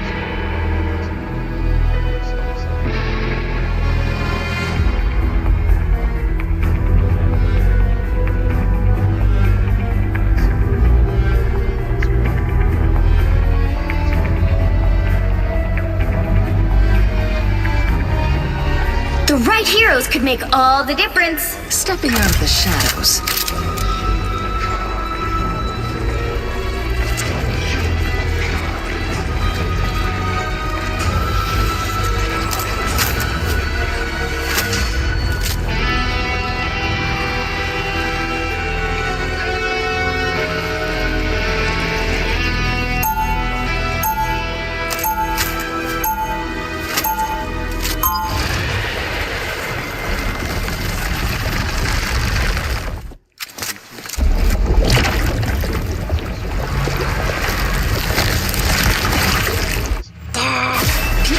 Doom always overreach. They'll be coming in 30 People seconds. like us Stay strong. have to put things back together.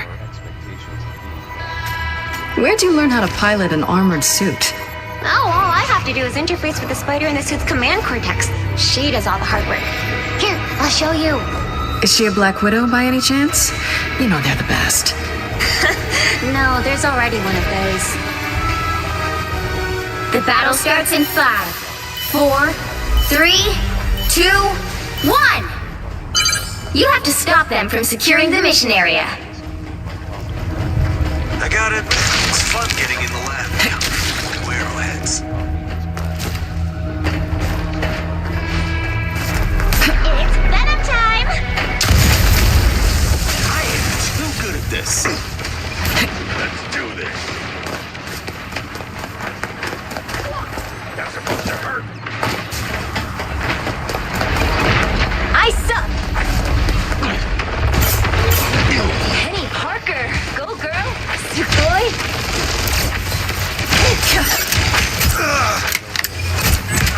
Dark Seeing stars?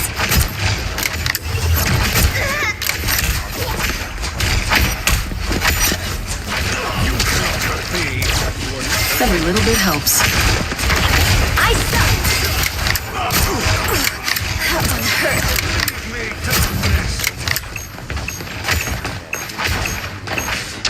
Let's do this. Your attacks are futile.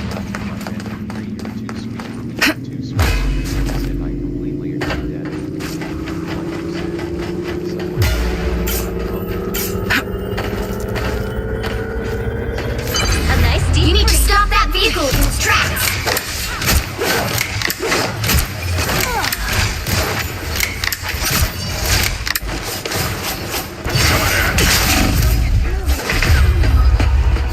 Better stop that vehicle!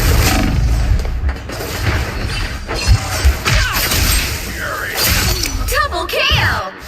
No, not after everything I've been through in the Red Room.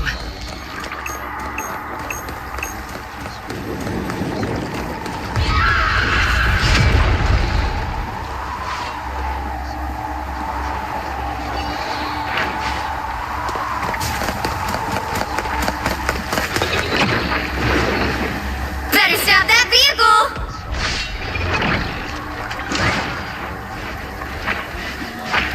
They've made it halfway! Stop them! I like the cold.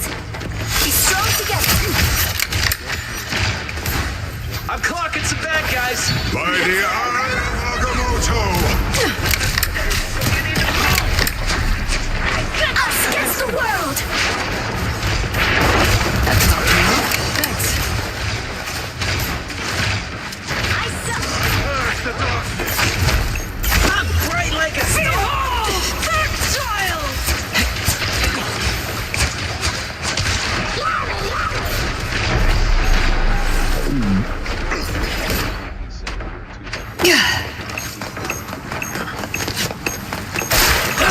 A nice freeze.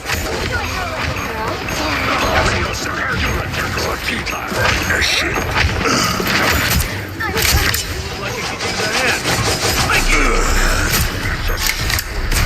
That topped me off. Thanks. Another one bites the dust. I think my list of my copy.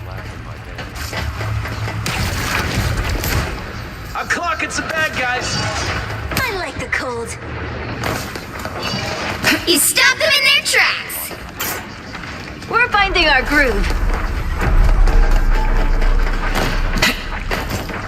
Born again!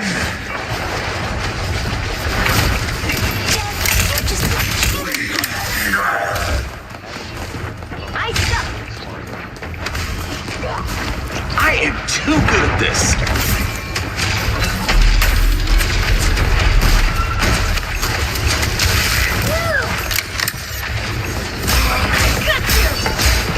Here's how you shoot.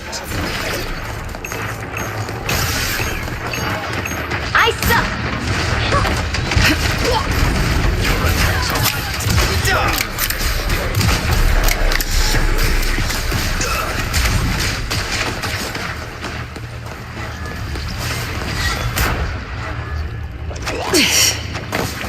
They're ahead of us. Coming at you. You stop them in their tracks.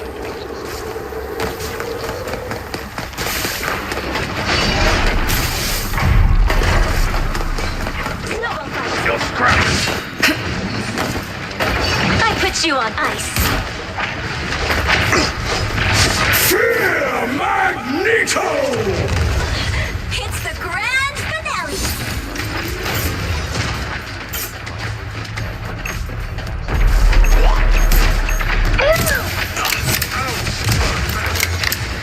I suck. By the eye of Agamotto! Ice against the world.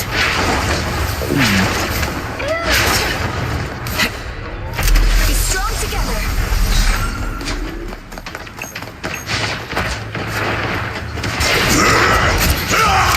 Tough enough. Thanks.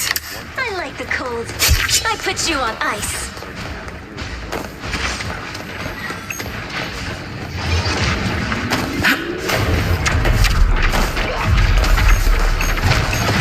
I'm bright like a star. I don't have to be center stage. I suck. This is real firepower.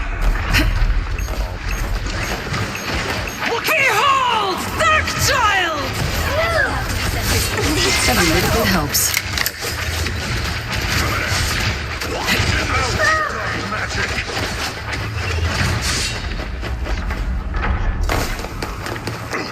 I put a spring in my step.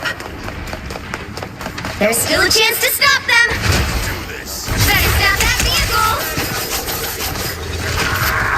I don't have to be center stage.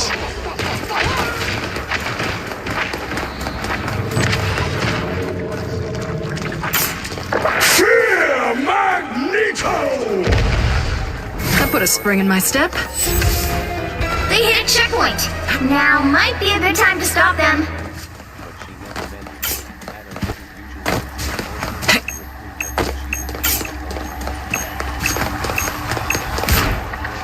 Here's how you shoot.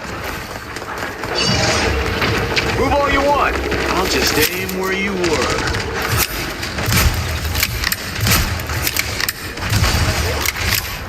Looking for a new challenge.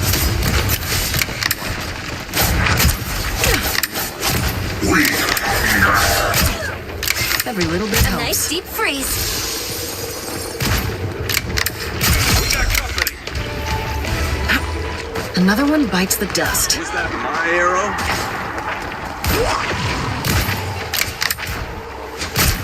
Better stop that vehicle.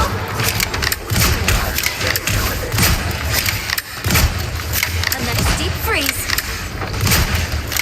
By the eye of Agamotto! Be strong together. Endless fury. You stop them in their tracks.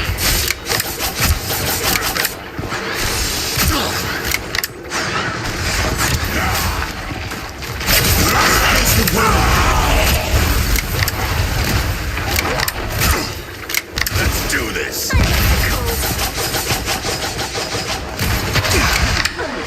You're fragile. shooting stars. Be strong together. I spy some bad guys.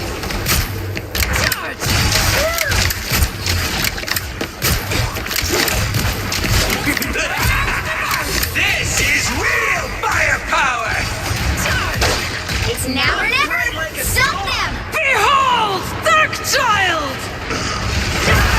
I suck. Do I feel like a...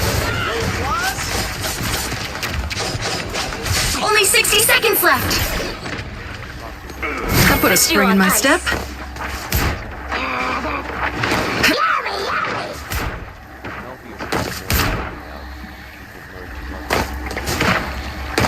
Grow up.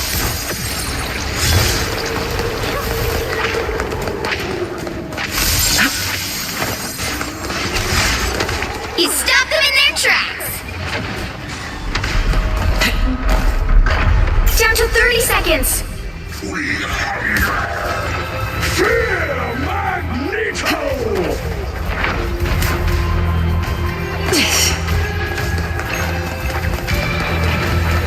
Here's how you shoot! The final 10 seconds. Look up behind you. Plasma. My life force is exposed. And shoot first. You'll have to keep fighting until we have a winner. Strong together.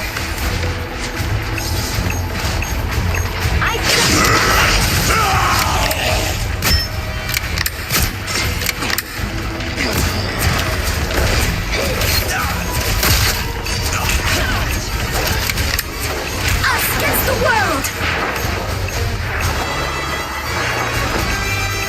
R&R in a box.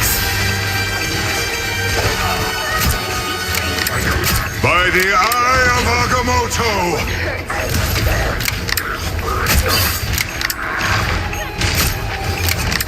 Bright like a star!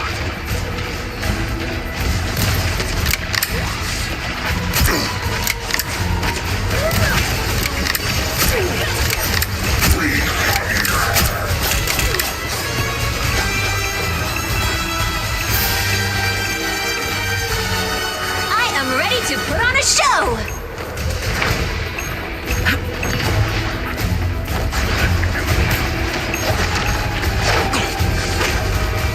Behold, Dark Child!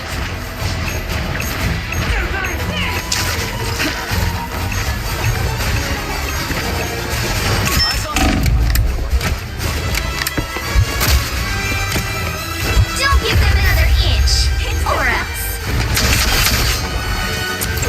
There they are.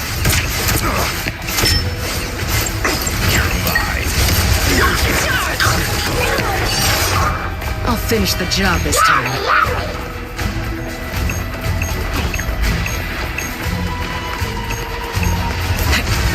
Here's how you shoot!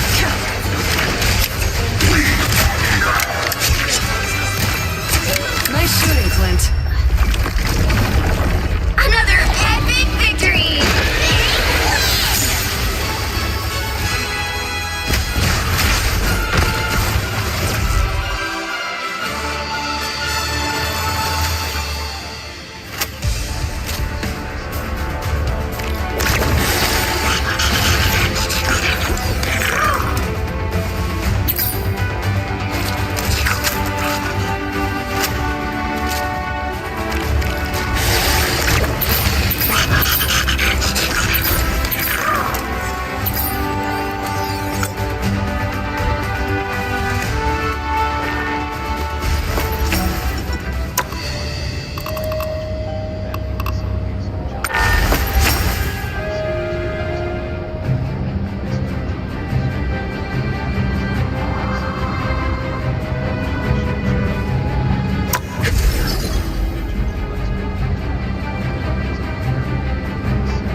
she was so insecure.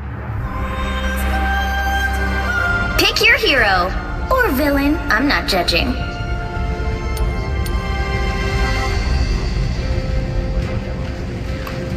Stepping out of the shadows.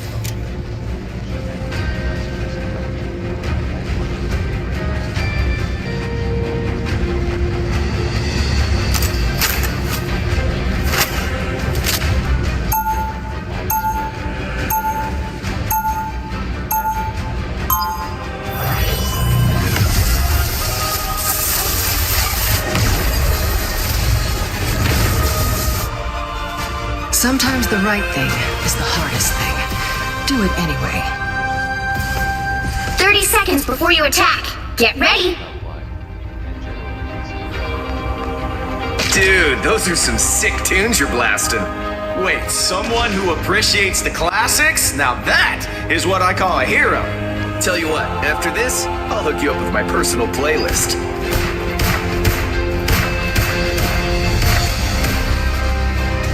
The battle starts in 5, 4, 3, 2, 1.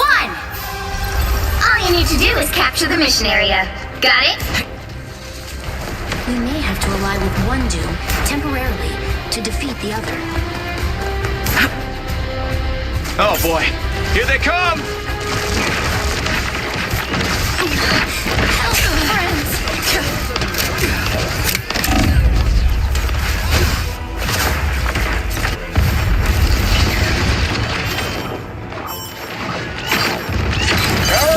The mission area is yours to capture now. Everything I've been through in the Red Room.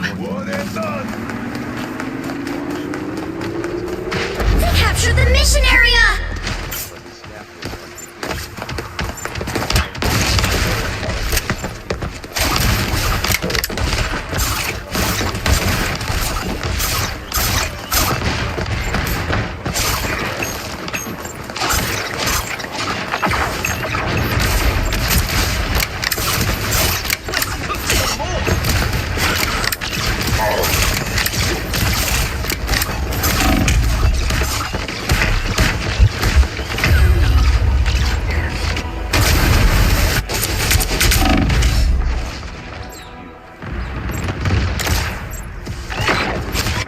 I'll finish the job this time.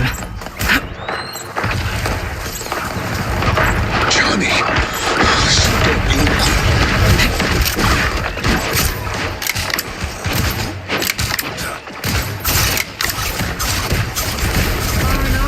Your team's capture progress is past the halfway point.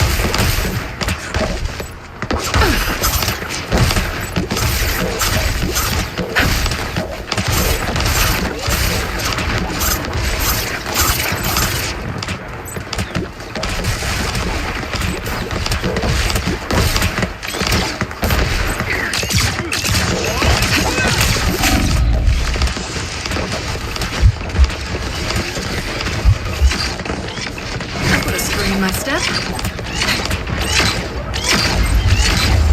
They've almost got it!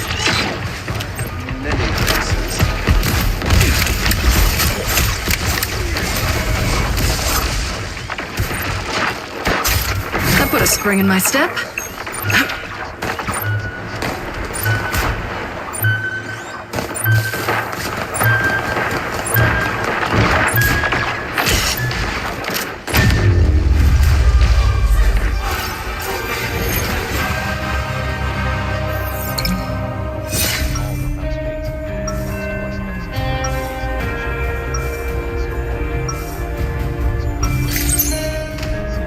Knowing is literally half the battle. Like was said, they felt so free.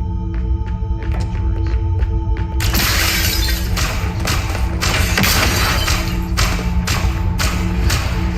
30 seconds before you attack. Get ready. you promised me you'll take it easy out there, Susie. Benjamin J. Grimm, you should know by now that I'm far from helpless. Oh, I ain't worried about you. I meant you should take it easy on them. Well, in that case, we'll just have to... The battle starts in 5, 4, 3, 2, 1. All you you need to do is capture the mission area. Got it? I have visited countless dimensions, but this place never fails to impress.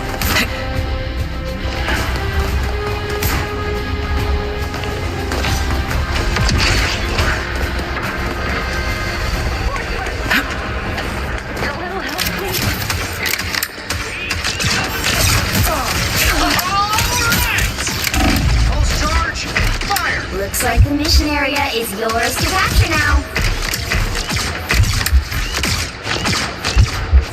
Supernova! Mission area is yours.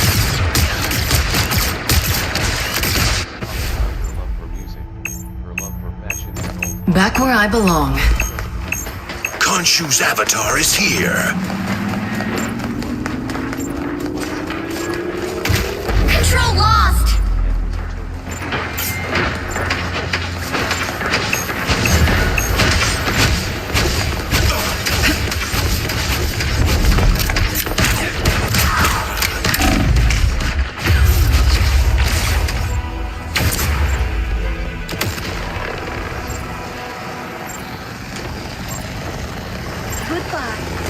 Back where I belong.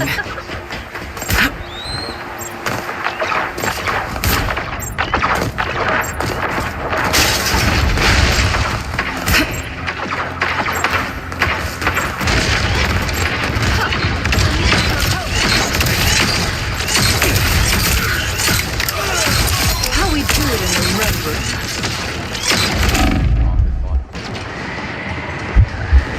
Arm in a box.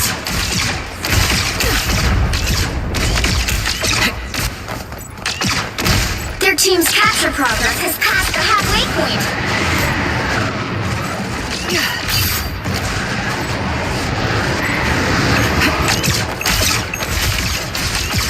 I put a spring in my step.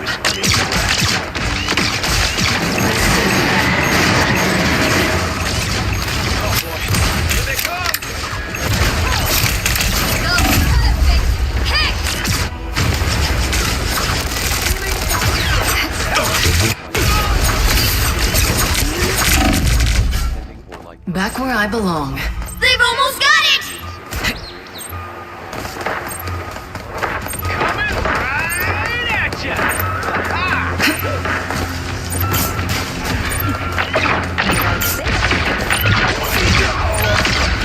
It's clobbering time!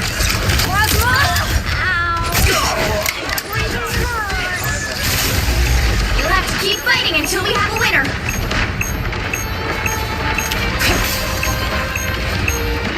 I spring my step.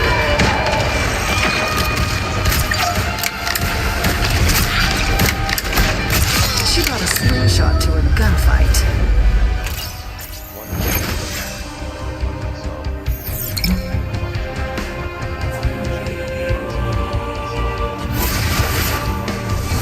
Well, you can't expect to win them all.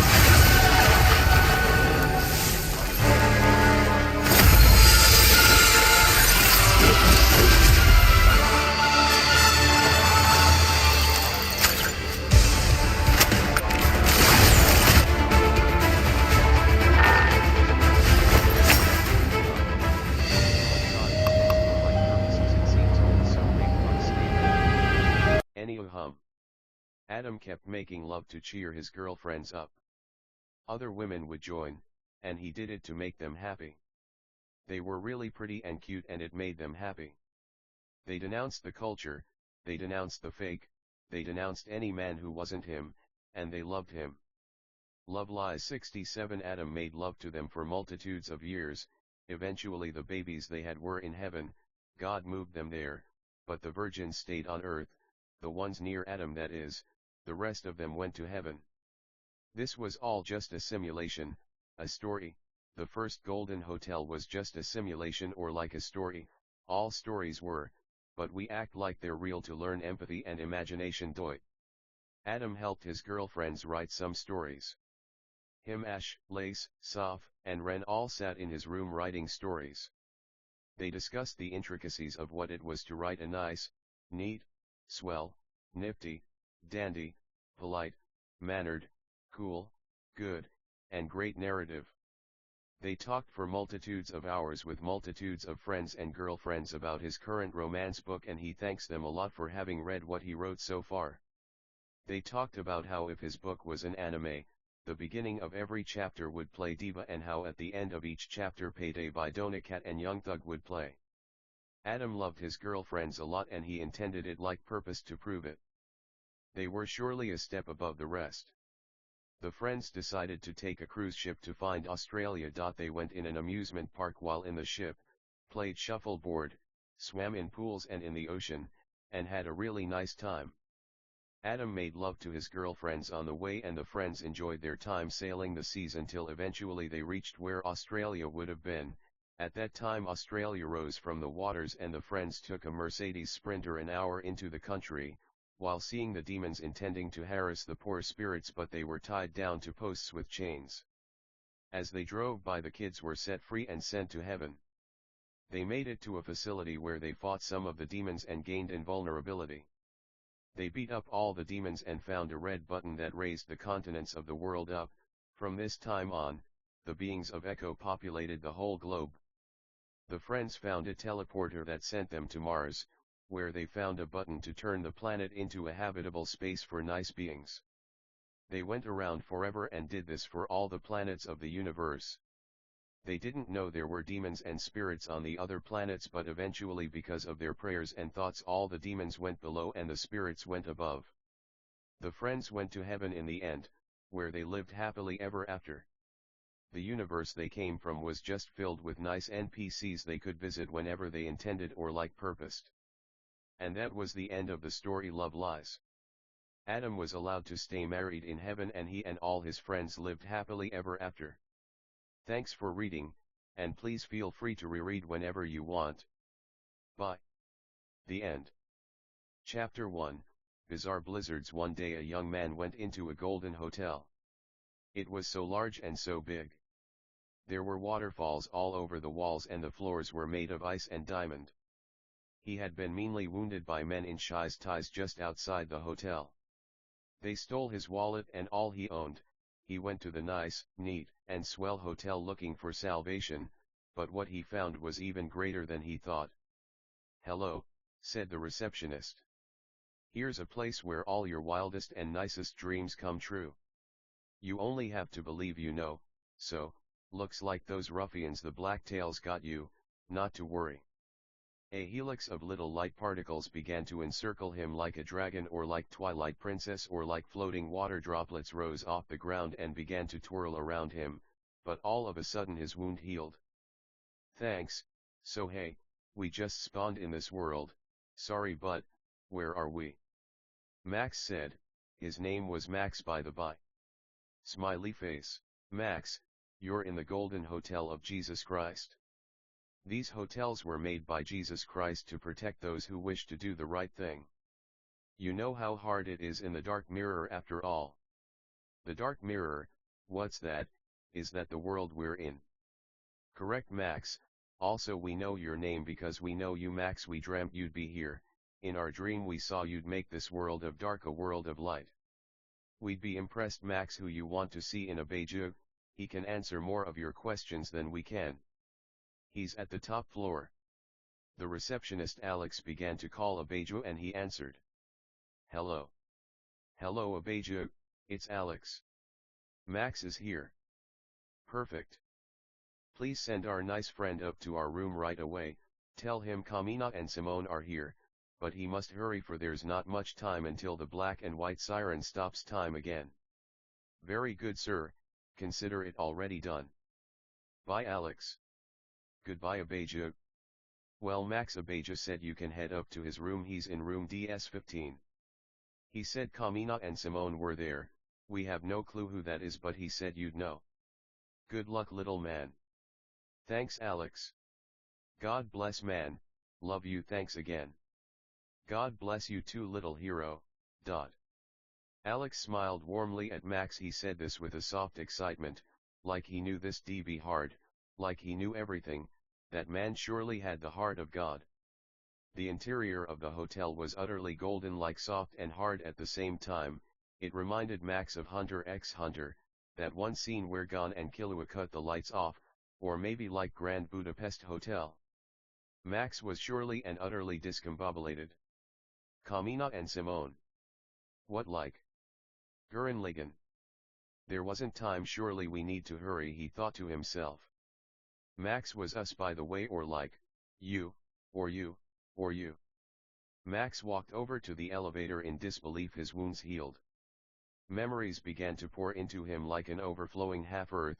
He could conjure floating small ice over his right hand, so he did, or fire, or miasma, or electricity, or bubbles, or crystals, prisms. He walked over to the elevator dressed in a white t-shirt and blue jeans. His appearance was handsome, he looked nice, he had a small but confident stature. He walked over stairs or like obstacles or like hurdles and pressed the elevator button. Eventually the elevator opened and he went to the top floor of the Golden Hotel. The hallway was normal with beautiful and pretty carpet, or like ice or like fire. It changed before his very eyes, or it might have never even happened, to the mean or like rude or like impolite, that is. He skated or like slid or like ice skated, or like he wore a fake mustache, or like walked his dogs, or like petted and kissed his dogs. He knocked on door DS15 and a Beju opened the door. He was an angel. He had large, luxurious, white, feathery wings. Behind him were two little white figures, like the god from FMA. When Max entered the room it stayed the same size, or like got infinitely larger, or like the TARDIS, or like, yeah man, it was fucking crazy. Sorry for cursing by the way, but we curse, so yeah, if fucking you don't, cool. Please stay awesome and please read another book. The Bible might be a good option. Hiya Beju, we're Max. They shook hands. So we guess you guys are Kamina and Simone. They became drills, but began to speak. And like we don't curse too much, so that's good. Hi Max. Nice to meet ya. Me and Simone here are what you might call talking drills, but we like to take a humanoid form so we can have hands. And stuff. Kamina said. Simone added, that's right Max. But no need to worry, we're gonna save the Dark Mirror and for the first time bring light to this damned world. There's many like us, talking water, talking fire, talking desks even, or like even talking chairs, but all we know is what we are. We're not like men or like angels who know more than us in a way, but no, in a way we're fucking smarter than the sharpest tool in any fucking shed, and that's a fact. He gave a thumbs up and shape-shifted. He continued, we can even look just like human beings. But we figured you'd find it kind of funny if we appeared looking like this, like God in a way, for aren't we all God in a way? When we know one is all and all is one, we become limitless, but you maximum. You're special. It's rare for human beings to be nice or like neat, so we feel in a way you've been chosen to save mankind and the fate of every alien race. Max was concerned. This was a lot of info to take in. Who were those guys that jumped us? They stole our wallet, phone, headphones, and our jewelry. Fucking sons of damn bitches. They'll pay for that. What did Alex call them? Blacktails. They were like giant monsters, but like silhouettes. We just appeared by the old rundown fountain, hardly working, but still pouring out water, we guess. But then, those things saw us or like attacked us. We guess Alex couldn't see because the doors of the hotel were opaque. Then they ran away and we limped over to those automatic doors, but then we saw this beautiful lobby. Was there a ceiling? Things are so hard to remember sometimes. Alex, was he one of these alien guys? He looked pretty human, but that technique he used, oh yeah. Why does our memory keep cutting off stuff? We remember we were fighting, we guess blacktails, or we might have dreamt it. It's like our memories are all gone. If they were even there to begin with in the first place. Max. Abeja waved his hand in front of Max's face. Earth to Max, he said in a funny, almost robotic voice. These guys who jumped you, Max, how big were they? Abeja said. Enormous. Max replied. They were at least double our height. They were fucking gross, blacktails, huh? That's right. Abeja said in a quiet, confident tone. He pulled up a digital screen or like many with pictures of blacktails with descriptions of their height, weight, where they're found, and powers. Of course, everything isn't hard enough already, we guess. Blacktails can range from nearly microscopic to the size of buildings, or even planets. If we don't stop them, they won't just destroy Dark Mirror but all the planets in the universe as well. We know you're a skilled magic user, Max. More skilled than anyone, whereas we all have our areas of expertise. You seem to be able to conjure anything, but you must hone and sharpen your skills. Blacktails don't play around. There are human colonies all over Dark Mirror.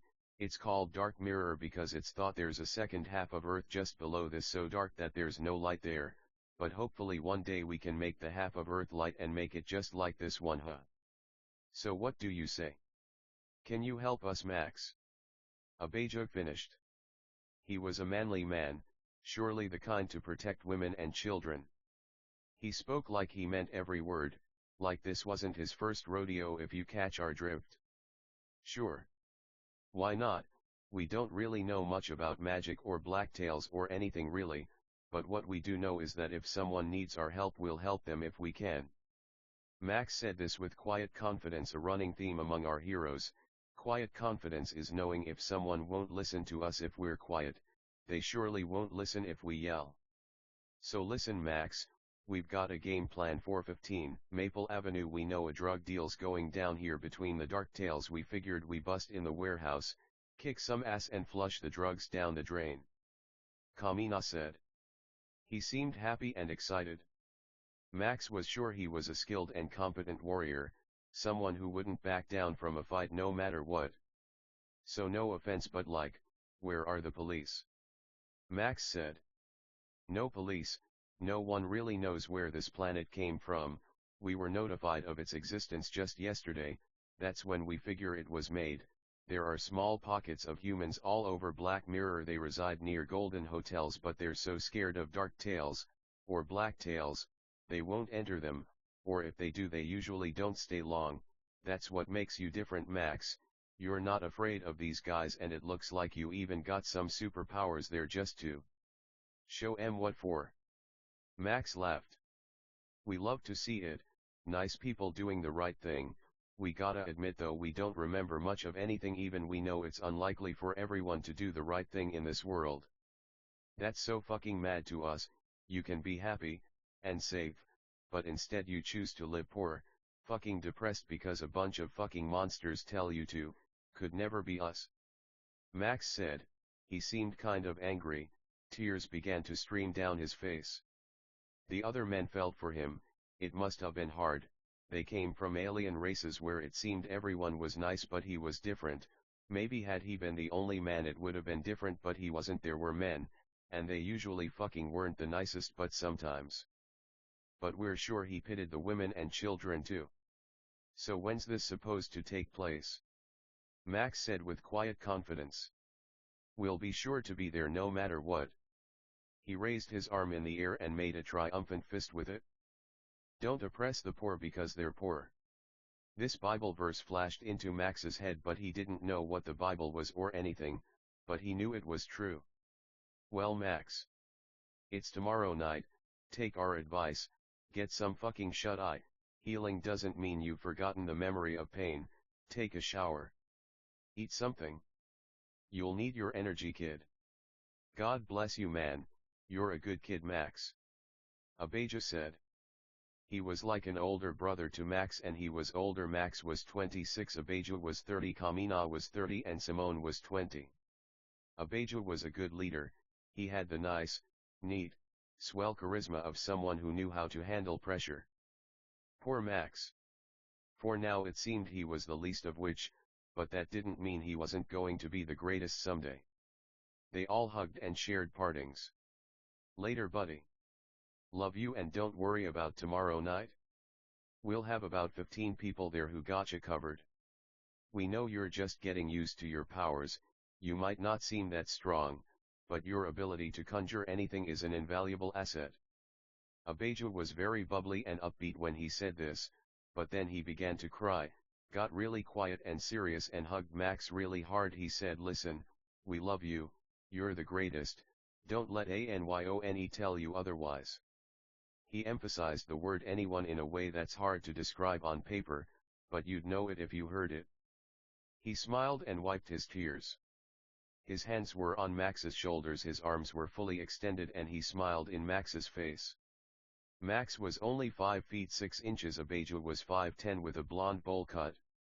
A slim cut, but built, and a lean but muscly figure. Kamina was olive-skinned with black gelled hair and a similar build to Abeja, but Simone was at least 6'1" and really skinny. Max was thin. He loved food and always thought it'd be funny if he had a little bit of a beer gut, but the problem was he just didn't drink. Max smiled back at Abeja. Love you, man.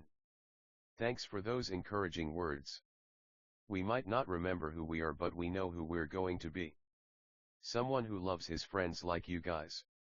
Abeja, Kamina, Simone, and hopefully someone who will flip this mirror into a world of light and happiness where everyone can be accepted for who they are regardless of their race, height, weight, gender, or sexual orientation.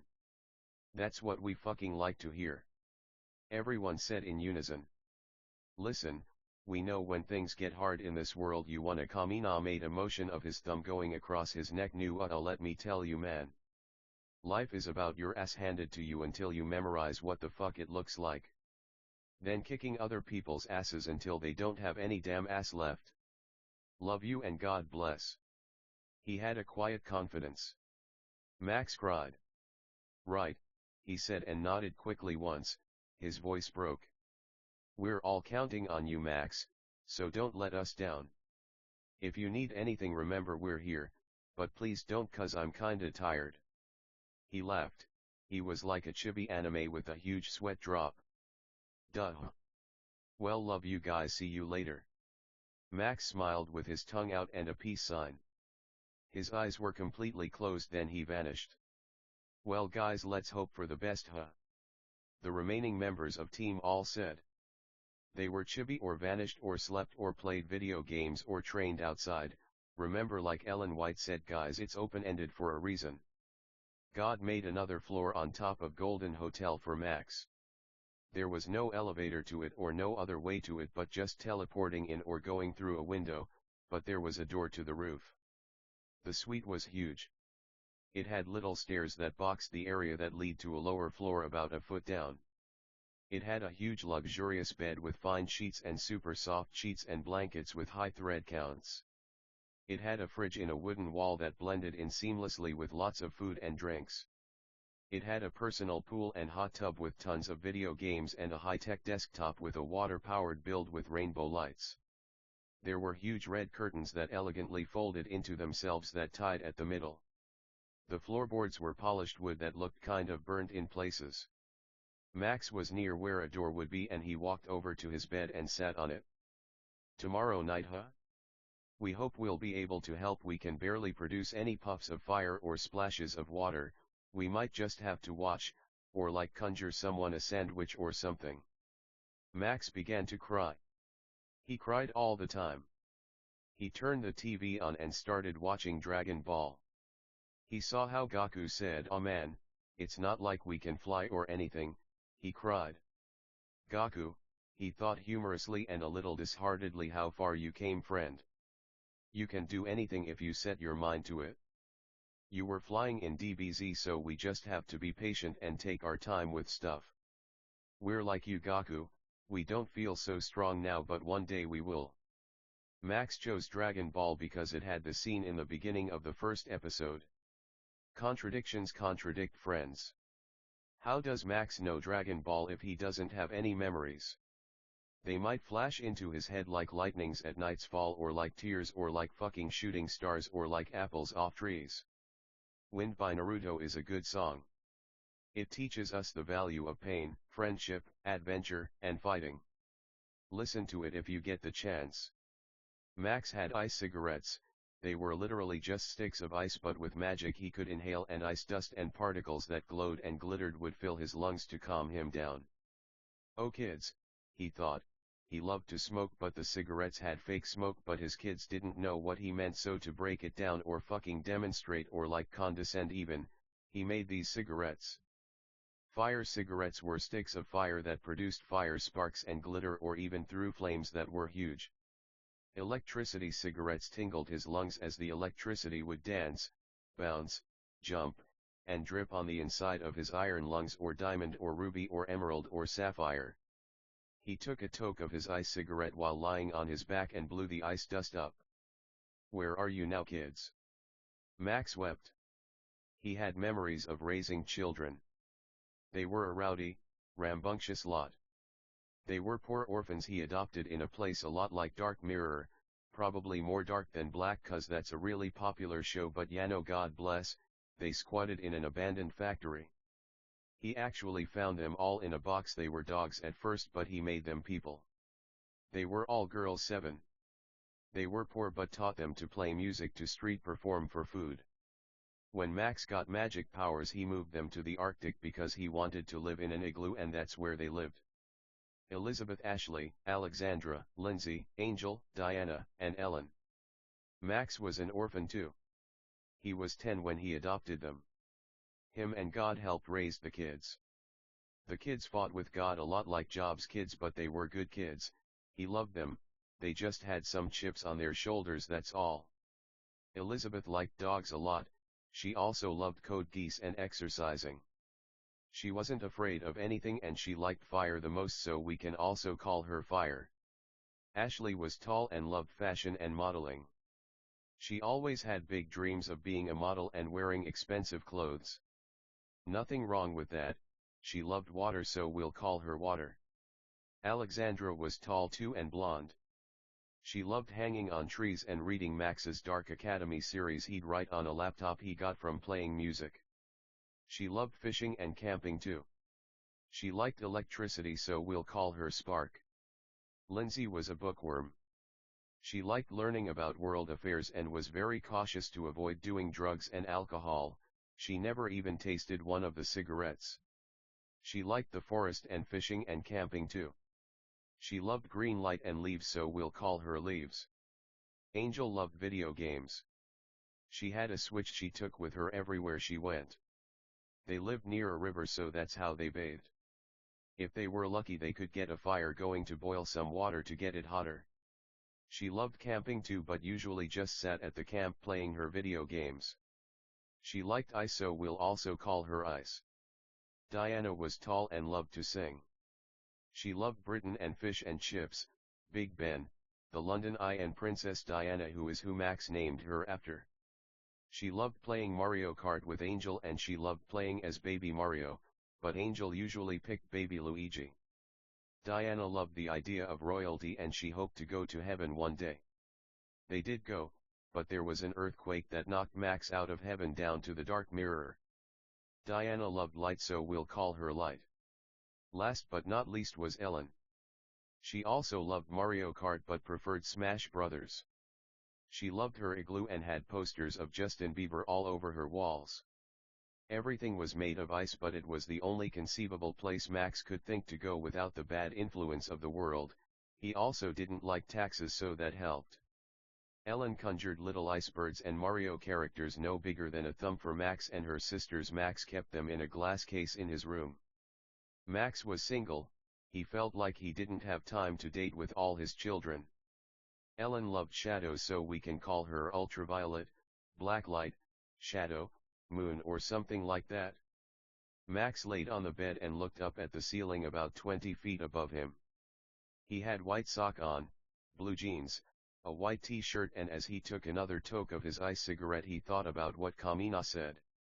We're all inanimate objects who kind of came to life. No need to look at the beginning of the book, he said something like that. Maybe Max dreamt it, or the conversation was longer than we thought, who knows, man. Anyway, back to our regularly scheduled programming. Max took another hit of his ice cigarette. As he looked at the snowflakes in front of his face, the background blurred and he focused on the individual snowflakes. Some were spider webs. Some were spirals. Some were dragons or like Ouroboroses, some were horses or like ducks. Kids, we don't know how Maxie ended up here, but we know he'll get home one day. Max didn't like to be called Dad like a modern Atticus Finch. He knew God was the only true father. Max picked up a book next to him. The Fault in Our Stars. He loved this book a lot. He read it to his kids. It's a heartbreaking tale about love, tragedy, and the value of strength and living without someone we love. He read the first chapter noting the excellent vernacular, nice imagery, and interesting characters. The only difference was this was a fake story and that was real life. No, just kidding, we just love John Green. It's hard to know the difference between the real and the fake sometimes. Max began doing push-ups. He had a cross necklace and would blow fire at the fireproof wooden glossy panels. They were already burned anyway. Max could conjure about 20 feet of 3-inch fire. This was true of all his elements. Apparently aliens could conjure planet-sized fireballs. Max had a long way to go if he was going to save the Dark Mirror. But maybe there was a black silhouette half Earth under Earth, like two spoons touching, like these silhouette black tails. He might be able to make this place a utopia, with golden hotels, or like Ponyo, or like water, or like light, or like water, or like light. Kids, what did Maxie always tell ya, huh? Anything's possible with God. Max considered what his friends said. Get some sleep. We got an uphill battle tomorrow night, huh? Sorry guys, we'll have to sleep when the sun's out. Max thought with a quiet smile. His head was tilted down. He smoked his cigarette then disappeared. Max was in a steel-walled gymnasium with glossy wooden panels, skinny, burned. Max was the greatest, but he remembered it all. People in heaven. He didn't remember any talking chains, no offense. He was attacked by blacktails and lost most of his ability to conjure great big firestorms, and instead was left with little fire strands or ropes. Max had a mansion with his kids in heaven. Sure, there wasn't ice, but at least there weren't taxes. He remember being at home one day with his dogs when suddenly there was an earthquake that knocked him off his hammock, or like bed, it's open-ended, Yano. His cigarette fell out his mouth and the sky turned blood red and dripped blood like rain. The blacktails started attacking people and Max fought them with a lot of might, but they overpowered him and he fell out of heaven like that old story of Lucifer in the Bible, but the difference was Max was a good man, no angel. So like Mario in Super Mario Galaxy, he fell away and well, we know the rest of the story. He was near a broken fountain with chunks of the outer concrete edge missing that wasn't making too much water when the blacktails came and beat him up. At this point he lost a lot of his memories. Even now his memory wasn't very good, though through no fault of his own. They stole his stuff, his phone, his wallet, his earphones, and left him with a huge wound through his stomach. With unbelievable strength he walked, or like Yano. If it's too unrealistic we crawled, or like Yano. It's just we're pretty sure we said walked at first, but no worries, it's open-ended for a reason, man. When the blacktails stole Max's stuff, they ran away, so there was the Black Knight Street. The buildings all looked